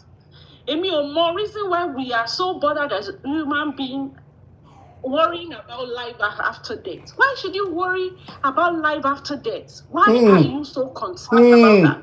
Why not live that life that you have now? Live it and live it as if there won't be tomorrow and there won't be life after death. Be human. Extend love to people in need. Extend what you don't want to be done to you, don't do to other human beings. Let humanity and love, let it be our guiding principle. Let it be our anchor wherever we go. And let's stop being wicked. Let's see God in the next human being that we are dealing with in our neighbors. And just carry along the next person. So that we can treat them better. Thank you, Uncle Rotimi. Thank you so much for the wonderful work you're doing. I share you, Mary. The Lord will continue to increase your wisdom and knowledge, and the Lord will continue to shield you. Thank you so much, sir. Mommy Baroness, so you can lára àwọn pillars liberation movement nìyẹn àwọn ọmọ Oyedepo. I will bring a sister Oshin. Ẹ jẹ́ kí n sáré ṣí yín sílẹ̀ ṣí ojú òkú sílẹ̀ fún yín. Ó yẹ sáré sọ̀rọ̀ sister Oshin ẹ on mute. Sister Oshin. Ẹ kálẹ́ ìyá mi. Ẹ kálẹ́ ẹkújọ́ mẹ́ta sí. Ìjọ kan pẹ̀lú ìyá mi. Nǹkan tẹ́mi fẹ́ sọ ti ẹ̀kọ́. Tí ó bá ìdí ìdìgbà tẹ́ pé a máa wọnú chọ́ọ̀chì ká máa nù wọ́n pásítọ̀ yìí. Orí wọn ò ní pé. Olórí burúkú ló pọ̀ jù wọn. Irú àwọn báyìí tá àti ẹ̀ ti jìyà dáadáa lọ́wọ́ pásítọ̀. Orí àìmọye ohun nǹkan tó mọ wọn atrocities tó máa ń commit. Ìkan idiot kan ládùúgbò wa lóde lọ́dún ẹ̀ náà ló ní ìkan ṣẹlẹ̀ ní ṣọ́ọ̀ṣì. Àwọn fẹ́ ṣe handbill, àwọn fẹ́ ṣe program. wọ́n bá dẹ̀ ṣàánú ayé wọ́n bá dẹ̀ pè mí ó ní àṣé ká máa ṣe mo náà máa ṣe ó dà èló lowó ó bá sọ iye owó bá dẹ̀ fún ní owó áńgì ni pásítọ̀ bá náwó jẹ àbá rí pásítọ̀ mi ó ti lóun rí wọn ìgbà yẹn àti ẹ̀jẹ̀ máa ń gbàgbà pásítọ̀ ń sọ̀rọ̀ at the long run those find out that àwọn pásítọ̀ náà gan-an ẹ̀mí ẹ wo babaláwo gan sàn jù wọ́n lọ babaláwo sàn jù wọ́n lọ bàbá yìí tí máa wọnú ṣọ́ọ̀ṣì yẹn ká máa nà wọ́n lẹ́gbàá àbí ká máa wá tòun ká máa nà wọ́n every Sunday àwọn èèyàn ní máa jókòó sábẹ́ ilé wọn torí èmi báyìí nísìn ìtẹ̀wọ́ntì ọdún tí dáàdì mi dẹ̀bi máa gbọ́ mi báyìí ìtẹ̀wọ́ntì ọdún tí mo lọ ṣọ́ọ̀ṣì gbé torí tó bá ní ṣe mo lọ ṣọ́ọ̀ṣì má nìyẹn. ẹ jẹ́ kó yé wọn pé ẹ ti bọ́ náà nìyẹn there is no hiding place ẹ ti bọ́ náà nìyẹn máa fún wọn lé excuses reason tẹ church ò ṣe church kẹ. a gbọ́dọ̀ tún àgbàlagbà torí because mi ò mọ nǹkan tí church ṣe fún láyé mi than causing me pain and agony. Many of them again àwọn aga redeem pastors wọ́n tún pera wọn ní pastor ẹ tún máa ṣe àgbèrè. wọ́n tún ṣàgbèrè wọ́n tún máa gbèrè mọ́. bóyá òróró tán dà lé wọn lórí níṣẹ́ òróró tán dà lé wọn lórí ni àwọn àṣírí olórí burúkú. ẹ ṣé ìyá mi thank you so much. bẹ́ẹ̀ni àti ọlọ́run ló lóun rí wọn ló ní kí n máa lọ sọ́dọ̀ mọ́mì yẹn everyday bí ó wẹjú gan ni ṣé ló dárúkọ mi first name mi ló dárúkọ ẹ̀rú bàbá mi bá ń sáré. wọ́n ń sín etí wọ́n ń wẹjú wọ́n ń sín etí wọ́n ń wẹjú. mo tún dọ́dọ̀ mọ́mì mi mo tún dárúkọ àbúrò ìyá mi lẹ́rú bá bẹ̀rẹ̀ sí ní ìbá gbogbo wa. àdìlọ́gàn ló ní abẹ́rẹ́ àgbáyé ayẹ nǹkan ọ̀tẹ̀ tí wọ́n báyìí ló ní agbẹ̀yọ̀ kó dárúkọ owó náà ń bá lọ owó náà fún yà torí ìgbà tó yá náà kó blọọkì wa last. kí ló dé ẹ pọ̀wó. a pọ̀wó ó tún expect sí ni ó blọọkì wa ni nígbà tó rí pé. It is well. Ọlọ́run jẹ́ kọ́mọ èèyàn kétí. àwọn èèyàn máa ṣe mọ̀ pé wàhálà tá à ń bá fa yìí kì í ṣe 50 years and this liberation movement started let's say officially 2019 late 2018 then early 2019 2021 2023 2024 so 5 years péré la ṣì ń kà. Now imagine if we are able to first and foremost at least if there is anything people already know àwọn tó ti mọ̀ mí irú kí lorúkọ òǹkú tó sọ̀rọ̀ ńjọ́ yẹn Bùnmi Bùmáyé ẹ̀yà tán sọ̀rọ̀ wọ́n láwọn ti wá mi láti bí ọdún 3 nìkan kìnìkan àwọn ò rí mi. Now tá a bá ti sọ̀rọ̀ láti bẹ̀ tí mo ti ń sọ̀rọ̀ èmi ní gẹ́gẹ́ bí ẹnìkan tí mi ì fẹnu bò orúkọ tó ń jẹ́ ni mò ń pè ọ́ tí nǹkan kò dẹ̀ ṣe mí. àwọn èèyàn gán ti ní ìgboyà pé àṣẹ ìdè wà mọ́lẹ̀ látijọ́ touch not my anointed and do my prophet now gbogbo wọn pátá látòrí bàbá débò gbogbo òróró wèrè tẹ́ ń gbé káàkiri tẹ́ ń ṣe touch not my anointed àtẹ̀yìn àtòróró ẹ̀yán náà wọ́n á dà sí yín lọ́fun. ayé ìgbà yẹn ti kọjá people are awake now ká dúpẹ́ lọ́wọ́ economy meltdown àbí kíní tí Tinubu gbé wá if náà wà lára tó ṣí wa lójú gan náà. Normally a mọ̀ pé kò lè yí sí ìjẹun làwọn èèyàn ṣe ṣì ń ṣòṣì káàkiri àwa wíta ìbàbá wa jáde Ọlọ́run dáríjì wa ìwọ Ọlọ́run dáríjì wa a mọ̀ pé nǹkan tẹ̀tẹ̀ ní káwọn èèyàn máa pray fún wa lọ́wọ́ yín. What are we even talking about? Tí ò lè ràn ẹbí lọ́wọ́ tí ò lè ràn ara lọ́wọ́ tó rán jẹ́ step siblings. What is the essence of a pastor tó ní kí n wá pray mo dẹ̀ débẹ̀ pé bí ń pa mí ó dẹ̀ ní kí n pray pé kọ́ ló ń rọ mọ́nà tó dẹ̀ ló ń jẹ́ yẹn lọ́wọ́. Ẹ̀yin tẹ́ ń lọ church ẹjọ́ torí Ọlọ́run ẹ wake up mo à ń bẹ̀ yín ni ẹ fúnra yín nísìnyí you need to ask yourself ẹ dúró síwájú mirror òun ṣiṣẹ́ òun gbowó then stand in front of mirror ask yourself one question tonight what am I living for? That's the only question. Am I living for this man to continue like this with his children when my own children ìjọ tí mo gbọ́ tí bàbá kan tó bàbá yẹn sọ pé àwọn ọmọ òun délé láti sùkúl wọn ní dáàdì ẹ gbọ́ àwọn ẹja kan ń gbénú agolo ẹja ń gbénú agolo òun àwọn ọmọ òmọ géṣà àwọn ọmọ titus kí làwọn ń jẹ kékeré tá a bá ti ṣe tán gbà yẹn a máa fi ń ṣeré ni wọn ọmọ géṣà àwọn ọmọ kóun dẹ̀ ń sunkún pé ìyàwó mi ayé òun ti bàjẹ́ tó ń dẹ̀ ń ṣiṣẹ́ ẹni tó ń wa tírélà tó ń rówó gidi ṣùgbọ́n chọ́ọ̀chì ní ṣá ìyàwó òdẹ̀ ṣe pé wo máa rí jẹ́gẹ̀ máa ṣe wọ́n máa tọ́jú àwọn ọmọ. ó ní Mr. Rotimi lóòótọ́ mo ti bá wọn bú yín rí o ṣùgbọ́n ẹ ṣe ẹ mọ́ dákẹ́. kí ló àǹfààní owó tóun ń dá sí chọ́ọ̀chì tí yà ń jẹ àwọn ọmọ òun tí wọ́n lè jẹun gidi. àwọn ọmọ tí wọ́n dẹ̀ ń lọ sábrọ̀d anyhow. Family that is the most important láyé tí ò sí ta lè fi wé. Tí bàbá Adébóyè bá fẹ́ ráwọn ọmọ ẹ̀ lábrọ̀d sí ó máa sáré lọ. Oyèdépò ó máa sáré lọ. Olúkọ̀yà tíyàwó ẹ̀ ti wà ní UK for how many years ó ń lọ ó ń bọ̀ ní.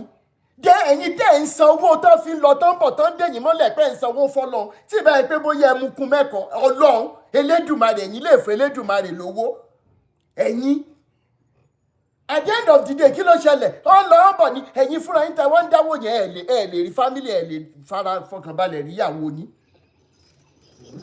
ẹ̀ lè fọkànbalẹ̀ rí ìyàwó yín àní dákẹ́ àmà sọ́nà ni kí lorúkọ ẹ̀ ó tún ti hang àwọn rarùn.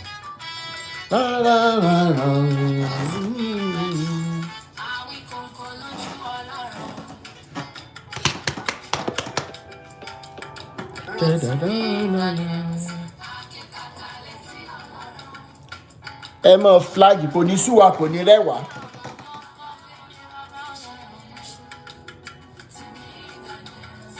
tó dẹ̀ kú iṣẹ́ ọpọlọ.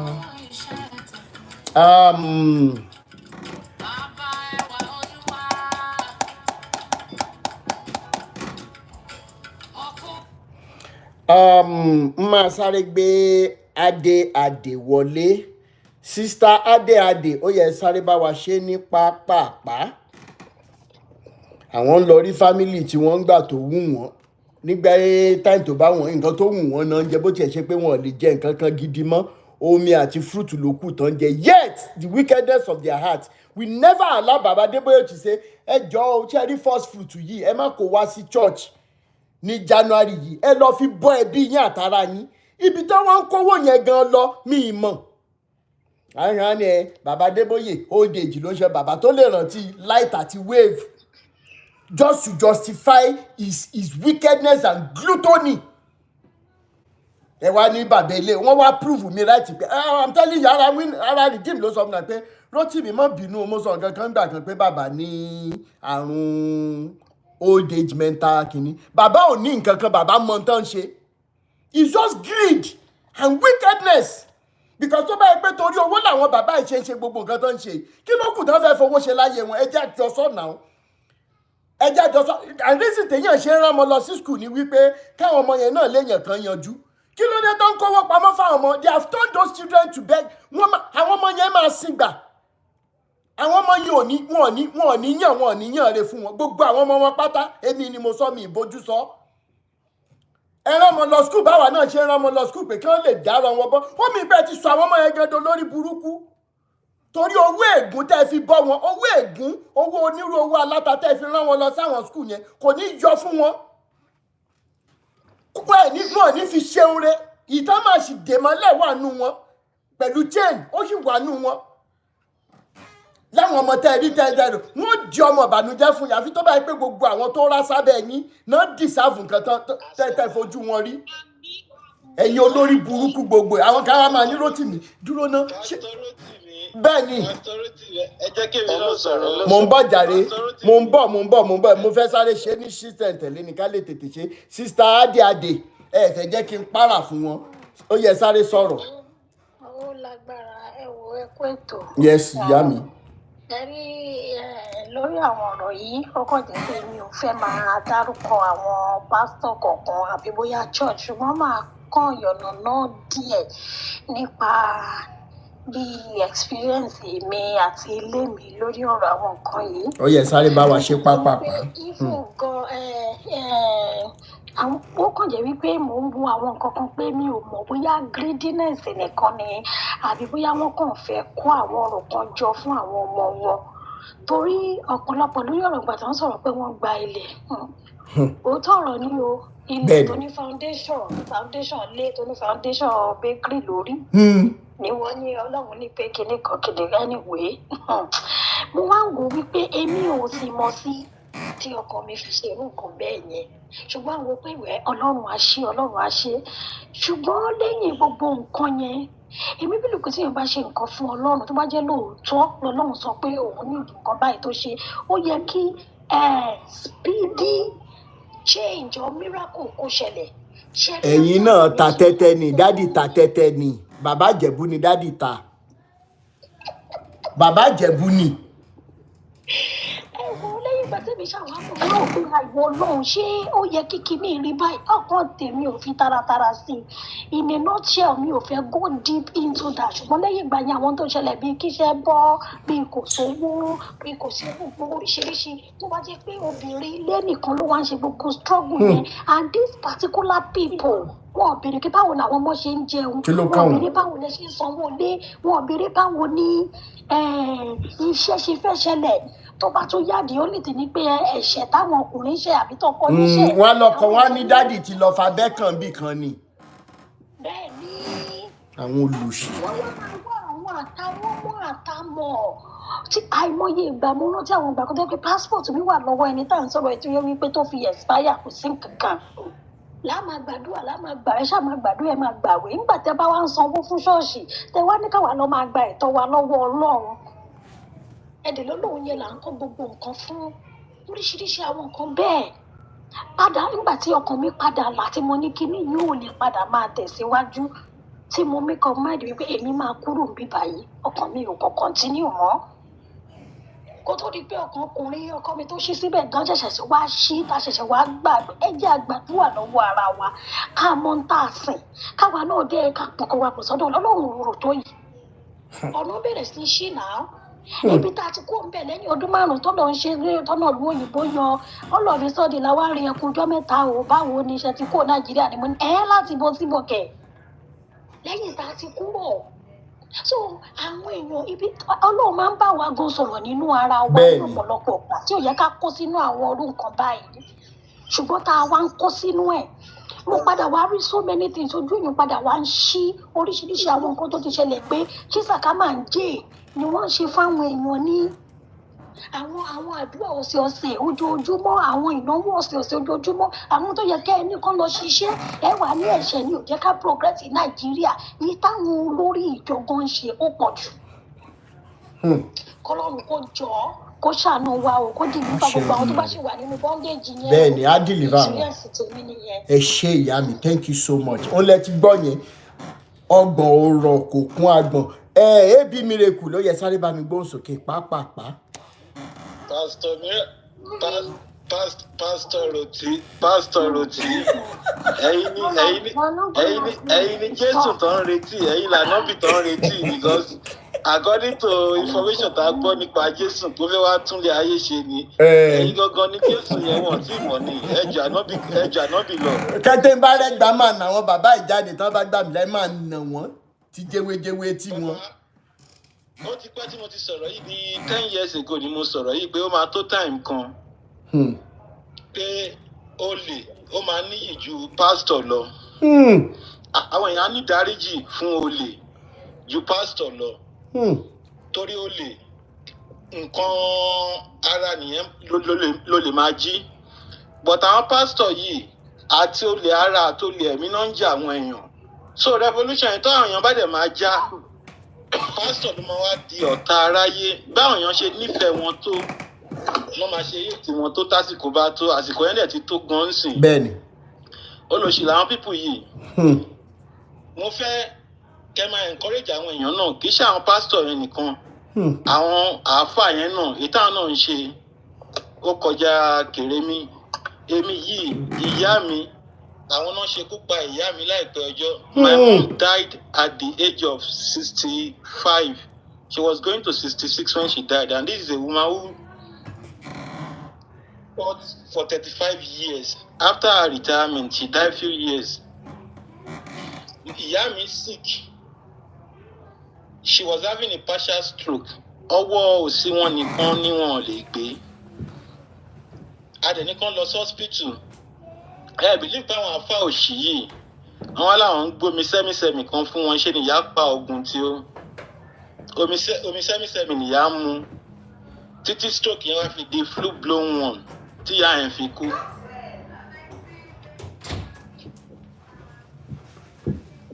Hello. À ń gbọ́ yín sà. So àwọn àfáà yẹn ìgbà tí mo wà ní school ní institution àwọn roommate mi wọ́n fi fọ́tò gbogbo àwọn parents wọn sí ibi bed space wọn. Èmi bá béèrè lọ mọ́ mi pé kán fún mi ní picture wọn kan pé at least gbogbo àwọn roommate mi àwọn bunkmate mi náà ní picture àwọn parents wọn ní kinní. Ìyá ń ṣàyàrí wọ́n ṣàǹfọ̀gbọ́n yí mi so èmi náà ti wá rí i pé wọ́n fẹ́ fún mi so wọ́n kàn ignore wọn ni. So later ọ̀rọ̀ tí mo sọ yìí I think 1998 2018 ni mọ́mí ṣẹ̀ wá ń sọ fún mi pé àwọn ìkan lára àwọn àáfàá yẹn ló ní pé kí èmi pé mi fẹ́ fi àwọn ṣoògùn owó. Nítorí wọ́n dẹ̀ pé ọmọ ìgboro lèmi láti kékeré so ọmọ nítorí lèmi wọ́n dẹ̀ ti mọ̀ pé kì í eléyìí já ó máa já mọ́mí ẹ̀ ní ó máa já mọ́mí ẹ̀ so wọ́n mọ̀ dọ́gbọ́n kọ ẹ̀yìn èmi àti ìyá yẹn síra.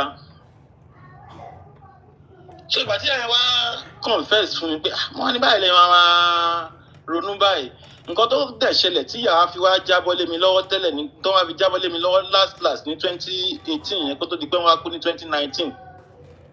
So wọ́n láwọn fẹ́ lọ sí àjì so ìgbà tí ń bẹ̀rẹ̀ sí ní jẹ́ àwọn pé okay ẹ rí bàbá yín mọ́ ẹ rí ìyá yín mọ́ even gan my mom she never saw her father one day. Oṣù mẹ́fà náà wà nínú oyún tí bàbá wọn fi kú.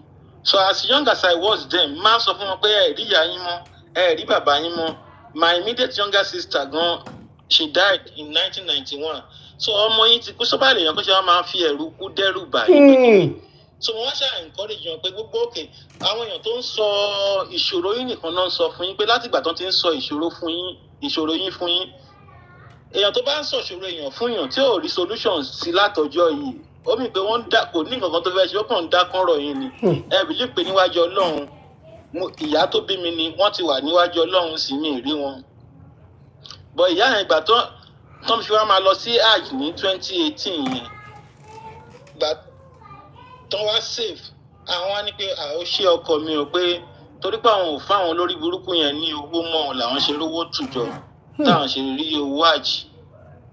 So yẹn ló ṣe wàá mú yàrá máa ti ẹnu bọ̀rọ̀ pé kíní ó kàn dùn mí pé I wish my mother is still alive to witness these days. So ìgbà tí máa ń jẹ́ àwọn bẹ́ẹ̀ wọn máa lórí mi yí pé kíní kan pé no èmi dẹ̀ dé school ni mo ti kọ́kọ́ jẹ́ àgbà tí mo wọ school ní 1997 mo lọ join 9th mo wá rí pé ní Sunday university student máa gbé omi fún ẹgbẹ́ ẹ̀ tó jẹ́ student bíi tiẹ̀ ní tó jẹ́ pastor oṣù lẹ́ ń ṣe ń bì èmi ò lè bá ń ṣe ògbélé ìgbẹ́ ni mo ti kọ́kọ́ get sí tajọ jẹ́ student tajọ jẹ́ undergraduate because you are a student pastor a 9th pastor ẹgbẹ́ àtúwà gbomi tí omi tó máa mú tó bá ń preach lẹ́gbẹ̀ẹ́ àwọn pápá náà máa ń pè. ibẹ̀ mo ti já mọ́ ọ lọ́wọ́. To cut the long story short so ìgbà tí mo serve tán mo wá ń ṣiṣẹ́ pẹ̀lú pastor redeem kan mo jẹ́ tutor fún ọmọ ẹ̀ kan. Àwọn àwẹ̀ wèrè wọn tó máa ń gbà ní January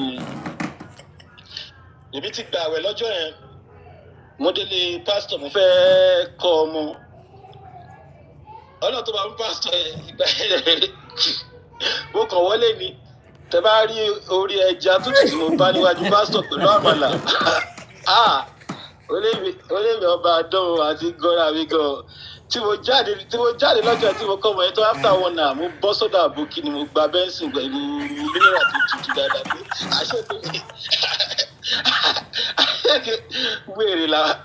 pé wèrè làwọn eléyìí. Wọ́n ti dá ọ́sà sẹ́lòmí lára ọ́sà tí ó lè lọ́mọ láyé wọ́n ti dá sẹ́lòmí lára 70 something days.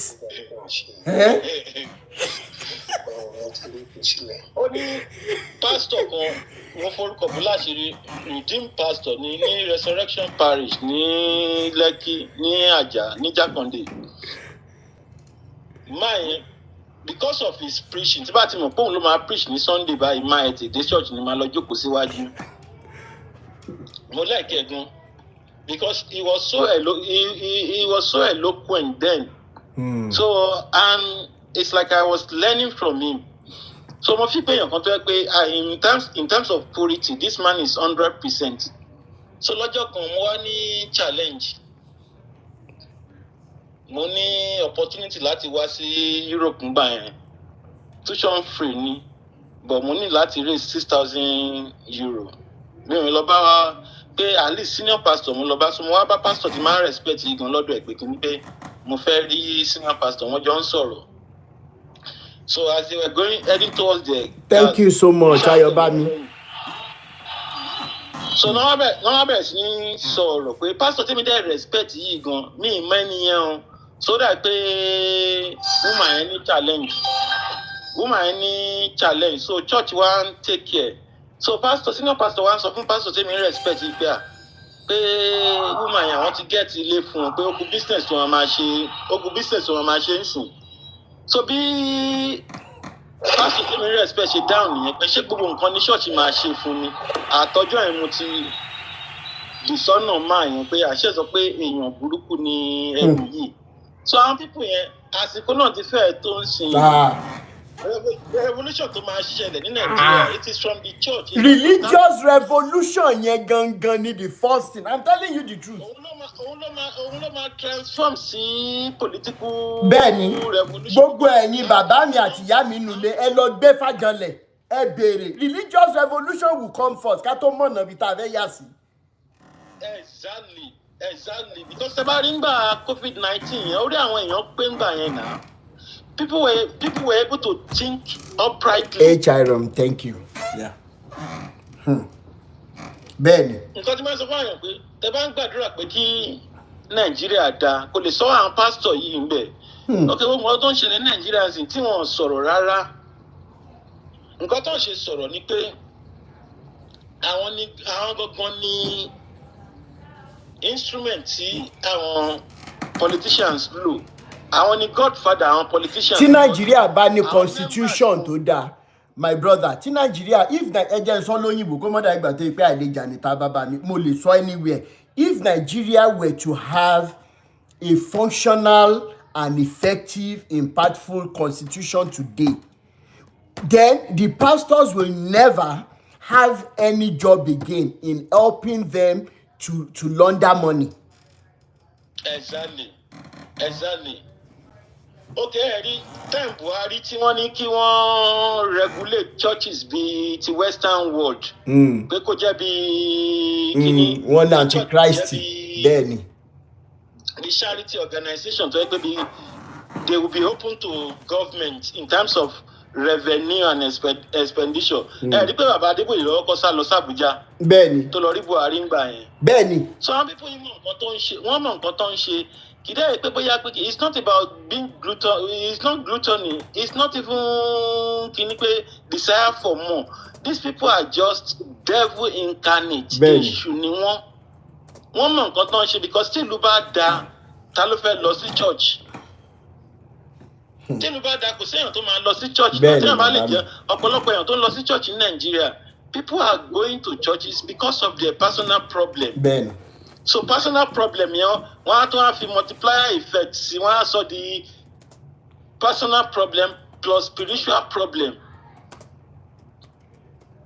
Wọ́n á gbógun fẹ́ lómi jẹ. Ìyàwó tí olórí ìjọba like á bẹ̀rẹ̀ sí ní indoctrinate ẹ̀. Á máa rọ́kọ ẹ̀ bí ọ̀tá ẹ̀. They've broken a lot of homes. Aṣá ń gbọ́ ti àwọn tí MFM nǹkan tó ń jáde ń sìn. Báwo ni pastor ṣe máa ní ayé assassin? They just want to bury the truth, and it is not possible. No one can stop an idea whose time has come.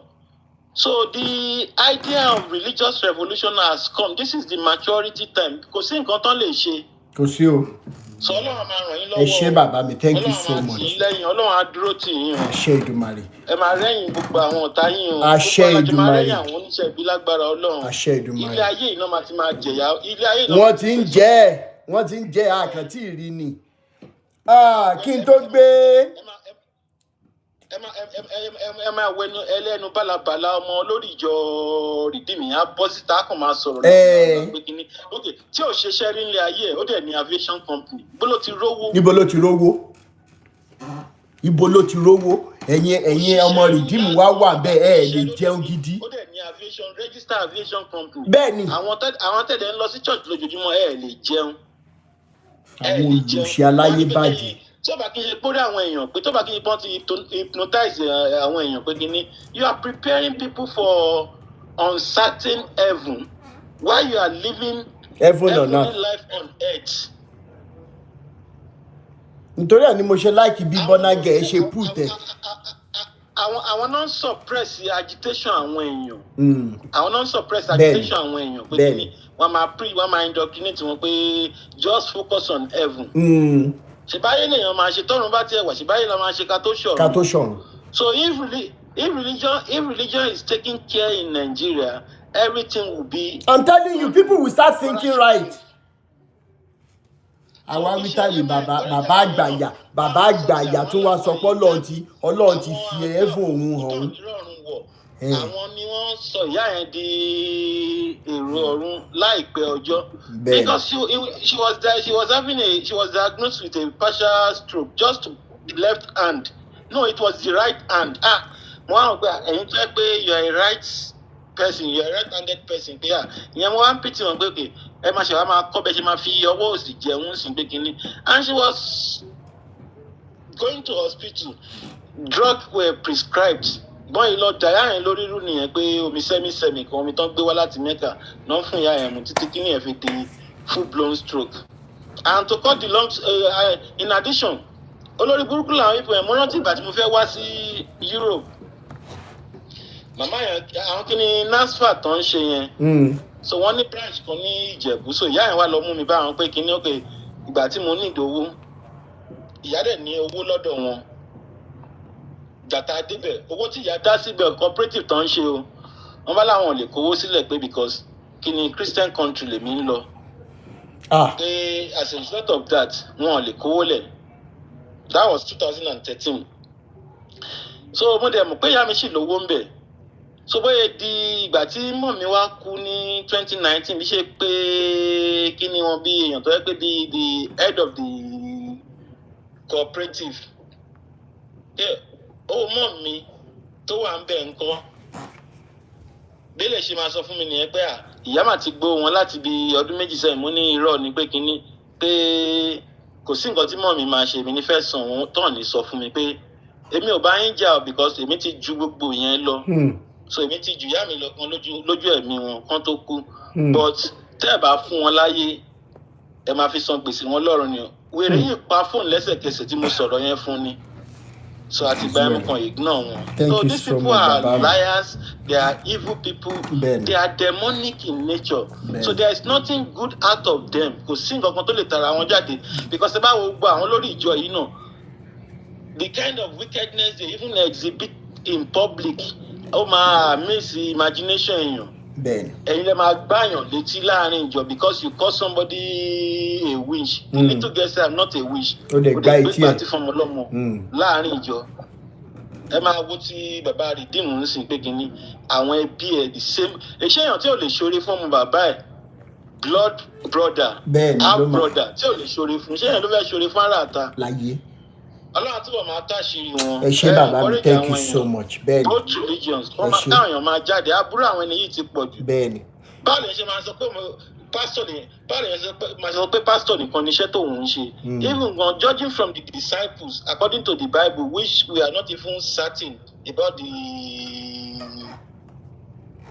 truth nature of it. All the disciples they are professionals. Doctor wà láàrin wọn, businessmen wà láàrin wọn. Téèyàn kan wá gbé ìrọ́lẹ̀ pé àáfà lòun máa ṣe tó máa jókòó sójú kan wàá parọ́ fáwọn èèyàn náà wàá sọ nǹkan tó rí. Téèyàn kan ní pásítọ̀ iṣẹ́ ìránṣẹ́ lòun fẹ́ máa ṣe wàá parọ́ nǹkan tó rí wàá lórí náà. And these people they trade on people's fear. They create fear in you and fear yẹn lèyàn lè máa nọ́ọ̀sì títí táyẹ̀ fi máa bàjẹ́ tán síbẹ̀. Bẹ́ẹ̀ni. ẹ máa ṣe ìràpadà ẹ ń ṣe oríṣiríṣi fáyàn but nothing changes. ẹ ṣé bàbá mi Ọlọ́run ràn ẹ mí jẹ́ kí n lọ́wọ́ jẹ́ kẹ́lòmíì sọ̀rọ̀. ààrẹ yìí wọn ọ̀tá wa ni wọn lórí ọ̀tá ògo ni wọn.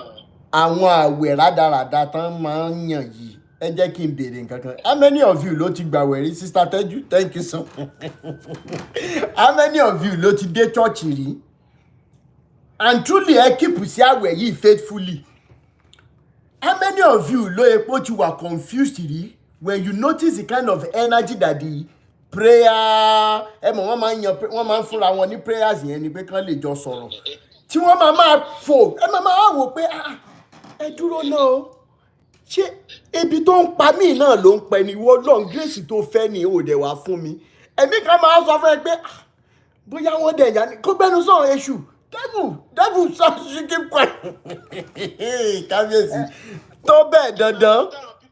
ẹ máa wo bí táwọn people yìí wà very strategic sí dé àwọn ọmọdé ṣe wà clever too because I'm not surprised most of them are highly educated PhD holders. ẹ mọ nínú àwẹ̀ tó máa ń fi síbẹ̀rẹ̀ ọdún yẹn.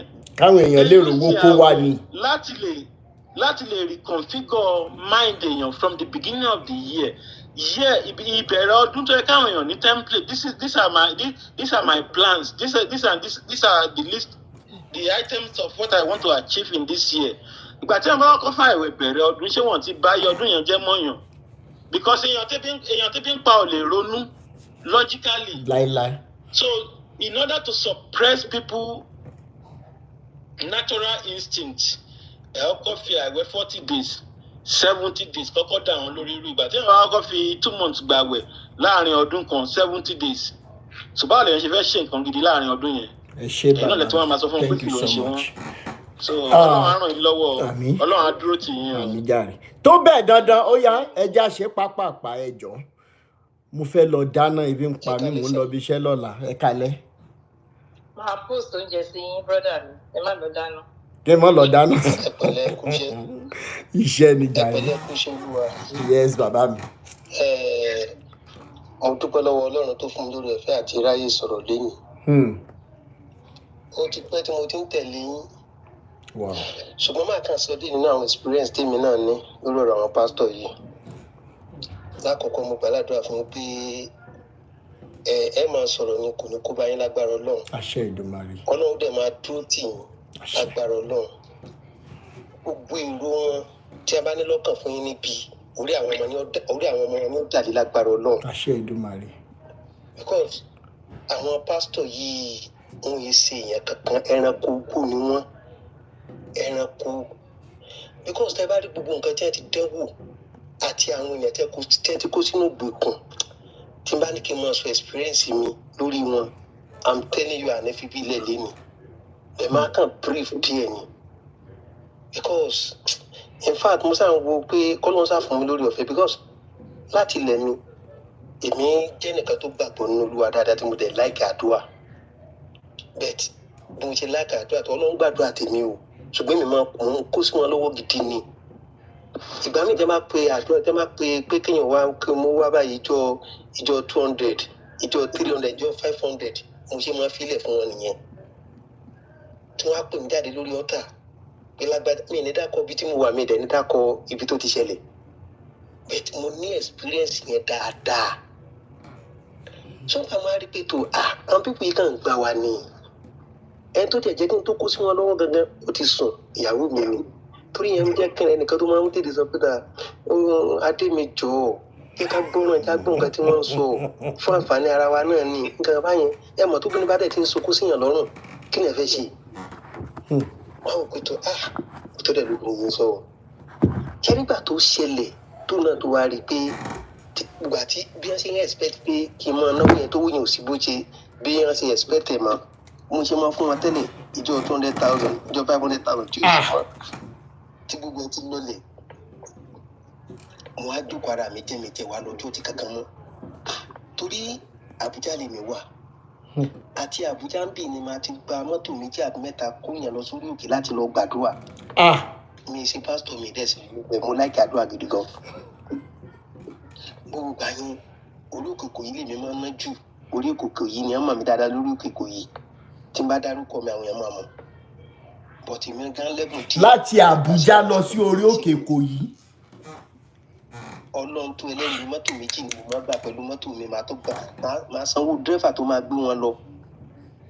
Anyway, ìyẹn gangan kọ́ nǹkan tó wá ṣẹlẹ̀ recently tí mo fi jókòó tí mo fi lọ ibì kankan. Ìyàwó mi ó sick there. So bí ẹ ṣe wá sick, ó wá pe pásítọ̀ yẹn torí èmi ò lọ́jọ́ tí mo wá pe pásítọ̀ wa pé kájọ kan gbàdúrà fún un. So bẹ́ẹ̀ ṣe gbàdúrà fún wọn nípa madam ntí Ọlọ́run fi hàn àwọn pé 21 days ló kù fún yín tẹ́ máa lò lókè ìpẹ́ o. So ṣé ń gbọ́ mi sà? À ń gbọ́ yín. Wọ́n ní 21 days ló kù fún yín tẹ́ máa lò lókè ìpẹ́ mo ní 21 days. So ó sà ń sun ẹkún kọ́ ọmọ bí ó ti ṣe. Ń gbóyà mo ní ó wá pè mí torí mo wà ń fi iṣẹ́. Bó ṣá pè mí ní pé ní 21 days ó ní adé mi nǹkan tó ń mọ̀ gbọ́ tó ń gbọ́ lẹ́nu pásítọ̀ lélẹ̀ mi ní tó gbọ́ lẹ́nu pásítọ̀ mo ní mo ní gbogbo náà sọ fún yẹn fún ẹ bí mo ṣe ló bá sàn sùn ẹkún pé jọ kí n jẹ́ ká lọ rí pásítọ̀ mo ní gbàgbé ẹ̀jà rẹ̀ mo ní èmi ní pásítọ̀ fẹ́ rí kò sí nǹkan kan tí ń rí mo ní kí a jọ gbàdúrà lábàjọ gbàdúrà ló bá sàn sùn ẹkún èmi náà bá kẹ́kọ̀ọ́ mọ́lẹ̀ mo ní irọ́ ni pásítọ̀ àgbà kò rí nǹkan kan kò sẹ́ni tó tọ́ máa sí ọ ọkàn fẹ́ rí mi ní olùpàwádà ni mò ń ṣe. Ká má fọ̀rọ̀ gùn ọ̀rọ̀ yìí ṣẹlẹ̀ ní 2020 lọ́rọ̀ ṣẹlẹ̀.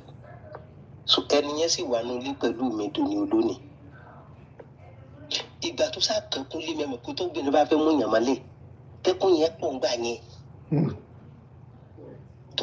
Ẹkùn yẹn pọ̀ gidi gan pé jẹ́ ohun tó lọ́n tí wọ́n ń táwọn ọ̀bá rí ọ̀pá àwọn ní gbàdúrà fún mi. Bí mo ṣe ń fún wọn tẹ́lẹ̀ gbà tí mi rí fún wọn mọ́. Ní ẹ tó ń rò pé bóyá owó yẹn sì tún wà ń bẹ èmi ò lọ ẹni wo ẹsẹ̀ pé kí n ò tẹ̀ka mọ́ ilé tí mo jókòó tí màmá jókòó sí. Mo sá ń bẹ̀bẹ̀ ìgbà tí mo sá débẹ̀ ẹ bá sọ pé wáyé tèmi sọ pé mi wà chọ́ọ̀chì mọ́ ó kí ló ní mo ní wáyé tí mo sọ pé mi wà chọ́ọ̀chì mọ́ mo ní opinion mi láti tẹ́kì náà tó wù mí ni mo ra ṣé dandan ni tí ìgbà wá chọ́ọ̀chì mọ́ ni pé ṣé ìyàwó yẹn sọ pé kìnìún mo ní n tó sọ bẹ́ẹ̀ ló tọ́ bọ́ tí mi ò gbà pé 21 days ló kù. Ẹni tó kìnìún mo ní kí wọ́n á ní solution tó ló sàn bẹ́ẹ̀ mi ni tó ló mọ̀ pé mo lè dàbẹ̀ yẹn rú mo lè fi fọ́ nǹkan mọ́ wọn lórí chọ́ọ̀chì ń mọ̀ mí dáadáa pé kò ní gbọ́ kò ní gbà ní mí. Because Ọlọ́run tó ń bẹ́yìn náà sọ̀rọ̀ lè bí mi náà sọ̀rọ̀. So kásàmọ̀ fọ̀rọ̀ kùnà já sá pẹ̀lú bó sáà ṣe bẹ̀ mí tó sàn tẹ̀ mọ́lẹ̀ bí a ti ń sọ̀rọ̀ kó sáà fẹ́ kí n sọ̀rọ̀ ó sàn bẹ̀ mí ni pé kí n jọ ń torí Ọlọ́run kí n sá máa sọ nǹkan kan. Kọjá gidi kọjọ nǹkan kan pé gbóni màá bẹ̀rẹ̀ sí máa wá chọ́ọ̀chì padà mọ́ ní gbọ́ Ọlọ́run bàbá mi sọ̀rọ̀ ni mo ní mo sì fẹ́ gbọ́ ohùn Ọlọ́run náà. Ká má purọ́ up till now obìnrin yẹn ló wà bí o kò sádùn àkàkẹ́ tí pásítọ̀ gbà fún mi dé lọ anywhere o. Òun ló wà pẹ̀lú mi nù lẹ́sìn inú mọ́tò mo ti ń pè wá wánú mọ́tò ni òun sì ń sùn lọ́nà lẹ́sìn that's one of the experience. Kò sí nǹkan kan táwọn ènìyàn yìí rí irọ́ ti pọ̀ jù. Ó mọ̀ pé ńgbà yẹn ká ní pé owó sì wà lọ́wọ́ mi ni dáàdì kí la máa ṣe sórí òkè lẹ́ máa mú lọ kí la máa ṣe tó bá ní pé nǹkan tó ń fẹ́ gbà lélẹ̀ máa sẹ́ǹdì ẹ̀sìn wọn mi délé ni. Bẹ́ẹ̀ bí gbàdá tó ń sá jẹ̀yàn lájẹun jẹ́ pé inú mọ́tò bíi méjì àti mẹ́ta tí mo lo mọ́tò kan yọkan mọ́ mi lọ́wọ́. Àìlè àmọ́yé nǹkan ló lọ sí ẹ̀wọ̀ sẹ́rí mo sábà pé bẹ́ẹ̀ ṣe ń tú àwọn èèyàn yìí lẹ̀ àwọn ọmọ yín tí náà wọ́n ní wọnú ìgbèkùn lọ lágbára náà bí kò ṣe jẹ́ kójú owó tí ó jẹ́ kí iye owó sí sí ọ̀pọ̀lọpọ̀ nǹkan sà ẹ jẹ́ kí iye owó sí ìkan lára àwọn tí mo tiẹ̀ máa ń náwó fún lórí òkè Ìkòyí kí n brief ẹ̀ ọ wá sí kìnní lẹ́gbẹ̀ẹ́ ọ̀dọ̀ wa ń bì ní ó wá sí Lúgbe nígbà tó kù Lúgbe lọ sí Kúbà àwa ní ọ̀rẹ́ mi wà ń bẹ̀ wọ́n lọ́rẹ́ mi wèrè wo èmi dákọ̀ ẹ̀ torí gbogbo òlù ló mọ̀ Sáàmù Òjò ó ní ìlú ó nígbà kan kò tí ẹ tí wọ́n tiẹ̀ sí máa sọ torí mo kò lè wá jọ ilé bá bẹ́ẹ̀ bẹ́ẹ̀ni. ẹ wo àwọn pípé yìí ọ̀rọ̀ wọn gàṣà lórí òkèkè yìí níjọ́ kan ló ní pé òun rí kinní kan sí mi o pé bọ̀tà agbára tó ń wọ̀ yìí èyí tí mo gbọ́dọ̀ fi sànni kó wọ́n bọ̀ sí mi lọ́rùn. ṣẹ́dẹ̀ mọ̀ èmi náà gọ̀ mo gọ̀ gidi ó mọ̀ pé ọ̀gbà gálà àwọn èèyàn yìí ọ̀nà jìn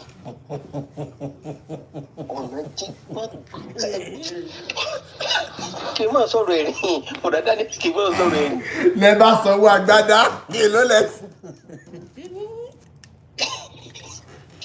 láì ṣe pé ẹ̀wọ̀jọ jáde lọ sí orí òkè. ọ̀rọ̀ tẹ́ fi ń rìn rí yìí tí n bá ní kí n máa sọ ọ̀pọ̀lọpọ̀ experience pẹ̀lú àwọn pásítọ̀ yìí. ok ẹnìkan sọ pé alágbádá náà ẹ fẹ́ wá gbádá náà. mo lọ síbi ìkan kí n lọ gbàdúrà bí mo ṣe kúnlẹ̀ orúkọ Jésù orúkọ Jésù orúkọ Jésù bàbá Ọlọ́run bá mi sọ̀rọ̀ mo ní kí Ọlọ́run bá yín sọ mà ǹjẹ́ ẹ lè fún Ọlọ́run ní nǹkan tí ó ta Ọlọ́run lára. ẹ dáná sọ́nà lára. èmi dẹ̀ ti mọ̀ pé ìfẹ́ kí olórí ọmọ ẹ̀gbọ́n tí mo sọ ó ti mọ̀ pé mọ́tò tí mo gbé dání ní ọ̀tọ̀ náà lára mọ́tò mi lọ́fẹ́ gbà lọ́wọ́ mi ìgbà yẹn mo dẹ̀ ṣẹ̀ṣẹ̀ ra mọ́tò yẹn ni.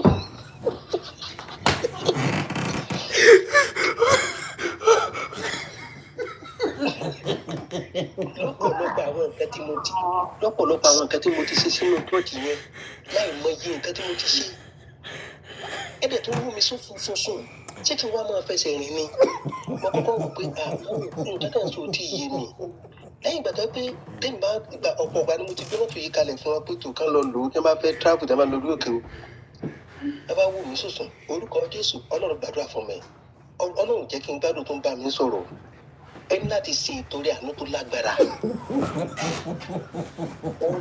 ọrẹ kàǹkà ìkàgúnláyà ẹ gbọ́dọ̀ sí fún Ọlọ́run. àkọ́kọ́ kan wò pé kí ni wọ́n sọ Ọlọ́run ti wá dínkù. èmi dẹ̀ ti mọ ibi tí wọ́n ń lọ mo sára dákẹ́ mo sáfẹ́ kan láwọn ṣùgbọ́n lójú Ọlọ́run àtẹ̀yàn ọ̀làwọn.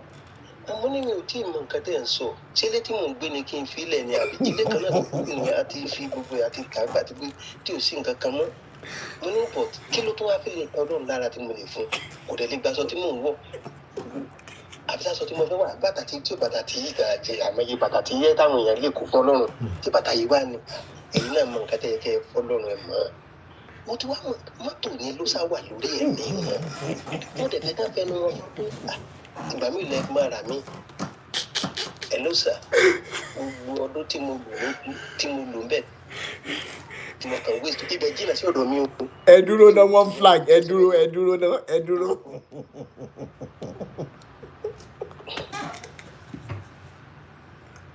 orí àwọn pásọ wọn ò lè rọrùn wọn wà láì orí tí ó ta Ọlọ́run lára. Oh my God. Ọlọ́run wọn tí ò rí sẹ́sẹ́ mọ̀ tó yẹ pé àpò wa ló kù tó. Yàrá Facebook mo kí yín o.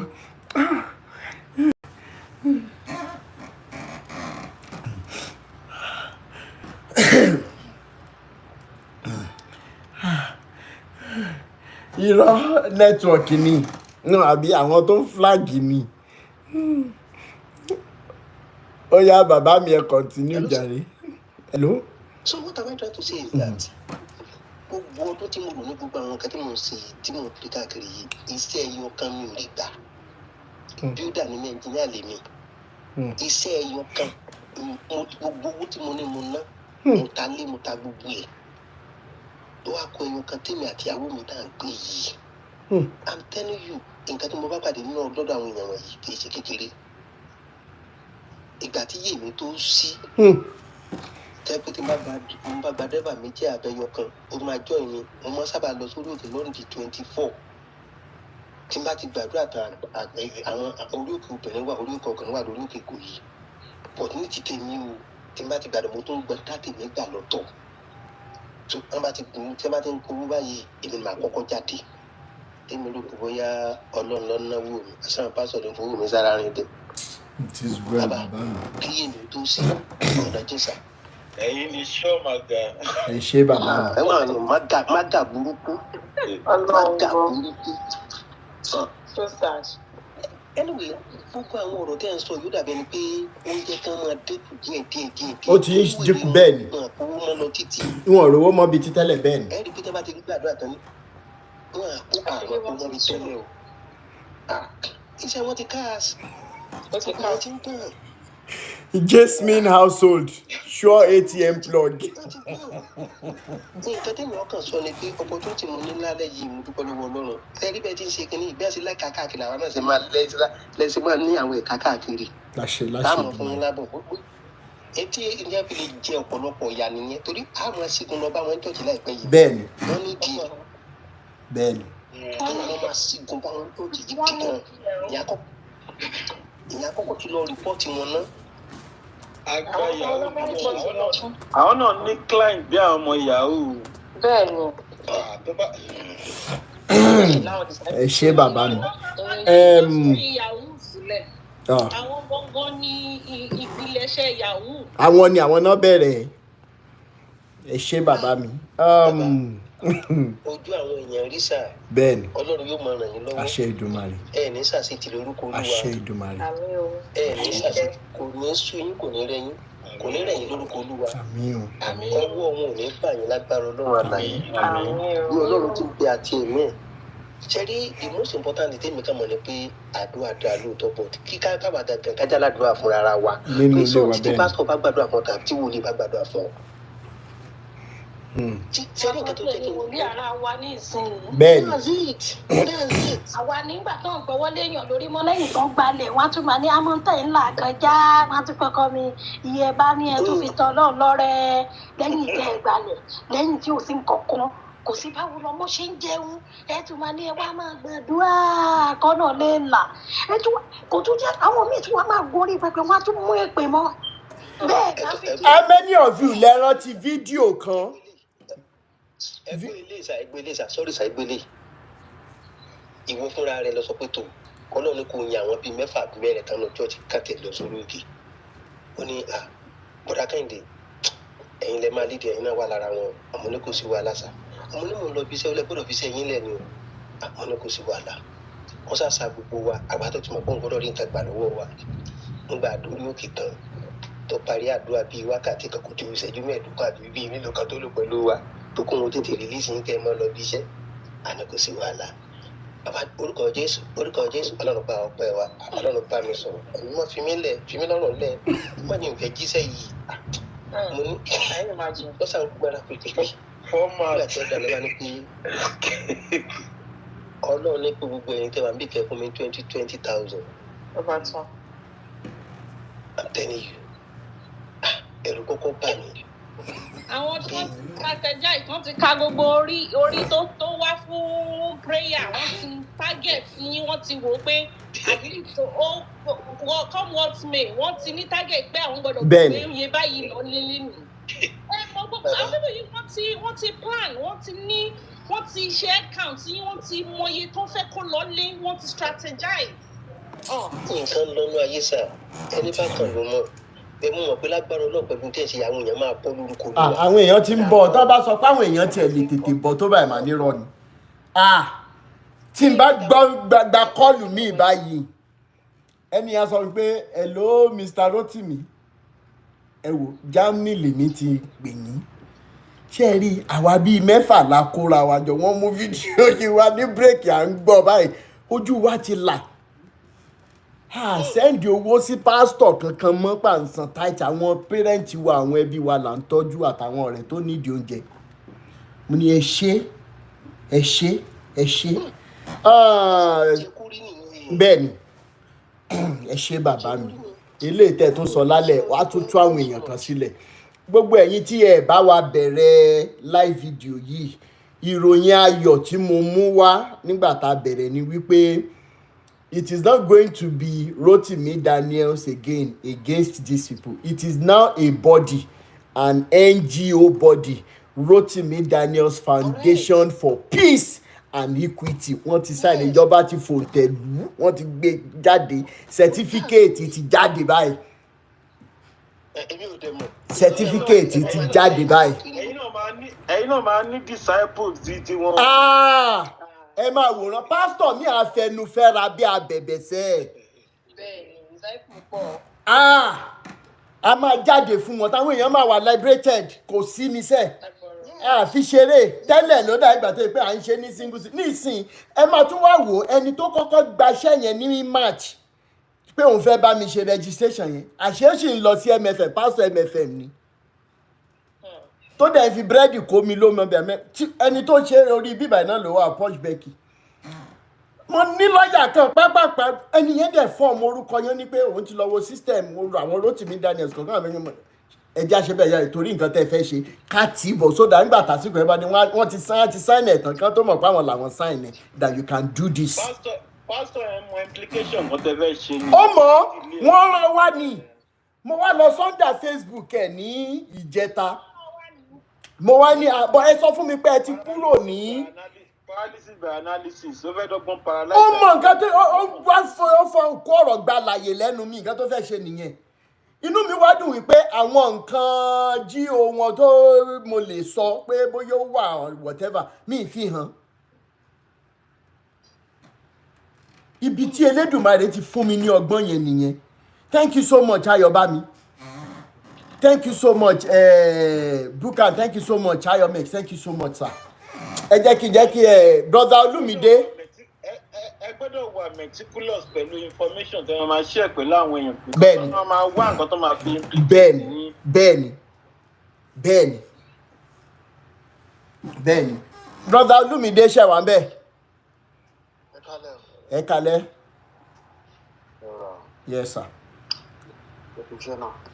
Iṣẹ́ ni. Ọlọ́run àdúró tì wá. Ọmọ àbínú first time tí máa ever join live program lélẹ́yìn. Wow. Mo máa ń jókòó sí sísàlẹ̀ ńbẹ̀ yẹn. I listen to you all night and what have you just to learn. Kò sí gbogbo àwọn èèyàn tó ti sọ̀rọ̀ ṣáájú lálẹ́ mo kọ́ oríṣiríṣi ọgbọ́n.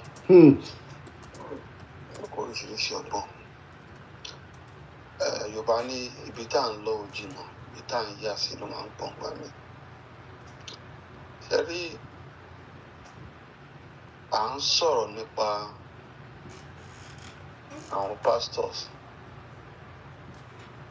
Personally mo feel pé issue tá à ń deal pẹ̀lú yìí ó tóbi ju ọ̀rọ̀ wọn lọ. Personally mo feel pé ibi tá ti bára wa lénìí ló subject wa. Ṣẹ́rí wọ́n ní ọlọ́mọ ẹ̀ka rí ìṣòro. Ṣẹ́rí tí wọ́n bá rí ìṣòro torí ìdààmú ọmọ ọdún mẹ́ta a máa advice baba 50 years old. Ọ̀rọ̀ ọmọ ọdún mẹ́ta á dẹ̀ máa make sense létí ẹ̀. Tí mo fi pé ó ń ṣẹlẹ̀ lọ́pọ̀lọpọ̀ ìgbà when you sit before these people don't put àwọn ní men of God. Òdodo ọ̀rọ̀ máa bring some instances. Ọ̀rọ̀ pastor no pastor no break home to me personally. Torí ex-wife mi kéèyàn tó nígbàgbọ́ nínú ọ̀rọ̀ tí wàá sọ wípé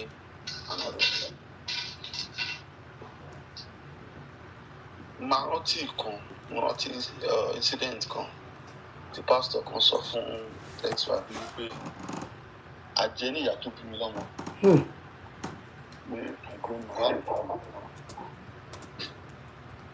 Ó ti máa ń mention kí ní ẹgbẹ́ wọn náà jẹ́ ni wọ́n mí ìyẹn kìí lọ. Nítorí ìlú òyìnbó tá a wà.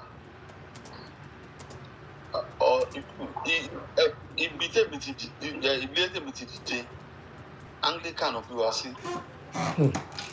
Anglican ẹni tó bá máa ń gbà dáadáa kó wọn Anglican ráyè pé nfa pastor wa back then tó bá preach sọ níjọ́ Sunday ẹ bá lọ wò ní ọ̀lẹ́ Sunday ó ti mọ tí yóò pọ̀ ní bíá palọ̀ nígbà yẹn so kò sí pé Anglican ṣe church ọ̀dẹ́ yẹn kan tí ìrànṣẹ́ anybody but unfortunately mo bára mi pé ẹni tí mo fẹ́ nígbàgbọ́ nínú wọn onígbàgbọ́ nínú kan máa ń rìn sí i so that fateful day I got back from the office mi tẹ̀ tí bọ́ mo sì wà ní lónìí ó ti wọlé that was my wife ó ti wọlé ọgbẹ́ fọ́ọ̀nù fún mi kálọ́ wà fún ẹ pastor ní okay hello pastor ẹ rọra àwọn kìnnìkan pastor ó gbàdúrà lọ òun rí gbà òun ráwò kìnnìkan okay mo pass phone back to the wife wọn á gbọ́ tí yẹn sọ fún pé ẹ sọ fún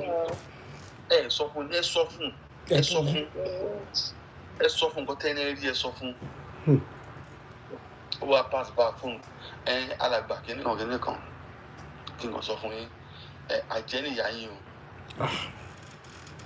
àjẹ́nìyá yín pé iṣẹ́ tẹ̀ ń ṣe wọ́n ti rí pé kìnnìkan wọ́n máa gbaṣẹ́ lọ́wọ́ wọn sóríṣiríṣi wọn á lókè mo ní ìyá mi tó jàjẹ́ yẹn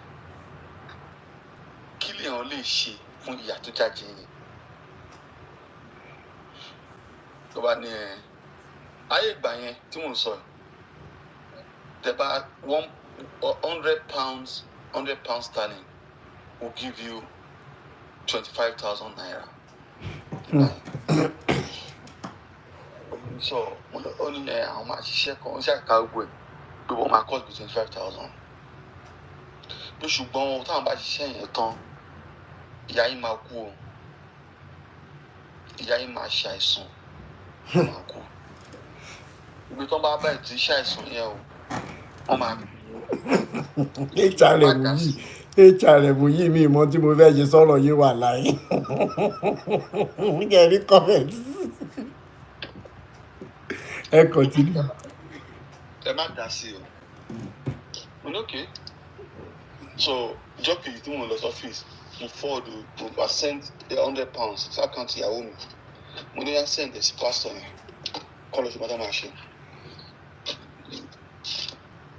so ìtẹ́ tó bá mọ̀ gbà tí náírà jẹ́ 1 naira to 25,000 á mọ̀ pé ọ̀rọ̀ yẹn bíi over 15 years ago ni. So mo ní òkè ẹgbàá lọ ṣe ọ̀dẹ̀ lọ ṣe so èmi ti jókòó ọjọ́ kìíní ọjọ́ kejì ọjọ́ kẹta ọjọ́ kẹjọ yẹn mo ti ń wò pé wọ́n pè mí káwọn àbúrò mi and sister mi kó pè mí pé mọ́mì ti kú o mọ́mì ò kú ìyá náà sọ ẹni tó bá tẹ́nibọ̀dì bá lọ sórí page lórí TikTok àṣẹ birthday 80th birthday wọn ní last year you understand now pastor this so-called pastor mo wá take time fúnra mi mo travel lọ sí Nigeria I met with the guy ó wà ní side májà mọ́ ọbẹ̀ yẹn I met with the guy. Thank you, Omi Papa. Very, very close. I moved closer to the guy. We became friends. So, just to buttress, point everybody in some way in the story, I realized the guy is nothing but a phone. In fact, but my community, too bad for me. Those are good. And láti lọ bọ Ògún. Bóyá Jésù ò ní yapa. No, seriously, ọ̀rọ̀ tí mo sọ yìí because I don't make up story. Almost like man, this is page yìí mi ò ever first time láyé mi tí máa sọ̀rọ̀ lórí page anybody lè. Wow. Mo kàn máa listen because so ó náà láti lọ bọ Ògún. Mo ní okay ó ṣàṣọ gbogbo kìíní yẹn ìṣòro ti tiẹ̀ òun fẹ́ jẹun ni. But èmi fẹ́ mọ ibi tí ọ̀rọ̀ now èlò la máa fi ṣe gbòkè ní over again anyway aṣá whatever wọ́n á sọ mo ní ẹ̀jẹ̀ mọ̀ kọ́ tí ṣẹlẹ̀ mo ní èmi fẹ́ mo ní máa ń rí lórí TV tó máa ń ṣe Yorùbá kó máa ń ní àwọn èèyàn ní àfọ̀ṣẹ àfọ̀ṣẹ wà tó dájú, and this is meant to be a pastor. This was meant to be a pastor. Ó wá mú mi lọ sọ́dọ̀ another pastor. Ìyẹn mi àwọn àdúgbò yẹn mi mọ̀ àdúgbò yẹn tó yẹ pé ìyẹn ní nínú ilé ẹ̀ ó ní ìgò ńlá kan jar, very big jar báyìí, ejò ló wà nínú kiri jar yẹn, ejò ló wà nínú ẹ̀ tí wọ́n bu bẹ́ẹ̀ ọtí or whatever sórí ẹ̀. Ajáde nínú ilé yẹn àwa síta ìyẹn gbé ifá kòtò. Now wọ́n á mú lọ pẹ̀lú kínní ní pé mi ò ní blame àwọn people so much. Mi ò blame wọn so much. Tẹ́ bá béèrè lọ́wọ́ ti tèmi lálẹ́ yìí pé ṣé Ọlọ́run wà, màá sọ wípé yes Ọlọ́run wà. Ó wà o. Màá dẹ̀ sọ fún yín pé tí èèyàn bá ní personal relationship pẹ̀lú Ọlọ́run ẹ̀, you don't need anybody to pray for you. Torí ọ̀pọ̀lọpọ̀ àwọn èèyàn tá máa ń kúnlẹ̀ síwájú wọn, tá máa ń jẹ́ kán gbọ́ sí wa lórí pé wọ́n ń gbàdúrà fún wa, ọ̀pọ̀lọpọ̀ wọn la lè bọ́ a lè fi wọ́n sórí playlist wa ká máa bọ́ wọn easily kúrò ní wọn lára. Ṣùgbọ́n nítorí pé àwa fúnra wa nǹkan tó ń bá wa jà ní bóyá Nàìjíríà ni ò bóyá dúdú, torí mo ti lọ sórílẹ̀-èdè bóyá ní within Africa, outside of Africa. If tẹ́ bá lọ sí, for example, tẹ́ bá lọ sí America ń sìn, tẹ́ bá fẹ́ gbẹ tẹ́ bá dé America, tẹ́ bá tọ́ bá ní ibì kan jẹ́ ghetto, tẹ́ bá dé ghetto wọn, tẹ́ bá lọ àwọn tó wà ń bẹ̀ dúdú ni. Tẹ́ bá dé Paris, tẹ́ bá ní ibì kan jẹ́ ghetto, tẹ́ bá kí ni ó rọrùn pẹ̀lú àwa dúdú gangan ló yẹ ká kọ́ bẹ́ẹ̀, ibi tó yẹ ká kọ́ ti bẹ̀rẹ̀ nìyẹn. Kí ni ìṣòro wa? Kí ni problem wa? Tó fi jẹ́ pé America is the richest country in the world. Tá bá débẹ̀, àwa náà là ń suffer jù. Tá bá dé UK, àwa là ń suffer jù. Tá bá anywhere tá bá lọ in the world, àwa la máa wà ní the lowest of the lowest. So when we talk about pastor, for me, about pastor, imam, babaláwo, tí n bá go into story, gbogbo kìíní ilé ibi tí mo ti experience, mo rí pé gimmicks ni irọ́ ni 419 orí àgbo nǹkan tó ń jẹ máa ń wá. And I can tell you that because mo lè sọ fún yín, but let's put that aside. Question tí mo ń béèrè tí mo dẹ̀ ń béèrè dì sí lálẹ́ ni pé kí ló ṣe àwa dúdú tó jẹ́ wípé àgbérí. We live in the midst of plenty, in the midst of everything ní ayé. Orí ilẹ̀ bí ilé mi ní Nàìjíríà, ọmọ ọ̀dọ̀ mi pè mí ó ní kíníkan nínú ọgbà pé òun rí igi ọsàn kan wù sínú ilé mi. Ìmí ká ló gbé igi ọsàn síbẹ̀? So that means Nàìjíríà èèyàn lè jẹ fruit, èèyàn lè jẹ ọsàn kó ju epo ẹ̀ kó di seed ẹ̀ sílẹ̀. Tó dẹ̀ máa wù. That's how blessed we are. So why are we living in abject poverty? Tabadi pastor, ìṣòro yìí, abject poverty yìí ló ti ọ̀pọ̀lọpọ̀ dé abẹ́ ọ̀dọ̀ àwọn pastors yìí. Àwọn yẹn wá jẹ́ ọ̀dájú débi pé tó bá bá ìṣòro 10 naira dọ́dọ̀ wọn, in fact wọ́n fẹ́ bá yí ẹ̀jẹ̀ mọ́ ni. Wọn ò ní nǹkan tó ń pè ní pé okay o, empathy or sympathy kò sí lọ́rọ̀ wọn. So wọ́n ní amúkùn ẹrù ẹwọ́. Olókè lẹ́wọ̀ ẹ̀wò sálẹ̀. Exactly. So ẹ jẹ́ ká kọ́kọ́ padà sí kí ló ibo ni ìṣòro wa ti bẹ̀rẹ̀ gangan.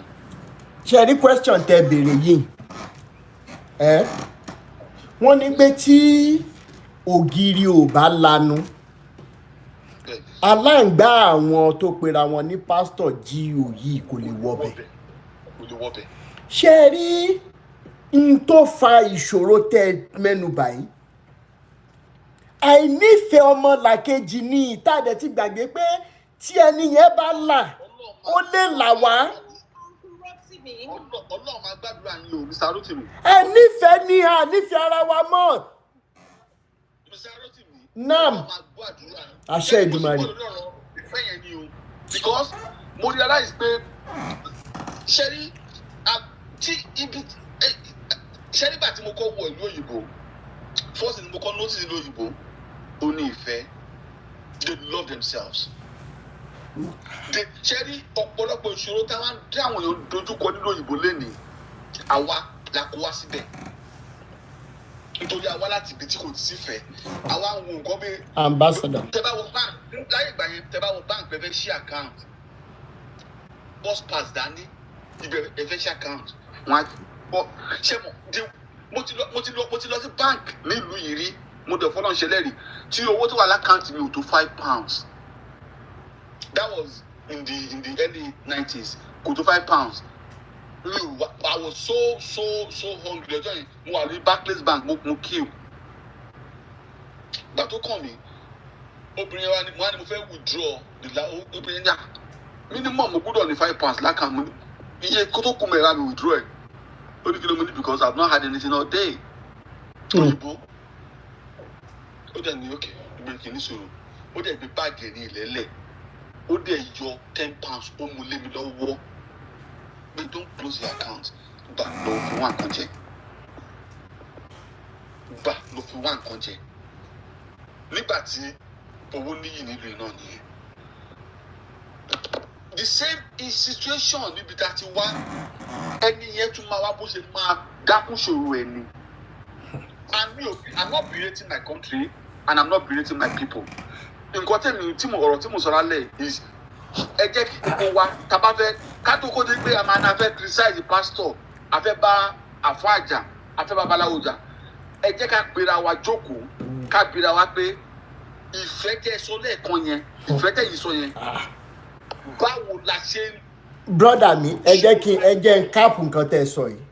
Some people are of the opinion that nígbà tán gbé Jésù or Muhammed wá là ń ṣe kan báyìí I said no tẹ́ ẹ bá kàwé ó yẹ kẹ́ ẹ ka ọpọlọ náà ìfẹ́ tó wà ń gbà yẹn lè débi wípé ọkùnrin kan dẹ̀ fẹ́ yàwó méjì mẹ́ta gbogbo àwọn ọmọ wọn dẹ̀ máa ṣoríire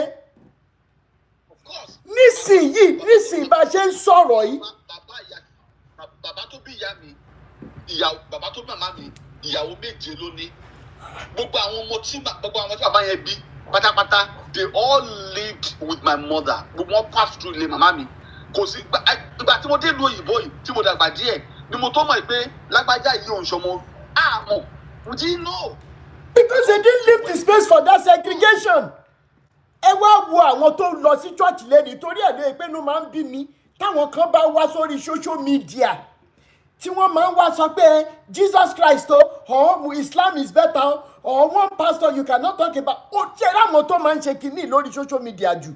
I have a friend yẹn tó pé jọ́tí pastor kan bọ̀bọ́ yẹn wá ṣe comment against me lórí Facebook ẹni yìí wá rí kàn pé mí ni ibo ni mo ti mọ máa yí mo ní mi ìmọ̀rí ó kàn wá ṣe comment rádaràdà nínú ń bọ̀ ló bá dẹ̀ lọ fún download nǹkan tó wọn àti máa yí tí máa yí wá ń disturb ẹ̀ nígbà tí mo rí àṣẹ pastor ni àti patron one big organization bí mo ṣe gbé sáyé nìyẹn tẹ́ bá rí adúrú àwọn tó ń pè mí jọ yẹn pé kí n jọ where is the love oníyàwó lé ọlọ́mọ wọn nǹkan tó ń sọ fún ẹni ẹlẹ́ni níbí báyìí now what still ẹ believe pé doctrine àwọn bàbá rádáadáa tí máa ń pè wọ́n lólórí burúkú ara kan máa ń ta ẹ̀yìn kan ni because ẹ ti realize pé àwọn bàbá ẹ ti ba ilé jẹ́ wọ́n ti ba ọ̀nà jẹ́ wọ́n ti ba ayé àwọn èèyàn jẹ́ MFM members tó jẹ́ siblings they could not help each other because ẹni tó lówó lọ́wọ́ yẹn kò lè ó ń sọ fún àwọn tí ò lówó lọ́wọ́ pé wọ́n gbúdọ̀ wá ṣe deliverance ní MFM. What are we talking about? If you see the magnitude of the damage they have done psychologically, mentally, family-wise, ẹ̀yin gan ara máa ta yín ju bó ṣe ń ta mí yìí lọ. And that is why I cannot hide my face. I cannot. Ìtẹ̀gbọ́n bá fẹ́ pa náà máa pa. Njọ́ tẹ́lẹ̀dùmarè bá fẹ̀ mí wálé wọn lọ́wọ́ ká máa lọ ká lọ sinmi. Yẹ́rí ìtara tẹ́ sọ mo rántí ní ọdún náà lọ́hùn. I think that was my first trip or whatever to the US. Mo wá admire ìlú tí mo lọ Phoenix, Arizona pé àbí báyìí máa fa yín o mo ṣáà ọ̀bọ̀n yẹn wá ní okay let me take you to the other side of America.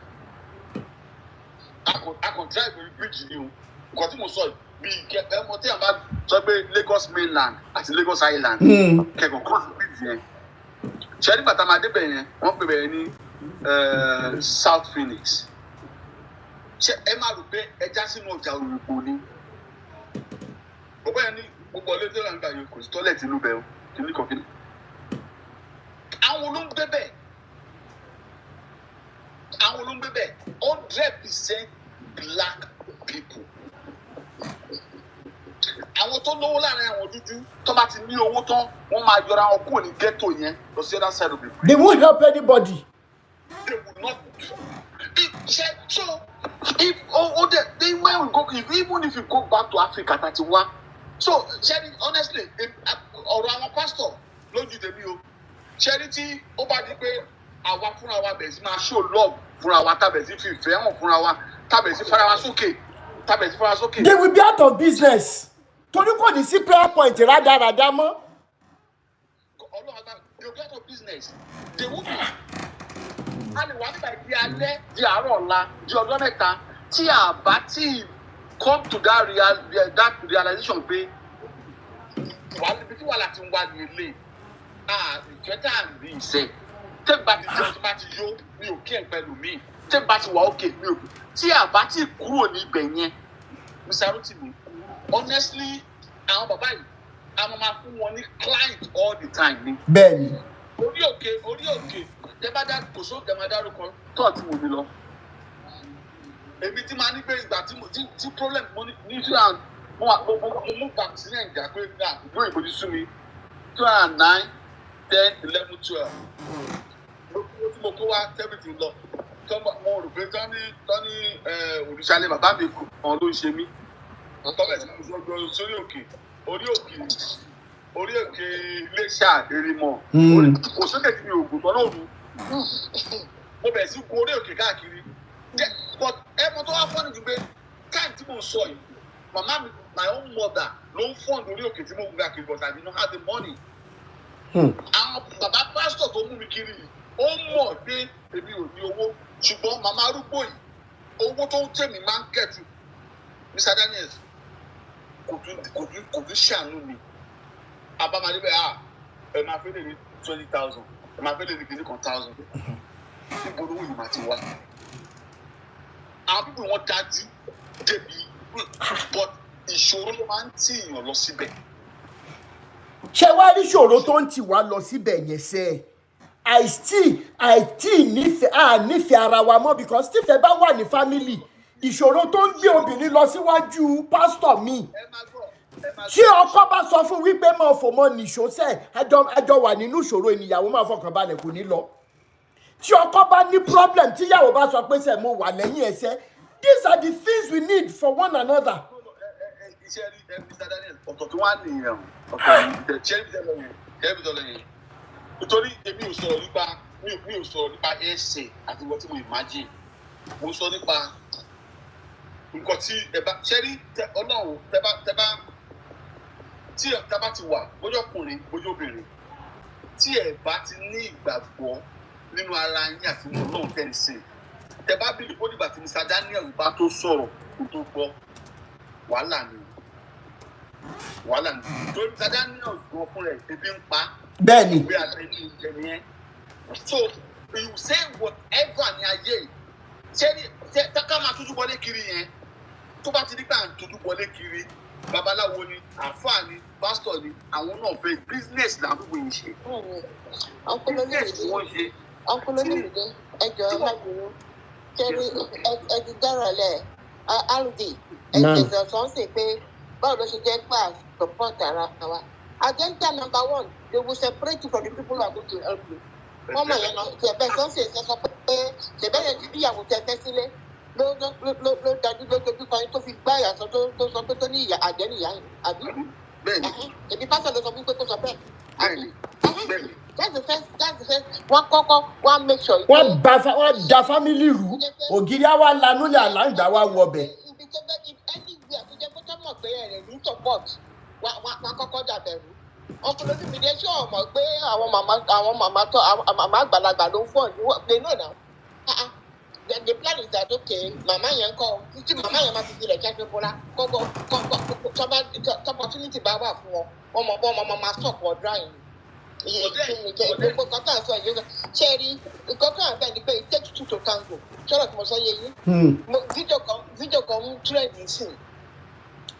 RJ ẹ wo ọ̀nà abiyamọ ṣe yín. What they are doing. Mo rò pé lọ́rì kan àbí kankan ó ń gbé àwọn bíi Indomie àbí kankan lọ ní. Mo rí fídíò yẹn.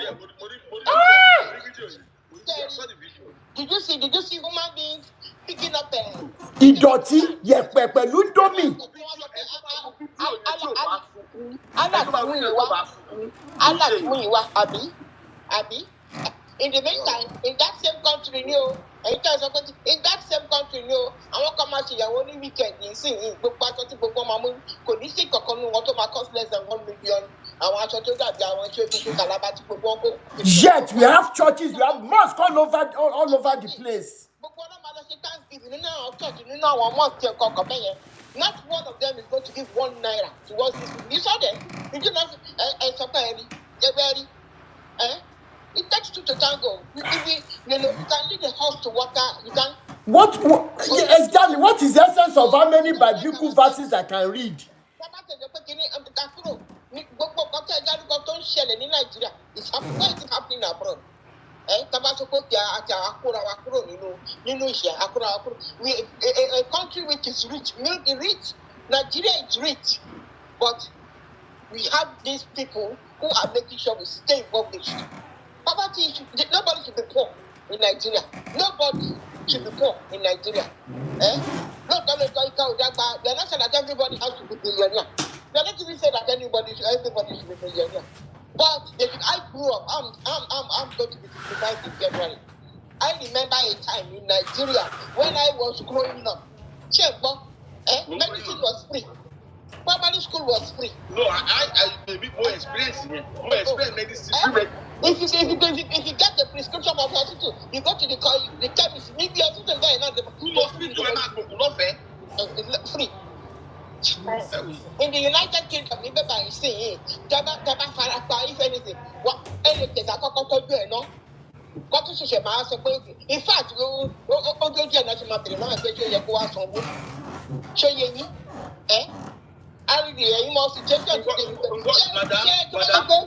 Madam, what inú mi gbẹ sọ pa NHS.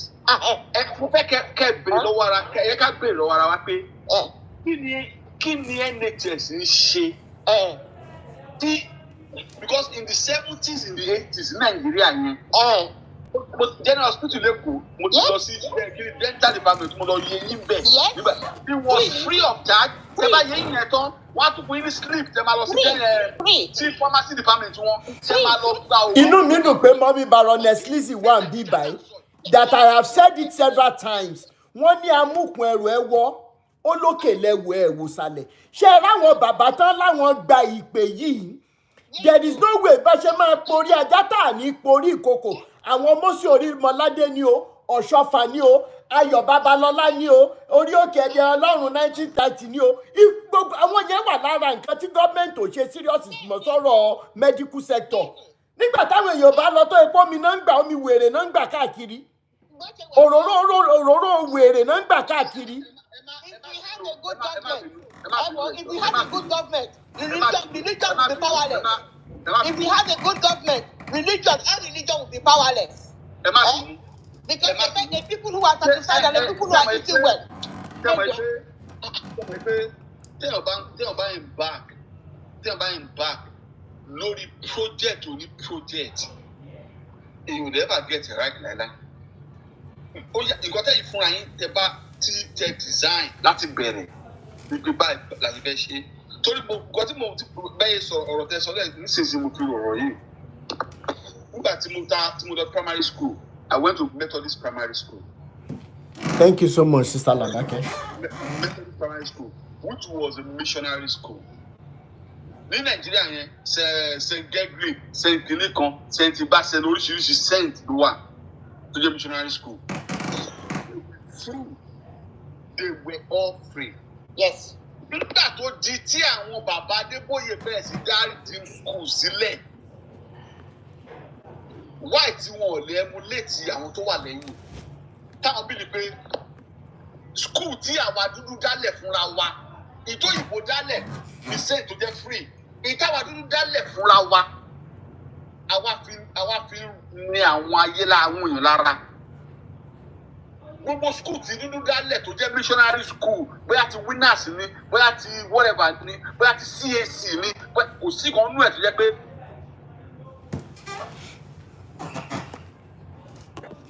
God, thank you for sunshine, thank you for rain.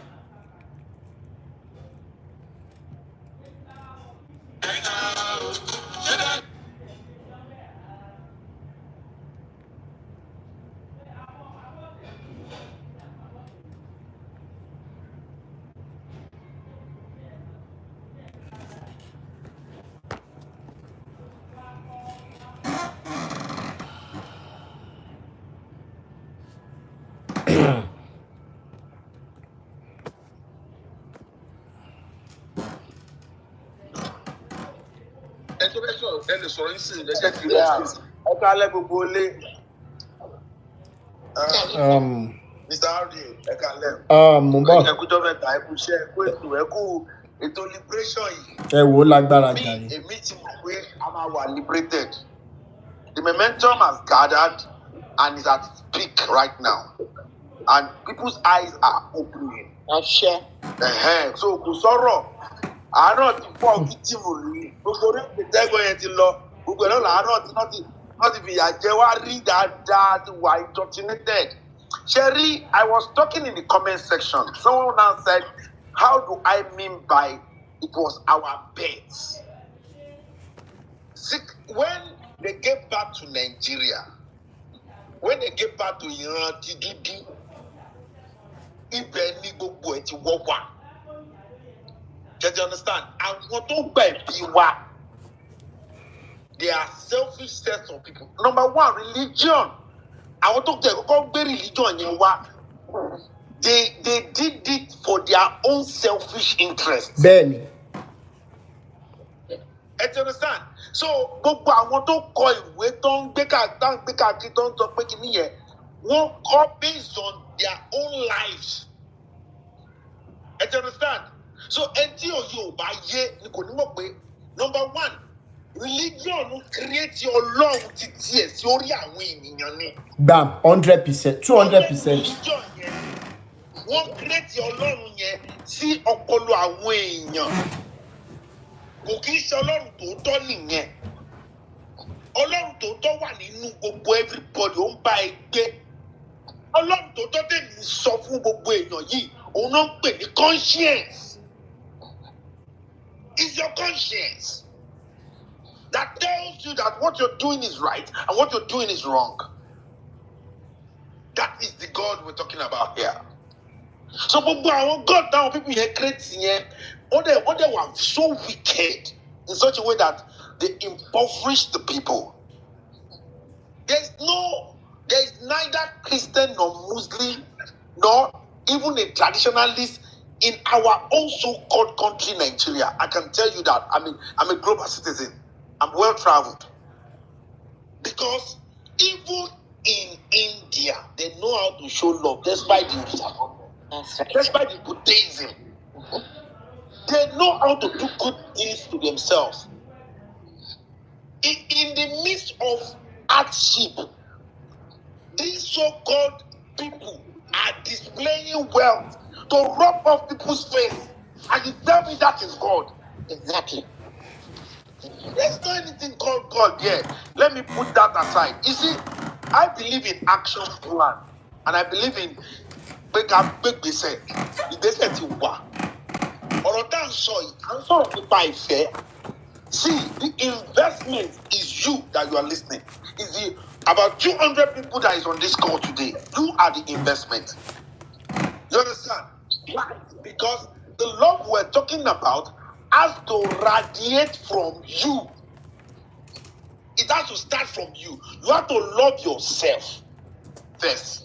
When you now love yourself, that love will now go from you to your siblings. Okay, if you're a married man, your wife, your children, your siblings, your pimplings, your nimblings.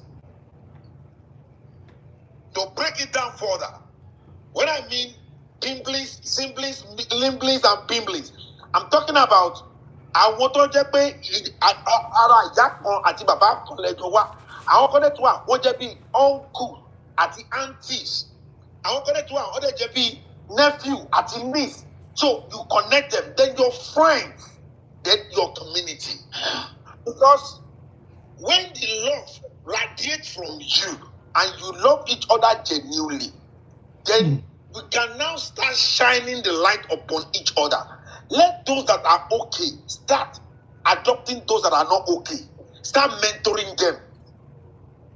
Let us me. I want us to, all of us, to focus on how we will fix this thing. Because the truth of the matter is that these people, as we speak now, they are actually very powerful. We cannot put that away. They've been able to indoctrinate, and you know how many years they've been building this thing? 1930. They've been building it even before the independence. They built it so strong that people's mind has been. Number one, I want to tell everybody here, Ogun is delusional. It was something they created in your mind. To face any challenges, the only thing you need is yourself, a pen, and a paper. Write everything you want in life. Challenges, problems, they are all part of life. Whether you go Orioke or you do not go to Orioke, your problem will solve. Every challenges have an expiring date. Even going to Orioke, you are inviting more for yourself, more trouble for yourself. That is the thing. So,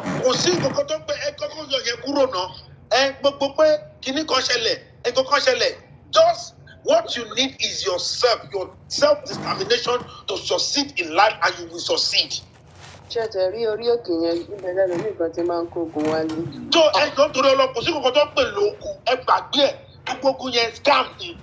rí nǹkan tó jẹ́ kí n sọ bẹ́ẹ̀ iṣẹ́ táwa ń ṣe ẹ má bínú pé mo interrupt yín ṣe rí iṣẹ́ táwa ń ṣe iṣẹ́ mídíà làwa ń ṣe a lot of people máa ń pè wá wọ́n máa ń ṣàlàyé oríṣiríṣi nǹkan fún wa so there's one woman ní ó pè mí ó ní madam mo ní yes ma ó ní àfikún wọn fẹ́ ṣàlàyé kankan fún mi pé ṣé òun sì mo ní ẹ save so mo ní láti bẹ̀rẹ̀ pé ok ṣé mo lè record nǹkan tẹ́ bá sọ. Ó wá ní òkè títí mi lè rí sórí péjì mi yẹn ní òjíṣẹ́ ní Facebook.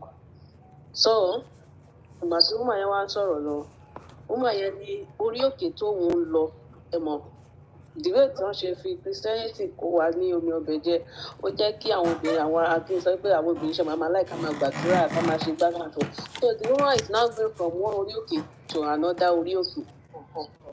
Ìyá yẹn ní láti dárúkọ pásítọ̀ yẹn fún mi. Mo picture pastor yẹn wá ó sì wà lọ́wọ́ mi dọ́là má bèrè lọ́wọ́ ìyá pé ṣé kí n post ẹ̀ ṣé ká sọ̀rọ̀ lórí pastor ìyá ẹ̀rù wá ń bà pé kí pastor yẹn má wàá bá òun because pastor yẹn jẹ́ nìkan tó ní upper hand dáadáa gbogbo ayé ló máa mọ̀ tí bá forúkọ pastor yẹn síta orí íńtánẹ́ẹ̀tì máa burst. So kí ni nǹkan tó ní pastor yẹn ṣe fóun.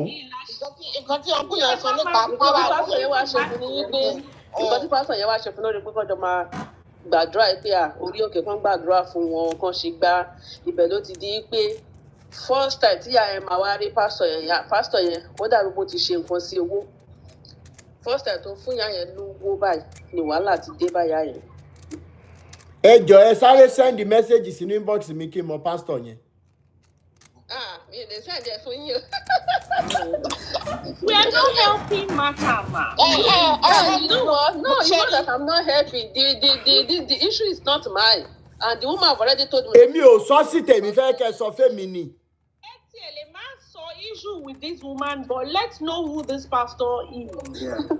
You see, this is the thing. You know, otherwise, what is going to happen? No, it is going to be generated. We are going to just tell ourselves fantastic stories. Ẹ mọ̀ ṣẹ́rí ẹ mọ̀ nǹkan tó ṣẹlẹ̀. Ẹ mọ̀ nǹkan tó ṣẹlẹ̀. Tẹ́lẹ̀ ká tó lórúkọ pé ṣe registration. A máa ń mo ń sọ fún everybody ní o. I entertain okay from the horse's mouth people will talk and èèyàn máa learn, and I think it's been working because some people are now having the boldness to say, you know what, ibi tí pastor ń bọ̀rọ̀ lọ, for example lọ bá pastor tí ó fọwọ́ gbé ẹlẹ́gbẹ̀ẹ́ ó fọwọ́ rẹ̀ lára àti post irú àwọn nǹkan tó ibẹ̀ lóbìnrin míì ti wọ wàhálà, so wọ́n ti learn. But at this stage mo ṣì turn down èèyàn márùn lénìí. This story you want to tell me, I am a very busy person. I work 12 hours a day tí n bá lọ bí iṣẹ́. Ìjọ tí n bá wà off ni mo tún fi ń ṣe ọ̀rọ̀ liberation yìí. Story tó fẹ́ sọ fún mi, number one, do you have all the evidences? Yes or no? Tó bá sọ pé òun ò ní, màá ní okay, why is it important? Are you ready to tell me everything? Then tó bá wá lóun ní evidence, if next question I say is, are you ready to go all the way tí n bá rí gbogbo evidence yẹn? Because now I am not entertaining ó kàn ṣẹlẹ̀ sí mi tí ẹ fẹ́ jẹ́ káwọn èèyàn gbọ́. I cut you off immediately. Nǹkan ṣe ẹ má bínú sà, ṣe rí nǹkan tẹ́ sọ yẹn, nǹkan tí mo sọ fún ìyá yẹn nìyẹn. Mo ní ṣé ká gbé máa yìí síta kí gbogbo ayé bá yín gbọ́ wọ́n mọ orúkọ pásítọ̀ yìí, wípé pásítọ̀ yìí lè fún yín lọ́rùn lẹ̀. Ìyá yẹn ní no. Ìfá mo ṣe ń sọ fọ́kàn mi nísìnyí pé bóyá kí n ṣí ẹ program yìí sí ìyá yẹn, wípé kí ìyá yẹn gangan pé yín direct, wípé kó sọ̀rọ̀ kó sọ àwọn àlàyé yẹn kó sọ fún yín. Débi wípé protection ọlọ́pàá àtúnlá ẹnìkan bá wa sọ̀rọ̀ bíbà lẹ́nu ọjọ́ mẹ́ta, ọ̀gá sójà ni. Tá a máa fún wọn protection tẹ́ni yẹn máa lọ undertaking pé nǹkan kò gbúdọ̀ ṣe. That's what I'm telling you. When we don't disclose the name of these guys and unmask them, we are making a monster out of them. We are enabling them. They won't break their backbone. Débi wípé woman yẹn máa pastor yẹn ó ní woman yẹn ní pastor yẹn máa ń bọ̀ wọn so spiritually. Ó máa ń bọ̀ wọn so spiritually débi wípé ó bá yí ọ̀hún jẹ́ débi kó bá yí ọmọ ẹ̀ ọkùnrin jẹ́ tó wà lọ́dún ẹ̀. Aunty tó ń sọ̀rọ̀, ṣé mo lè I can assure you that lady is not the only victim. Of course. Mama yẹn, she's not the only victim. Yeah, of course. Yes, now of course. No, so, she's not the so only you one. so you know, we need to do something to bring a stop to all this. Yeah. Enough is enough. Àwọn obìnrin wá wà nígbèkùn. Ìmọ̀ bá Mr. Rotimi sọ̀rọ̀ lẹ́yìn ètò. So tí máa bá yín sọ̀rọ̀, ìmọ̀ fún yín lórúkọ máa pásítọ̀ yẹn gangan. Ẹ jẹ́ fún mi lẹ́yìn ètò. Collaboration pẹ̀lú ẹ̀yin àti woman yẹn. Mommy. I need to pay. You then need to bring the name to everybody. No. Fair enough. But at least you now know. We now have the focus of where we are going. Because now one threat the woman yẹn débi wípé máa yẹ tún gba ilé sí ẹ̀gbẹ́ pásítọ̀ tá à ń sọ yìí popular pastor ni o, ó tún gba ilé sí ẹ̀gbẹ́ woman yìí wípé kó máa monitor woman yìí. Kó máa bá sùn, kó máa gba àtijọ́ lórí ẹ̀, kó máa gba láìpẹ́. Ṣé wàá rí ọ̀rọ̀ nǹkan tó ń ṣẹlẹ̀ ní pé ó fẹ́ lo woman yẹn láti fi ṣe nǹkan kan ni. Yes now. Kò wá fẹ́ pa woman yẹn fúnra rẹ̀ direct because nǹkan tó ń ṣẹlẹ̀ gangan nìyẹn. Bóyá ti sọ fún yín pé woman yìí tó lò yìí o. Wọ́n ti lò ó lọ́wọ́ ni pé wọ́n fẹ́ lò ó. Wọ́n ti lò ó. Wọ́n dẹ̀ máa ń sọ fún ọ pé irú ẹni tí wọ́n ń lò lọ́wọ́ bẹ̀ yẹn kó wà ní sàkání wọn. Nǹkan tó ń ṣẹlẹ̀ gan nìyẹn. Wọ́n máa sọ fún woman yẹn náà, wọ́n máa sọ fún woman yẹn pé owó tí pásítọ̀ yẹn fún nígbà yẹn kó lọ dá owó yẹn padà. Ok, ẹ jẹ́ kí n bọ́ọ̀sì brain wa. Ó ní lady kan nìbàdàn. Ṣé rí nǹkan tẹ́ ń sọ ẹ̀ sísítà mi mi ì ní jiyàn tó bá yẹ pé pásítọ̀ tá à ń sọ ẹ̀ south west ló wà. Ìbàdàn ni ṣé kí n sọ nǹkan tó ṣẹlẹ̀ fún yín? Ó lè jẹ́ pé ẹni tẹ́ ẹ fẹ́ sọ fún mi tó bá yẹ pé ẹni tí mo ní lọ́kàn ní mi ní wá surprise. Ó dẹ̀ lè jẹ́ pé lè ló máa fi ṣàṣemọ́. Mo sì ní voice note lady yẹn, ká ní lady yẹn ò máa bẹ̀rù ni. Kì í ṣe ọ̀rẹ́ ló yẹ kí n ti gbé síta. Lady yìí náà débi iṣẹ́ ó lọ church ta lọ church. Pastor yìí then preach. Ó wá ní òkè ta ló lè ẹ bá mi ṣí Bible síbi báyìí. So lady yẹn lòun fast òun máa ń ka báyìí òun máa ń so after program pé àtàní lady pé ó ka Bible dáadáa kí nìkan wọ́n á bẹ pé pastor yẹn á bẹ̀rẹ̀ pé iṣẹ́ wo lòun ń ṣe torí ẹni yẹn ní school pastor yẹn ní school. Ó ní iṣẹ́ olóyún pé òun wáṣẹ́ ní kíra ó ti ríṣẹ́ báwọn èèyàn congratulate òun kíníkan.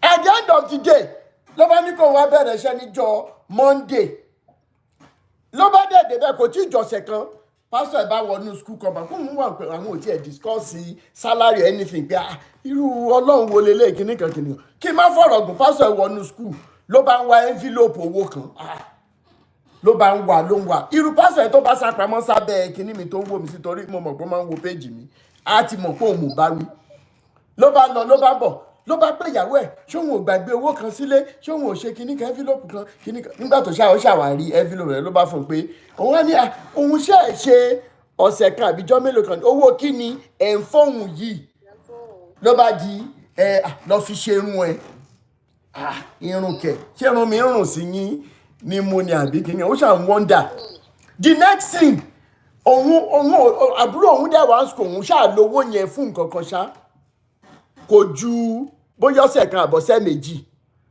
gẹ́ẹ̀ yìí bá bẹ̀rẹ̀ sí ní witness oríṣiríṣi nǹkan now nínú owó yẹn ibi tó yẹ kí lady yìí ti fura ni wípé bẹ́ẹ̀ni yẹn ṣe kó owó yẹn bí pásítọ̀ yìí ṣe kó owó yẹn ó ṣe 1,000 7 ó ṣe 500 7 ó ṣe 200 7 ó wá ṣe ní 7 bẹ́ẹ̀ yẹn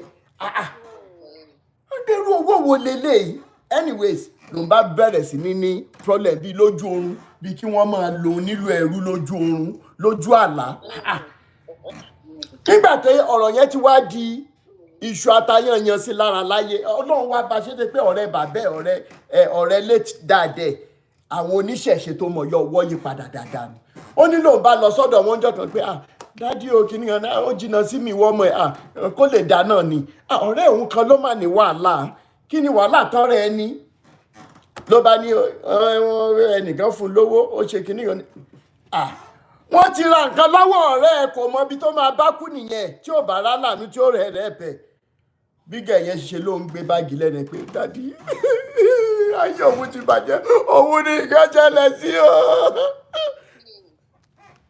ló bá ń sunkún dádì bàbá ẹ̀ wá ní pé kó farabalẹ̀ pé àwọn táwọn ṣe kìíní kan náà làwọn ti màtíkù or something like that bàbá yẹn ló ṣàwà help ẹ̀ owó míì ni bàbá yẹn tún fi ṣe ayé wà o èmi ò ní kó sáyé ṣùgbọ́n kélédùmarè mọ́ fà wá láyé lọ́wọ́. àwọn pásítọ̀ rádaràdà tẹ máa ń rí lórí social media yẹn tó máa ń ṣe rádaràdà yẹn. lórí social media lórí rédíò wọ́n máa ń ṣe rédíò program ṣáá ṣe bíbí báyìí ni gbogbo wá wà tí Sam Òjó ṣe fídíò kan ní chọ́ọ̀chì ẹ̀ tí opó tọ́mọ ẹ̀ síìkì Sam Òjó dẹ̀ sọ fún bá pé ẹ ṣe báyìí pé òun ò lówó pé ẹ ṣe bó nílẹ̀ ilẹ̀ kan tí ìyá yẹn dẹ́ni nìyẹn ẹni tó bá rí fídíò yẹn lórí YouTube ńgbà kan tó bring it down tí Sam Òjó sọ fún mi pé tó bá ń wẹ̀ ọmọ ẹ lè kú tó bá ń wẹ̀ máa gbé lọ pé òun ò ṣiṣẹ́ ọ̀fẹ́ mọ́ pé òun gbàdúrà fẹ́ nìkan pé ó wá di politician tán kò wá mọ̀ pé òun wá sọ pé wọn ò tún gbúrò kinní kan mọ́ ní family wọn pé so kí ìyá yẹn lọ múwèé ilẹ̀ yẹn wá.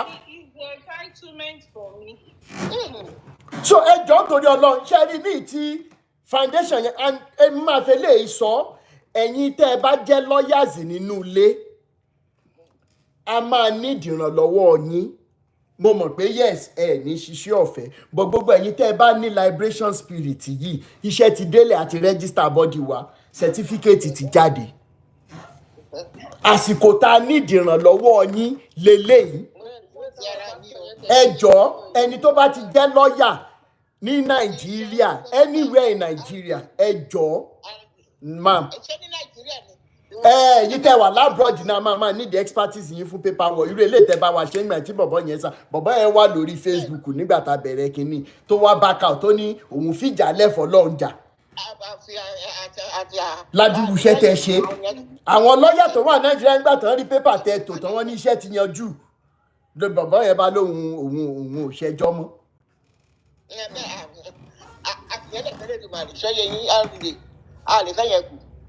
bẹ́ẹ̀ni so ẹjọ ẹyin liberation yìí ṣẹ̀ṣẹ̀ bẹ̀rẹ̀ báyìí ni action speaks louder than voice kékulé wọn máa gbọ́ kán máa sọ fún toko tí pásítọ̀ kan ni máa fi bẹ̀rẹ̀ voice note ẹ ti wọlé ó máa rò pé bóyá mò ń ṣeré ni lẹ́nu ọjọ́ mẹ́ta wọ́n ń gbéra lọ Israel wọ́n lọ Jordan èmi tí máa dá dúró lélẹ̀ láwọn pásítọ̀ olórí burúkú yìí láwọn èèyàn rádaràdà tẹ́ ń lọ bá tẹ́ ń porúkọ Jésù tí wọ́n láwọn ń ṣe prayer yìí prayer wo ló wà lẹ́nu ayé yìí gan bẹ́tà ju tí wọ́n lọ.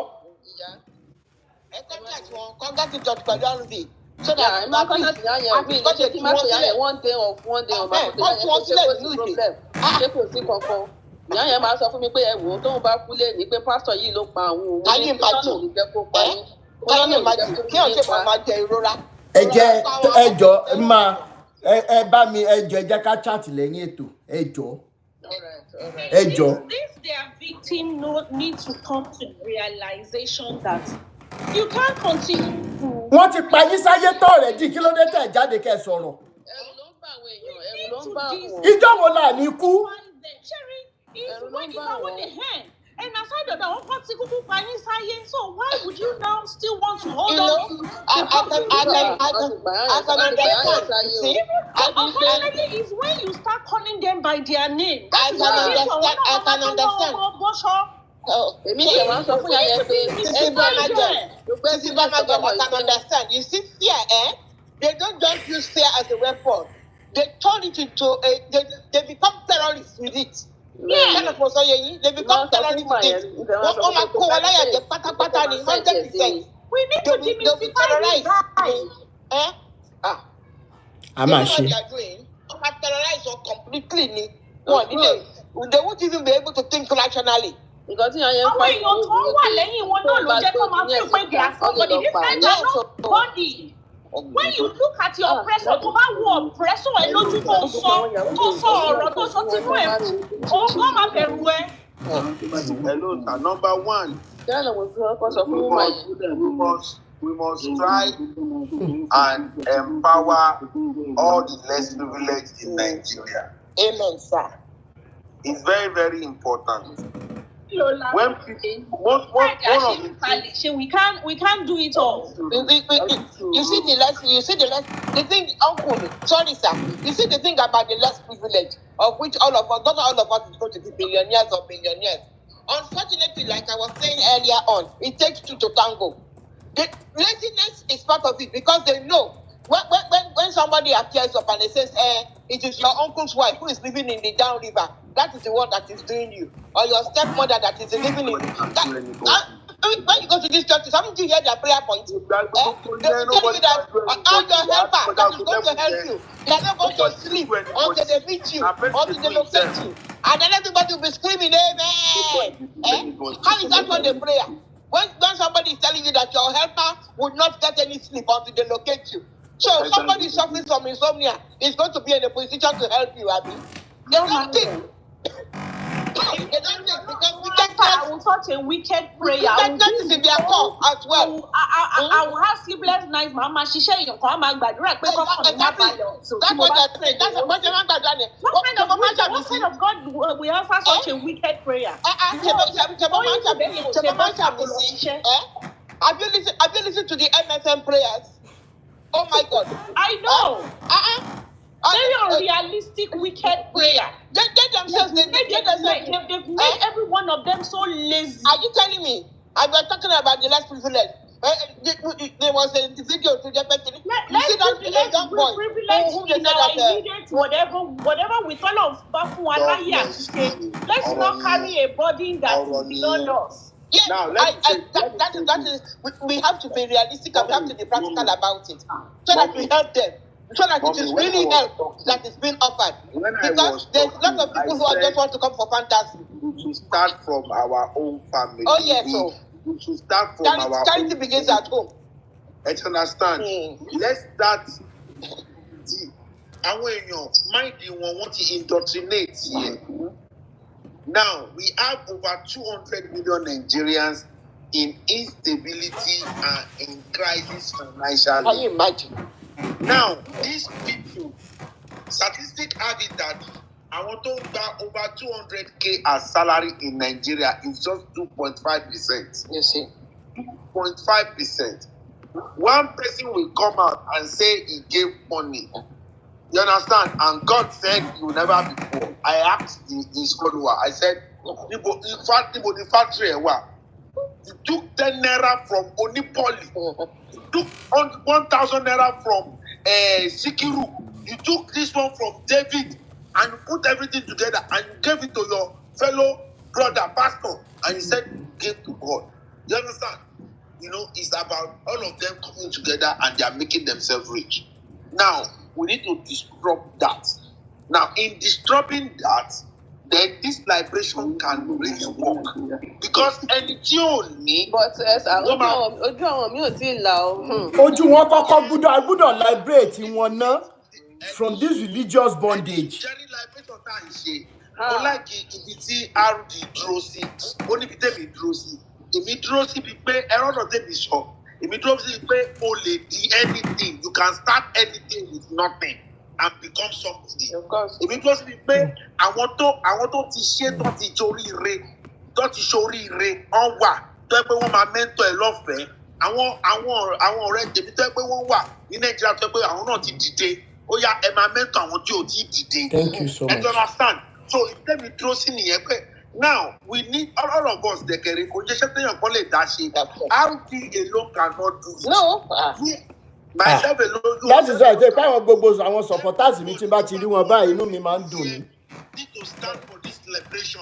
If we want this liberation, we need to start empowering each other. I need láti fi bọ́. Then RT said something earlier on.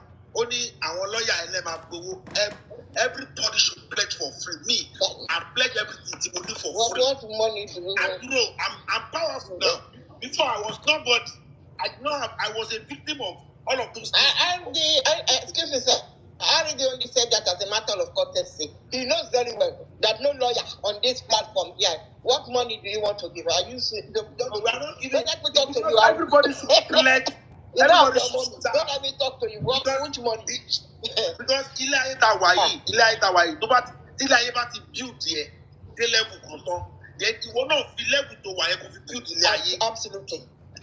You understand? So now as we speak now we are ready to build the people. Me I'm telling people now let us start mentoring. But it might take a lot of time then. It might take a lot of work. It is not as they say Rome was not built in a day. Because I know, but the reason why I'm feel so bad is because there's one this thing that I said.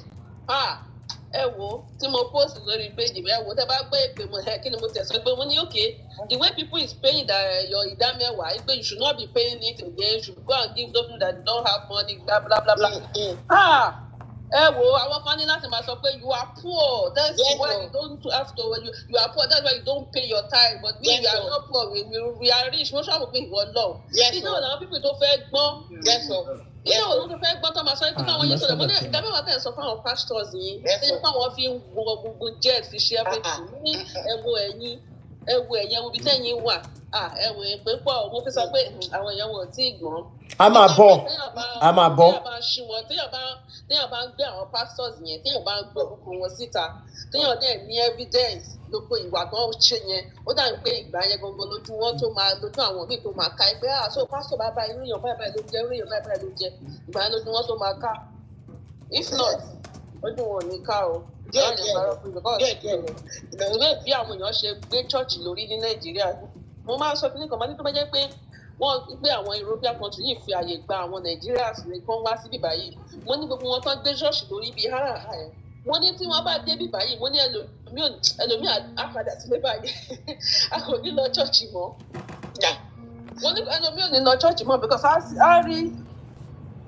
rí the way bí everything bí environment wọn ṣe rí bí economy wọn ṣe rí bí gbogbo kan wọn ṣe rí I talk a lot about that this thing but èpè. No, pàtàkì àkọ́kọ́ ni pé one law but nǹkan tí à ń bẹ̀ ni pé thanks to people like àṣírí tuntun so kò sí.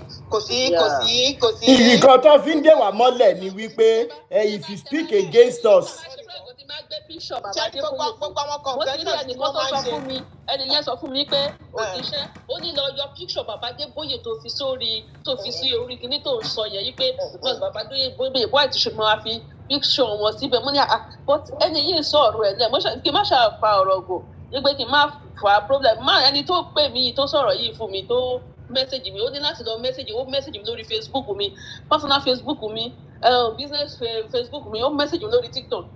Ẹni tí mo sọ rẹ̀ lára àwọn gospel musician yẹn ni ò tó lórúkọ ní Nàìjíríà lórí TikTok yìí náà ni ó lórúkọ ó wá mi kàn jọ́nà ẹ̀ ó ní ẹ kí wọ́n yọ picture Pastor Adébóyè ní pé kinní kan àwọn pípù yẹn mi mọ́ máa ṣe máa ń porúkọ wọ́n máa ń pọ̀ bá àwọn Christian kinní kan ni wọ́n pọ̀ gan tó ń jọ máa ṣe bóyá music I don't know what tó ń jọ máa ṣe lórí TikTok tó ń jọ máa ṣe bóyá Christian kinní kan àwọn musician àwọn kan omi ìṣàtẹ̀ morúkọ wọn. kí lẹ pósì picture bàbá Adébóyè sí tó ní kẹ́ lọ yọ. ayẹyẹ àdá ọ̀rọ̀ pé bóyá bàbá Adébóyè ìdíwé bó ṣe máa ń sọ ìgbà yẹn ló dàgbé ìgbà yẹn ló sọ yí pé àwọn ti ṣẹ̀ yí pé torí ẹ̀ṣẹ̀ táwọn ṣẹ̀ ló jẹ́ kíyà máa jẹ wọ́n ní Nàìjíríà ìgbà pàwọ́. nígbà ẹ wò wọ́n ní kí n lọ yọ dànù kí n lọ yọ kí n ṣáà máa fọ ẹ problem máa yẹn mo ṣáà rà lọ yọ píṣọ bàbá Adébóyè kúrò mo ní ẹ̀wọ̀n látòye yìí mo ní ṣèbí díẹ̀díẹ̀ náà ni mo ní ẹ máa bá bọ̀ mo nígbà tó máa pa ogbó rẹ̀ yìí thank God wípé àwọn bàbá Adébóyè òun gbogbo wọn náà tí wọ́n ń ṣiṣẹ́ ní ìsìn wọ́n ti ń ṣiṣẹ́ wọ́n ti ń ṣe ọ̀rọ̀ sọ báyìí ní ìsìn but 3 years àwọn pípù yẹn ò tí ì lẹ́rù iye wọn ò tí ì ṣí rárá especially àwọn kan wà lórí Facebook yẹn it's like bíi pé orí tó yẹ kó máa fi rìn ẹ́ ìsàlẹ̀ lówó àwọn akọ ẹsẹ̀ sókè. That's what people wọ́n ti dín pẹ̀lú wọn díẹ̀ sí àjà second video tó jáde sí gbogbo àwọn bíi pásítọ̀ wọn ló ti jáde wọ́n fún wọn ní ẹ̀mí mọ̀ wọ́n pè wọ́n ní wọ́n fún wọn ní letter of release. bẹ́ẹ̀ni àní wọn mẹ́ẹ̀kọ́ owó mọ́ kò sọ́bọ̀n dánrè mọ́ wọn ò rówó mọ́ inú mi dẹ́dùn Oyèdépò sọ pé wọn ò wà productive ni. It's just that ó mọ̀ pé productivity tó ń sọ it is financial business l'Oyèdépò ń ṣe kò ràn yàn rárá.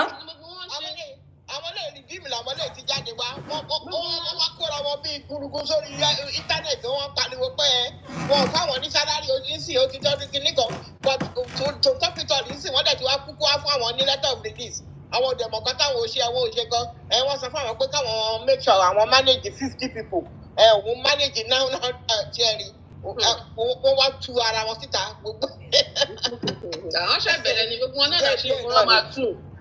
kánífà ni ó ti ń ká kúrò lójú everybody. gbogbo kòtò tí àwọn bàbá lórí burúkú yẹn pìfẹ́ lóbi àwọn fún ara wọn àti ẹbí wọn náà máa bẹ̀rẹ̀ sí kó sí. báyìí in fact wọ́n ń try o. àtìgbà tí wọ́n ti mọ̀ pé ẹ bá bí àgbà tó bàbá Adébóyè yẹn ti ń ṣiṣẹ́ ló ti ń sọ pé ẹni tó bá lè donate $1 billion mo ní economy tower $1 billion owó kíni kí ló fẹ́ fi ṣe.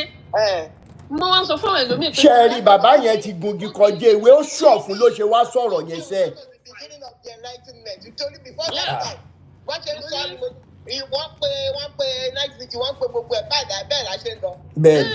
máa lọ sí church kan máa ronú ni pé 50 pounds péré ni mo kó dání nítorí àìtí mi tó máa pè ní ọ́fúnni náà àìtí mi tó máa pè ní àìtí mi tó máa pè ní sẹ́sùn ọ̀tọ̀ dẹ̀ tẹ́ máa fẹ́ wọ̀ lọ ní next week ẹ̀rí fẹ́ kó jẹ́ pàṣọ tẹ̀ wọ̀ ní wíìkì yìí àtúntò wá nìkan ẹ̀ mọ́ra oríṣiríṣi. pàdé ìdáwó àti ìdáwó ọmọ sọ nígbà tí bàbá sọ $1 billion naira ẹnìkan ló ṣẹlẹ̀ mo máa ń sọ fún àwọn ìbọn ní àwọn èèyàn máa ń bú mi gan wọ́n máa ń bú mi gan but I don't care má ní mi ò ràn yín iṣẹ́ ẹ bá bú mi dìbò mo ní ṣùgbọ́n ṣáà ní ìtọ́rọ̀ ọ̀rọ̀ mi yìí sẹ́ ìpín àwọn pásítọ̀ yìí tó ń ṣe ìṣẹ̀ náà mo ní màá máa sọ because mo ní tó bá jẹ́ pé Europe lẹ́wà tí ẹ̀ ń gba 1,500 ní oṣù tó ń gba 1,500 euro lóṣù nígbà tí táàsì gan ti kọ́kọ́ yọ 500 owó fóònù tó bá fóònù ní sọmẹt wàá sanwó náà wàá sanwó omi wàá sanwó gáàsì wàá sanwó mọ́tò wàá sanwó ilé gbogbo owó tó máa kù lọ́wọ́ ní ju bóyá 300 tó máa fi maintain lẹ́dọ̀ bíi months wọ́n ní iṣẹ́ náà ló ti máa sọ pé ó fẹ́ yọ tax. inú ẹ̀kẹ́rẹ́ àwọn ti Nàìjíríà tún pè é pé nǹkan tó ṣe. wọ́n tún pè yín mo ní ṣé bẹ́ẹ̀ ti sọ pé ó fẹ́ yọ ọ̀dà mẹ́wàá kan fún pásítọ̀ kan mo ní ìwọ́n kò tiẹ̀ ní fẹ́ dánrú ẹ̀wù ṣèbí Nàìjíríà yìí máa sọ pé ìyá alápàtà ẹ̀yà mi ní 5 naira ẹ̀yà mi ní 10 naira wọ́n ní ìwà kò sẹ́ni tó máa jẹ́ ẹ lówó. ẹni tó pè mí gidigidi tó sọ pé kì í sẹ́ndì òun ní kankan tèmi náà sẹ́ni gidigidi sẹ́ndì ẹ̀ pé mo rò pé màá jẹ́ sí i èmi ò mọ̀ pé ìfọ́lẹ́ sọ̀dẹ̀ wọ́n gbọ́dọ̀ ṣọ̀ṣẹ̀ lọ pé praise the Lord Thanksgiving. ọmọ ìnáwó tẹ fún wọn gan wá sí yọ̀ọ̀dà mẹ́wàá ní ẹ̀pà tí wọ́n identify tó sọ pé mi ò ní sùn àbí tó bá jẹ́ pé mo rọ̀ wọ́n lọ́wọ́. it is well ẹ jẹ́ send message kan sí wọn ká tó lọ sùn èmi fẹ́ bẹ̀ wọ́n báyìí nítorí ẹ̀bẹ̀ là á bẹ òṣìkà kó bá ní dáwọ́ bí dúró ó ti sú àwọn ọmọ Nàìjíríà ó ti rẹ àwọn ọmọ Nàìjíríà lórí gbogbo policies tó ń ṣe. ṣe mọ̀ pé ṣe rí wèrè tá à ń sọ ìwèrè ọdún tó ti pẹ́ ni o ẹlòmíì wà tẹ pé bó ṣe ń gbọ́ wà ọkàn á lè pé mi ò ní lọ́jọ́ Sunday láyé mo ti gbọ́ nígbà tó bá fi máa dalẹ̀ Saturday fúnra bàbá ẹ̀ ló ìyá Bólú tí ẹ ti lọ́ṣọ àwọn ọmọ káwọn nẹ́pà tó múná lọ o. aṣọ tí mo ṣe rán yẹn ni mo máa wọ̀ lọ ṣọ́ọ̀ṣì. kí lẹ̀ ń sọ yìí wèrè yẹn o ìgbà tẹ́mi náà stop in 2016 there were couple times tí mo drive gbàwájú church kọjá tí mo dẹ̀ tó padà sílé pé irọ́sẹ̀ mo ti jásẹ̀ kí ni yẹn ò easy kò easy ṣùgbọ́n dìgbà téèyàn bá experience peace of mind tó wà ń bẹ̀ kó tó rò pé ìgbáyé kan tún wà báyìí millions of Nigerians do not know how else to live apart from suffering that are imposed upon themselves by themselves. And Mr. Olumide sọ kankan lẹ́ẹ̀kan Mr. kí lorúkọ Olumide wọ́n sọ kankan lẹ́ẹ̀kan lára question tán béèrè.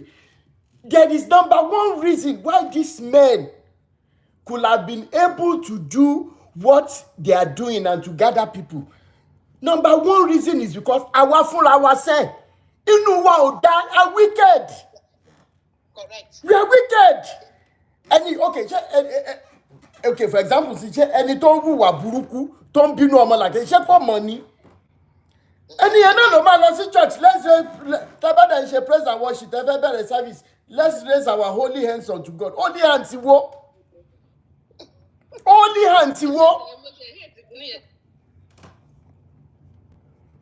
Ẹ jọ̀ọ́ a ti fẹ́ ṣetán ṣé mi ní lọ wá fóònù ńlá báyìí.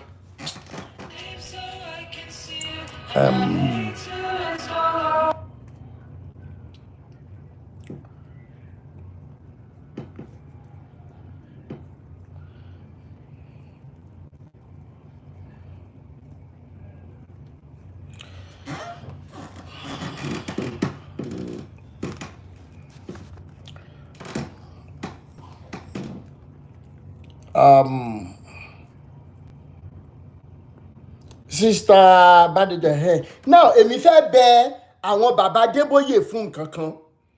wọ́n máa ń fa fìlàmẹ́ǹtì yẹn ni o. èmi fẹ́ bẹ àwọn bàbá yẹn fún nǹkan kan. kí ló ló ń ṣe ní church. common sense má bàa wọlé ni wọ́n wá ní gbogbo ẹ̀ pa. Now. mo ní kí ló ló ń ṣe church tó ń lọ tó jẹ́ pé ẹjọ́ ń dira yín sínú kò sífẹ̀ẹ́ láàrin yín tẹ́jọ́ ń lọ sí church o mọ̀ pé alágbájá burú o ò lè bá sọ̀rọ̀ o ò lè gbéná wojú ẹ̀ ìyàwó pásítọ̀ mi gan sẹ̀fù gan á sọ̀rọ̀ ẹ̀ di. tẹ́ bá ti parí church yẹn tẹ́ bá ti gádà níbi àwọn meetings yẹn tẹ́ bá gbọ́ ọ̀rọ̀ ẹlòmíì tẹ́ bá gbọ́ ìpè tó jẹ́ pé tó ń fi ẹlòmíì sí. àwọn ìyàwó pásítọ̀ mi gan á sọ̀rọ̀ àwọn ọ̀dọ́ náà ni. Oh my God. Màá ní kí ló dé màá ní bẹ́ẹ̀ni ó ní kí ni ó láwọn míì burú ju kí ló dálẹ̀ lọ mo ní kí ló wá lọ bẹ̀. MFM mo Deeper Life ẹ wo nǹkan tán sọ àwọn obìnrin wa dà àwọn ọmọge gidi wọ́n sọ wọ́n darúgbó ọjọ́ mọ́ wa lọ́wọ́ wọ́n sọ wọ́n darúgbó ọjọ́ ok mọ́mí jí o tí mọ́mí jí o ẹ̀ẹ́dẹ̀ máa wo wèrè tó wà lọ́rọ̀ chọ́ọ̀chì tí mọ́mí Folúkẹ́ tán bá lo àkẹ̀tẹ̀ wọn àwọn àti bàbá nìkan ló máa wà nínú bọ́ọ̀sì ńlá tán ń gbé wọn káàkiri àbí ìwọ tó mọ̀ kó o ní mọ́tò ọ̀kadà ló máa wọ̀ ṣùgbọ́n torí pé ìyá Folúkẹ́ rò pé yẹn ló jẹ́ kí ìyá hólì olórí rò pé ó jẹ́ kí ìyá ṣe débi tó dé wàá máa wá ṣe báyìí lórí ọ̀kadà wàá fọwọ́ kan méjì kan lọ́kadà wàá fọwọ́ kan wà mórí ṣé ó ń ṣe ìpè ní kíní ni àbí kíní ìyẹn number one ẹ̀yin tẹ́ bá tún wá wọ dáńfó nìbàdàn sì yìí kórópè ló ń rìn nínú kórópè mikra yẹn èèyàn mẹ́ta ló máa jókòó sẹ́yìn fìlà ẹ ló tóbi yìí wàá máa wá fi gbá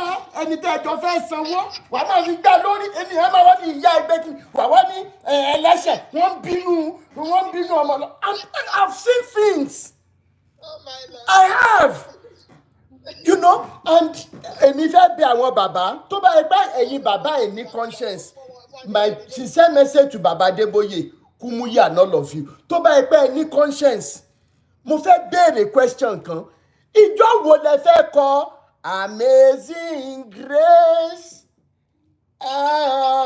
èmi ò mọrin Christian kọ mọ́ mo ti bọ́ how sweet thou sound that saved a wretch like you.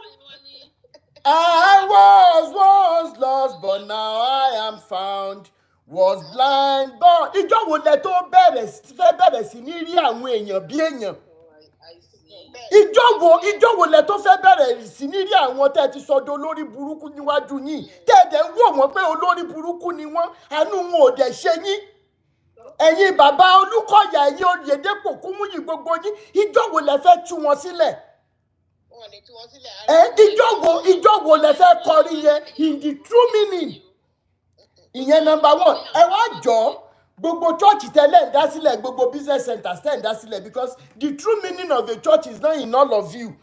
The last time I cited the Bible, Acts of Apostles chapter 4 from verse 32, go and look at ẹ̀yin tẹ́ ẹ ṣì ń lọ church, go and look at the definition of a church.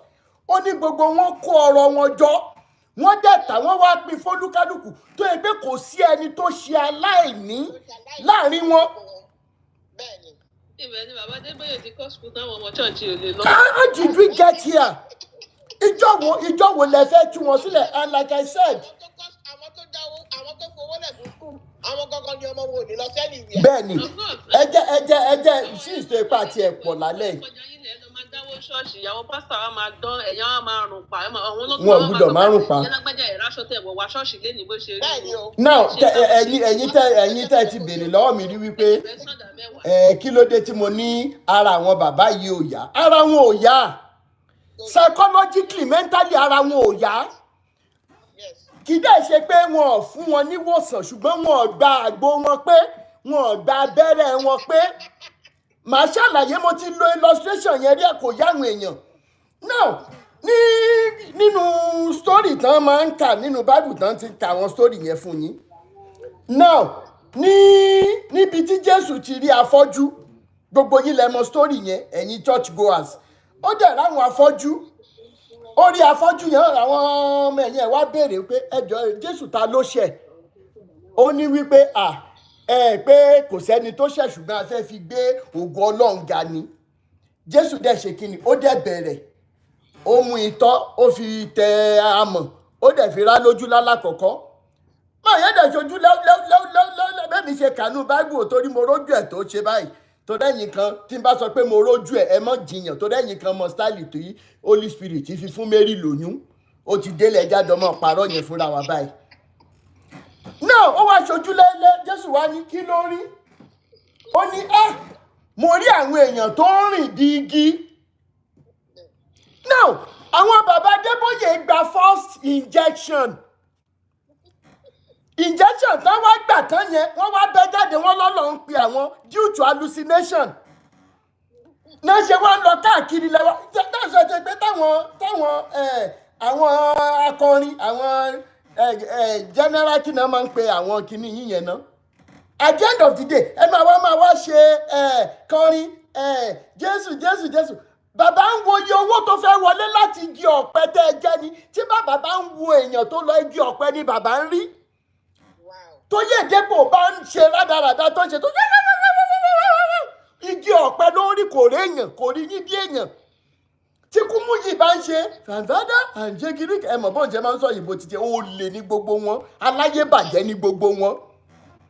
At the end of the day òun náà ò rí yín bí èèyàn ó rí yín bí igi ọ̀pẹ ni kí dẹ̀ ní reason tí mo ṣe fi yín wé igi ọ̀pẹ yín tẹ̀ sí ń lọ church. Tẹ́ ẹ bá ká ewé igi ọ̀pẹ ẹ fi ṣègbálẹ̀ ẹ fi ṣe roofing tẹ́ bá ká ẹyìn yẹn at the end of the day.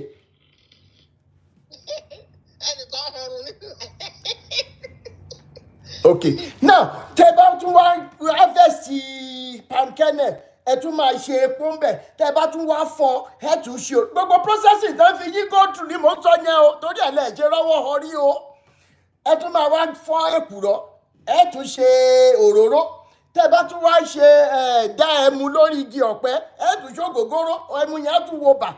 Lẹ́yìn ìgbà tẹ́ bá wá ṣe gbogbo ẹ̀ tán ṣé ẹ mọ̀ nǹkan tán tún wá máa fi yín ṣe last wọ́n wá sọ yín di ògùsọ̀ ṣé ẹ mọ̀ pé ara waste yẹn náà fi ń ṣe ògùsọ̀ wọ́n tún sọ yín síná ìtorí ẹ̀ lè pé ńgbà míì tí mi bá tún kú sọ́rùn wọn ni ẹ̀yin ẹbí ẹ̀ tún mówó wá ká tó sí ẹni tó fún yín lówó látàárọ̀ ọjọ́ ayé ẹ̀ tí bá ẹ pé lórí burúkú làwọn bàbá yìí.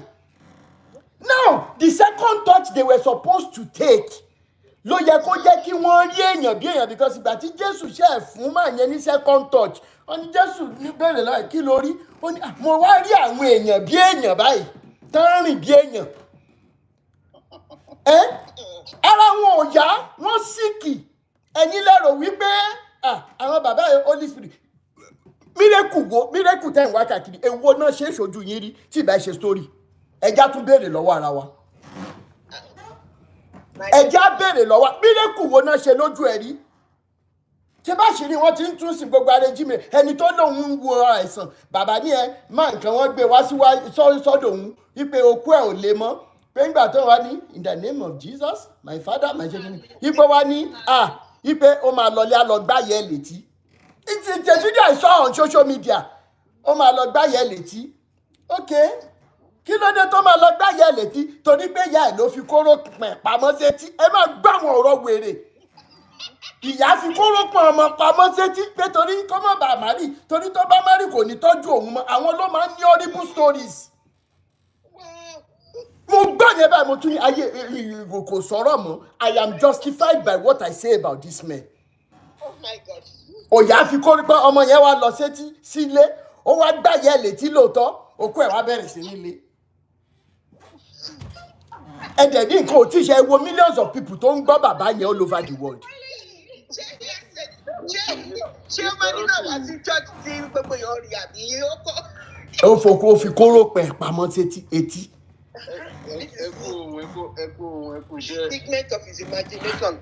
àwọn bàbá yìí gbà ó ga. so ẹjọ́ torí ọlọ́run gbogbo ẹ̀yin tẹ̀ ṣì ń lọ church abẹ̀yìn àrọ̀ yín ni fún ìsinmi titi yín gangan fún ìsinmi yín ẹ kọ́kọ́ bẹ̀rẹ̀ sí ní èmi ò ní parí live video láì bẹ̀yìn ẹ jẹ́ ká bẹ̀rẹ̀ sí ní tọ́jú ẹbí àtàrà wa ìwọ tán ti sọ fún gbàjẹ́ ní ìyá ẹ mò ń bẹ̀ ẹ́ mo fi títóbi ọlọ́run tó bá jàjẹ́ ni wọ́n ti dá ẹ ti pẹ́ ẹ ṣáàwo kòtò ọ̀run ìgbà wo ni àwọn ọmọ kọ́lé dowó dàgbà tán ti fọmọ mẹ́jẹ̀jọ dájọ́ ìwọ ló dàgbà ló ń ṣe dáadáa ó rò pé tó bá yẹ pé lóòótọ́ nìyẹn ẹ lájà abiamọ tòótọ́ tán pè lájẹ tó bá yẹ pé lóòótọ́ nìyẹn ẹ lájẹ ibo ló wà tó rò pé ọ̀pá àwọn ò lè ka ẹ́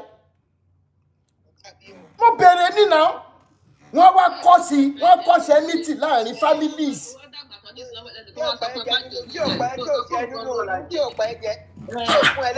ẹjọ́ torí ọlọ́ ẹjá tọ́jú ẹbí àtàrà kó tó pẹ́ jù we are working hard our families should be priorities. and ìgbà míì wà tó yẹ pé torí communication gap tó máa ń wà láàrin ọkọ àti ìyàwó wọn ò ní lè sọ pé pásítọ̀ ní kí n má ṣe báyìí fún ẹ pásítọ̀ ní kí n má sọ báyìí fún ẹ ibẹ̀ jẹ́ ní wàhálà ti wà. ibẹ̀ ni wàhálà ti wà because there is a breakdown in communication kí ló dé tọkọ àti àwọn ò lè sọ̀rọ̀ fún ẹ má sọ fọkọ yín o torí ọ̀rọ̀ yẹn léwu gan o. bẹ́ẹ̀ni. ọ̀rọ̀ yẹn léwu gan o. they break up everybody your support group. wọ́n dẹ̀ break gbogbo ẹ̀. Mr. Rotimi ẹjọ mú kí yín ẹ kú iṣẹ́. Yes sir. Mo ní kí n bá yín dá sí náà láti bí báyìí ni. Okay. Ẹ wo ọ̀rọ̀ wọn. Pastors, religion leaders in Nigeria, they have caused a whole lot of damage. See the thinking system of our people, the ability to reason, the ability to do things right, what it caused a lot of damage. Maybe some 6 years ago or thereabout, mo máa ń sọ nǹkan kan fáwọn tí mo tó súnmọ́ mi gbà yẹn mo ní ó dàbí pé àwọn Nigeria nígbà yẹn gan my level of consciousness is not as this awaken so ti yẹ yín but mo máa ń imagine báyìí pé ó dàbí pé àwọn pastor yìí ó dàbí pé wọ́n ti mọ nǹkan kan táwa ò tí ì mọ̀ when you talk about the matter of pé wọ́n lọ sí paradise tẹ́ bá kú tán tó bá ti ṣe dáadáa láyé tó bá ti kú tó wà ní lọ sọ́run àpáàdé òní lọ sọ́run wọ́n máa ń sọ pé okay according to your Bible wọ́n ní ó wà easy fún camel ràkúnmí láti pass through the whole of the needle than a rich man passing through the gate of heaven. And you guys are amassing so much wealth that even your generations cannot even finish. So are you guys not already a rich man? So does that mean pé gbogbo yín lé ọ̀run tẹ̀ sọ pé. No, àwọn ọlọ́pọlọ láti lè control ọrọ̀ ayé yẹn àwa tán rí bí igi ọ̀pẹ ò lọ́pọlọ. Àwọn àṣìírè rádaràda. Ẹni ó rọrùn fún ràkúnmí láti wọ ìwà abẹ́rẹ́ jùkún olówó láti wọ ìrọ̀rùn. Ẹ̀yin náà wo illustration. ó túbọ̀ sí pé gbogbo yín yẹn lè rí ìjọba ọ̀run wọ̀ wọ́n yẹ pé lóòótọ́ ìjọba ọ̀run yẹn wà. Kò sí. Nǹkan mọ̀ pé ìjọba ọ̀run yẹn ò kò ẹ̀ tí. Wọ́n mọ̀ oúnjẹ náà fi dè wá mọ́lẹ̀ dè ní. Wọ́n jẹ́ ìjọ ìlàwọ́ lọ́wọ́. ṣé mọ̀ pé nǹkan táwọn slave master tí wọ́n ṣe àwọn pastors wa no continue. Yes. You know, That's what they those people came to tell you that as a Christian.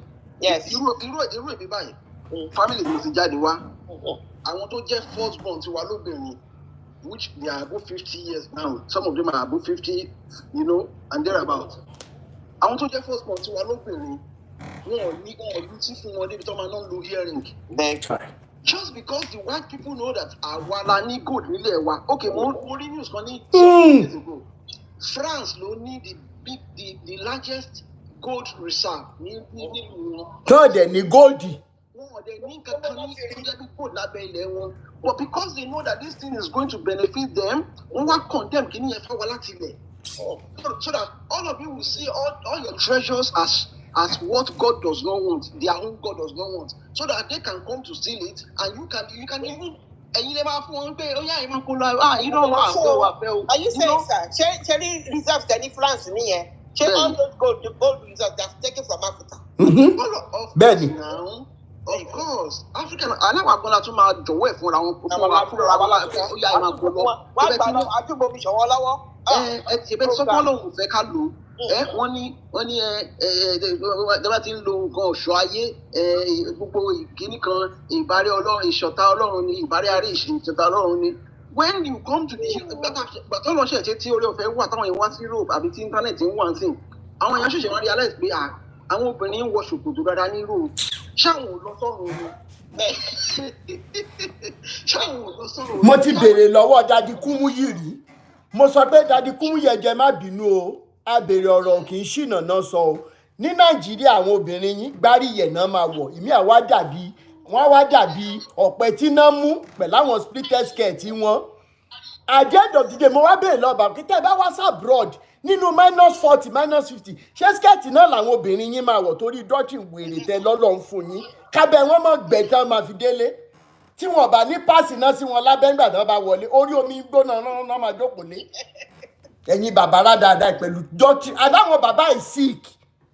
Nobody can convince them and most of them tell you pé bóyá wọ́n ní humility wọ́n ò ní humility wọ́n ní retarded growth kékeré wọ́n slow kékeré ni wọ́n ò ní humility kankan wọ́n ní psychological retarded growth àbí emergency òyìnbó sọ. It's a very very slight snake. Many of them are just Ó ṣe rọra aṣọ ṣíé kó gbogbo Nàìjíríà jẹ. láti lórí àwọn èèyàn wọ́ra wọn lọ́kùnrin kan tọ́jà lẹ́nu and àwọn èèyàn ti wá sọ wọ́n di dèmí gọ̀ tó ń bọ̀ wọ́n ti sọ ọ́ dọ́lọ́hùn. And that is why they keep àwọn náà ṣe bí nǹkan táwọn ń ṣe náà làwọn politician náà ń ṣe. Yes. Àwọn náà wá politician náà tún wá rí wọn lò as another tool. Yes. Wọ́n wá ń lo religion politics as a dividing tool láàrin àwọn èèyàn. That is the responsibility, sir. Where we have bad government. That is why because we have a bad government, that is why useless religion is flourishing. Yes. Sọ́kàlà lọ sí Rwanda, ṣe nígbà tí Kìgàgbé tó ti gbogbo church yẹn ní, ká ní wọ́n bí ìyá aláìyá ẹ̀dá kó lọ sí church ní Guinea. Bọ́ ṣe tẹ̀sẹ̀ bọ́ ṣẹ̀ṣẹ̀ bá ọmọ màmá jù tán bí execution style ni. Nígbà tí COVID dé Nàìjíríà, nígbà tí COVID tó lockdown gbogbo wọn, kò sí tó bẹ́ẹ̀ tó jẹ́ pé tó lọ sí church tó bọ́ọ̀dù lẹ̀ kò ṣe rẹ̀ nílì fọ́ọ̀dù. Ẹ máa rí an average Nigerian Christian a máa gbogbo mindset ẹ̀ ni pé àdúrà tóun gbà owó tóun dá sí church ló jẹ́ kóun ṣe àbí ló jẹ́ kóun lè máa meet up pẹ̀lú responsibility ìwọ má ṣiṣẹ́ ìwọ bá má lọ school kò ní certificate company tó fẹ́ employ ẹ tó require kó wáyé pé kó máa ríṣẹ́ gbà àbí mo máa rí salary gbà tó bá ṣiṣẹ́ pastor ò recognize ẹ. Because they recognize pé their time is up RD. Then because before COVID gbogbo ló máa sọ wọ́n challenge gbogbo àwọn members wọn instruct wọn Nobody should go on the internet. It is the devil's school. Nígbà tí COVID dé tó jẹ́ pé àwọn wọn lọ sí internet nítorí láti internet yẹn they can put the bank details. So kò ní ìdíkọ̀ wá sí church ṣáà máa online banking ní kí gbogbo ẹ̀rọ máa bẹ̀rẹ̀ sí í ṣe. Mr. Rotimi, Elédùmarè àtúmọ̀ máa wà pẹ̀lú yín. Àṣẹ Èdùmàrè. The awareness has begun and it will continue. On my own side, no, before now, I have been doing a little on my own capacity, even on my page, on Facebook, and also on YouTube. I'm not actually coming to market myself or whatever, but I want to think shitele. The bá page kan tó pè ní Yorùbá Space TV ní Facebook or YouTube. Bẹ́ẹ̀ni. Yorùbá Space ló ń bá yín sọ̀rọ̀. Wow. Okay. Yeah. So, wow. We have been doing it and we have to continue. Bẹ́ẹ̀ni. Allah àti Jésù wọn náà wọn rògbò ní Africa lọ́wọ́, especially in Nigeria, because the consciousness of people is awakening. And kí àwọn èèyàn tó wà awakening ló ti pẹ́ sí. When the conscious chetiri ara nǹkan tó fà tí revolution fi lè ṣẹlẹ̀ Nigeria all this while, this religion is part of them. If not, if tó bá ṣe pé bóyá àwọn èèyàn tó wà enslaved, religious wise, political wise, tí àwọn èèyàn bá fẹ́ fi ìmọ̀ ṣọ̀kan pé a fẹ́ jà fún ọkọ̀ báyìí, bílẹ̀ tẹ́ máa rí tí wọ́n politician tó bá gba angle party jáde, wọ́n á gba angle kí ló dé ń pè religion jáde, and before you know it, the people will be divided. So this consciousness of tó ti bẹ̀rẹ̀ yìí, let's keep the fire burning, and I believe that very soon Nigeria will be liberated, Africa will be liberated.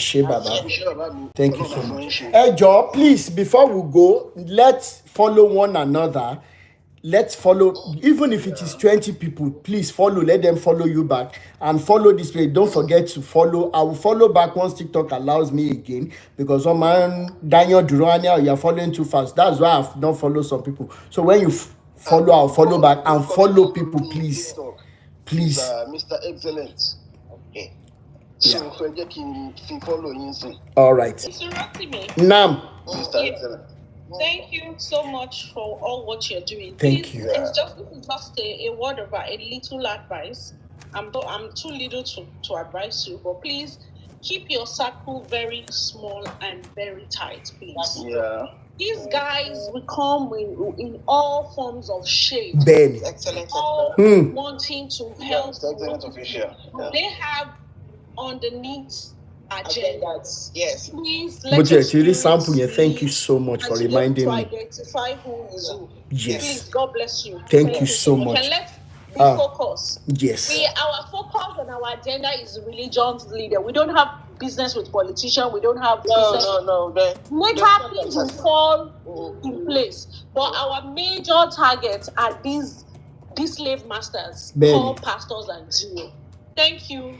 Thank you so much. Thank you so much. And Jasmine also, thank you so much for subscribing, even though I don't know how they do that, but I think you figured it out. Thank you so much.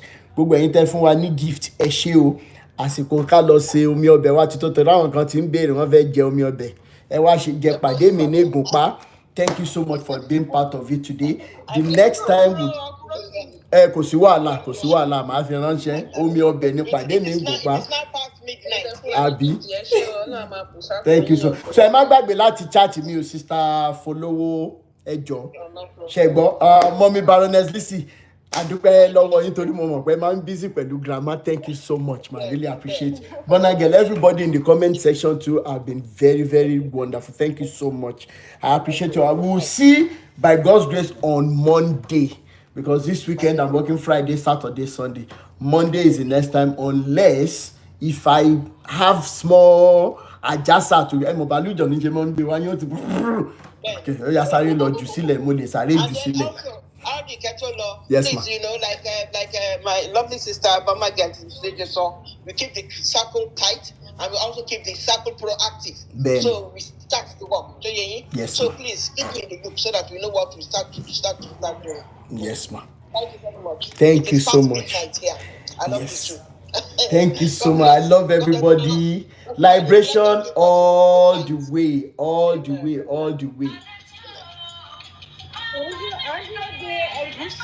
Ẹ̀gúsí Ìjẹ̀bú wa àtẹ̀bà. Ah. So ẹ jẹ́ lọ ṣe. Ilá lẹ máa jẹ láàtọ̀ bí ata omi ọbẹ̀ tẹ́ máa bu omi ọbẹ̀ yẹn sínú láti omi ọbẹ̀ yẹn á lọ sísàlẹ̀ kó lè lásìlẹ̀ ẹ̀mọ̀ páyé Tinubu la wà káṣà tí rí nǹkan fi gbẹ́ bà. Thank you so much. You're welcome. Ẹ ṣé. Facebook family gan dúró tán ni lálẹ́ pé no do. Thank you so much guys. Ọláìdé Tiamiyu, thank you so much. Ọlájùmọ̀kẹ́ Ọmọ́tọ́lá, Bukola Ṣọ́báyọ̀, thank you so much. Samuel Binuyo, Kushimo Ifewani, thank you. Mommy Femi Yemi Foluke Bompe Person. I see every one of you.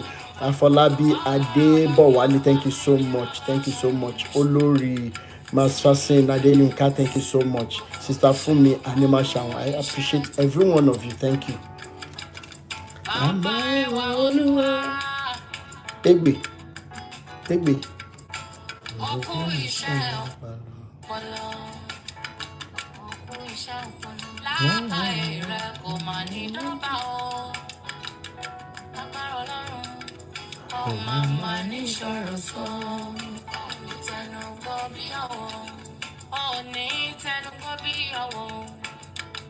Àṣẹ ìṣàmọ́dún ọdún ayọ̀ ló máa ṣe oníṣọdún ìbànújẹ́ lágbára Ọlọ́run Timi Daniels tọ́ba kọrin àkọni YouTube family, thank you so much. Thank you so much. Thank you.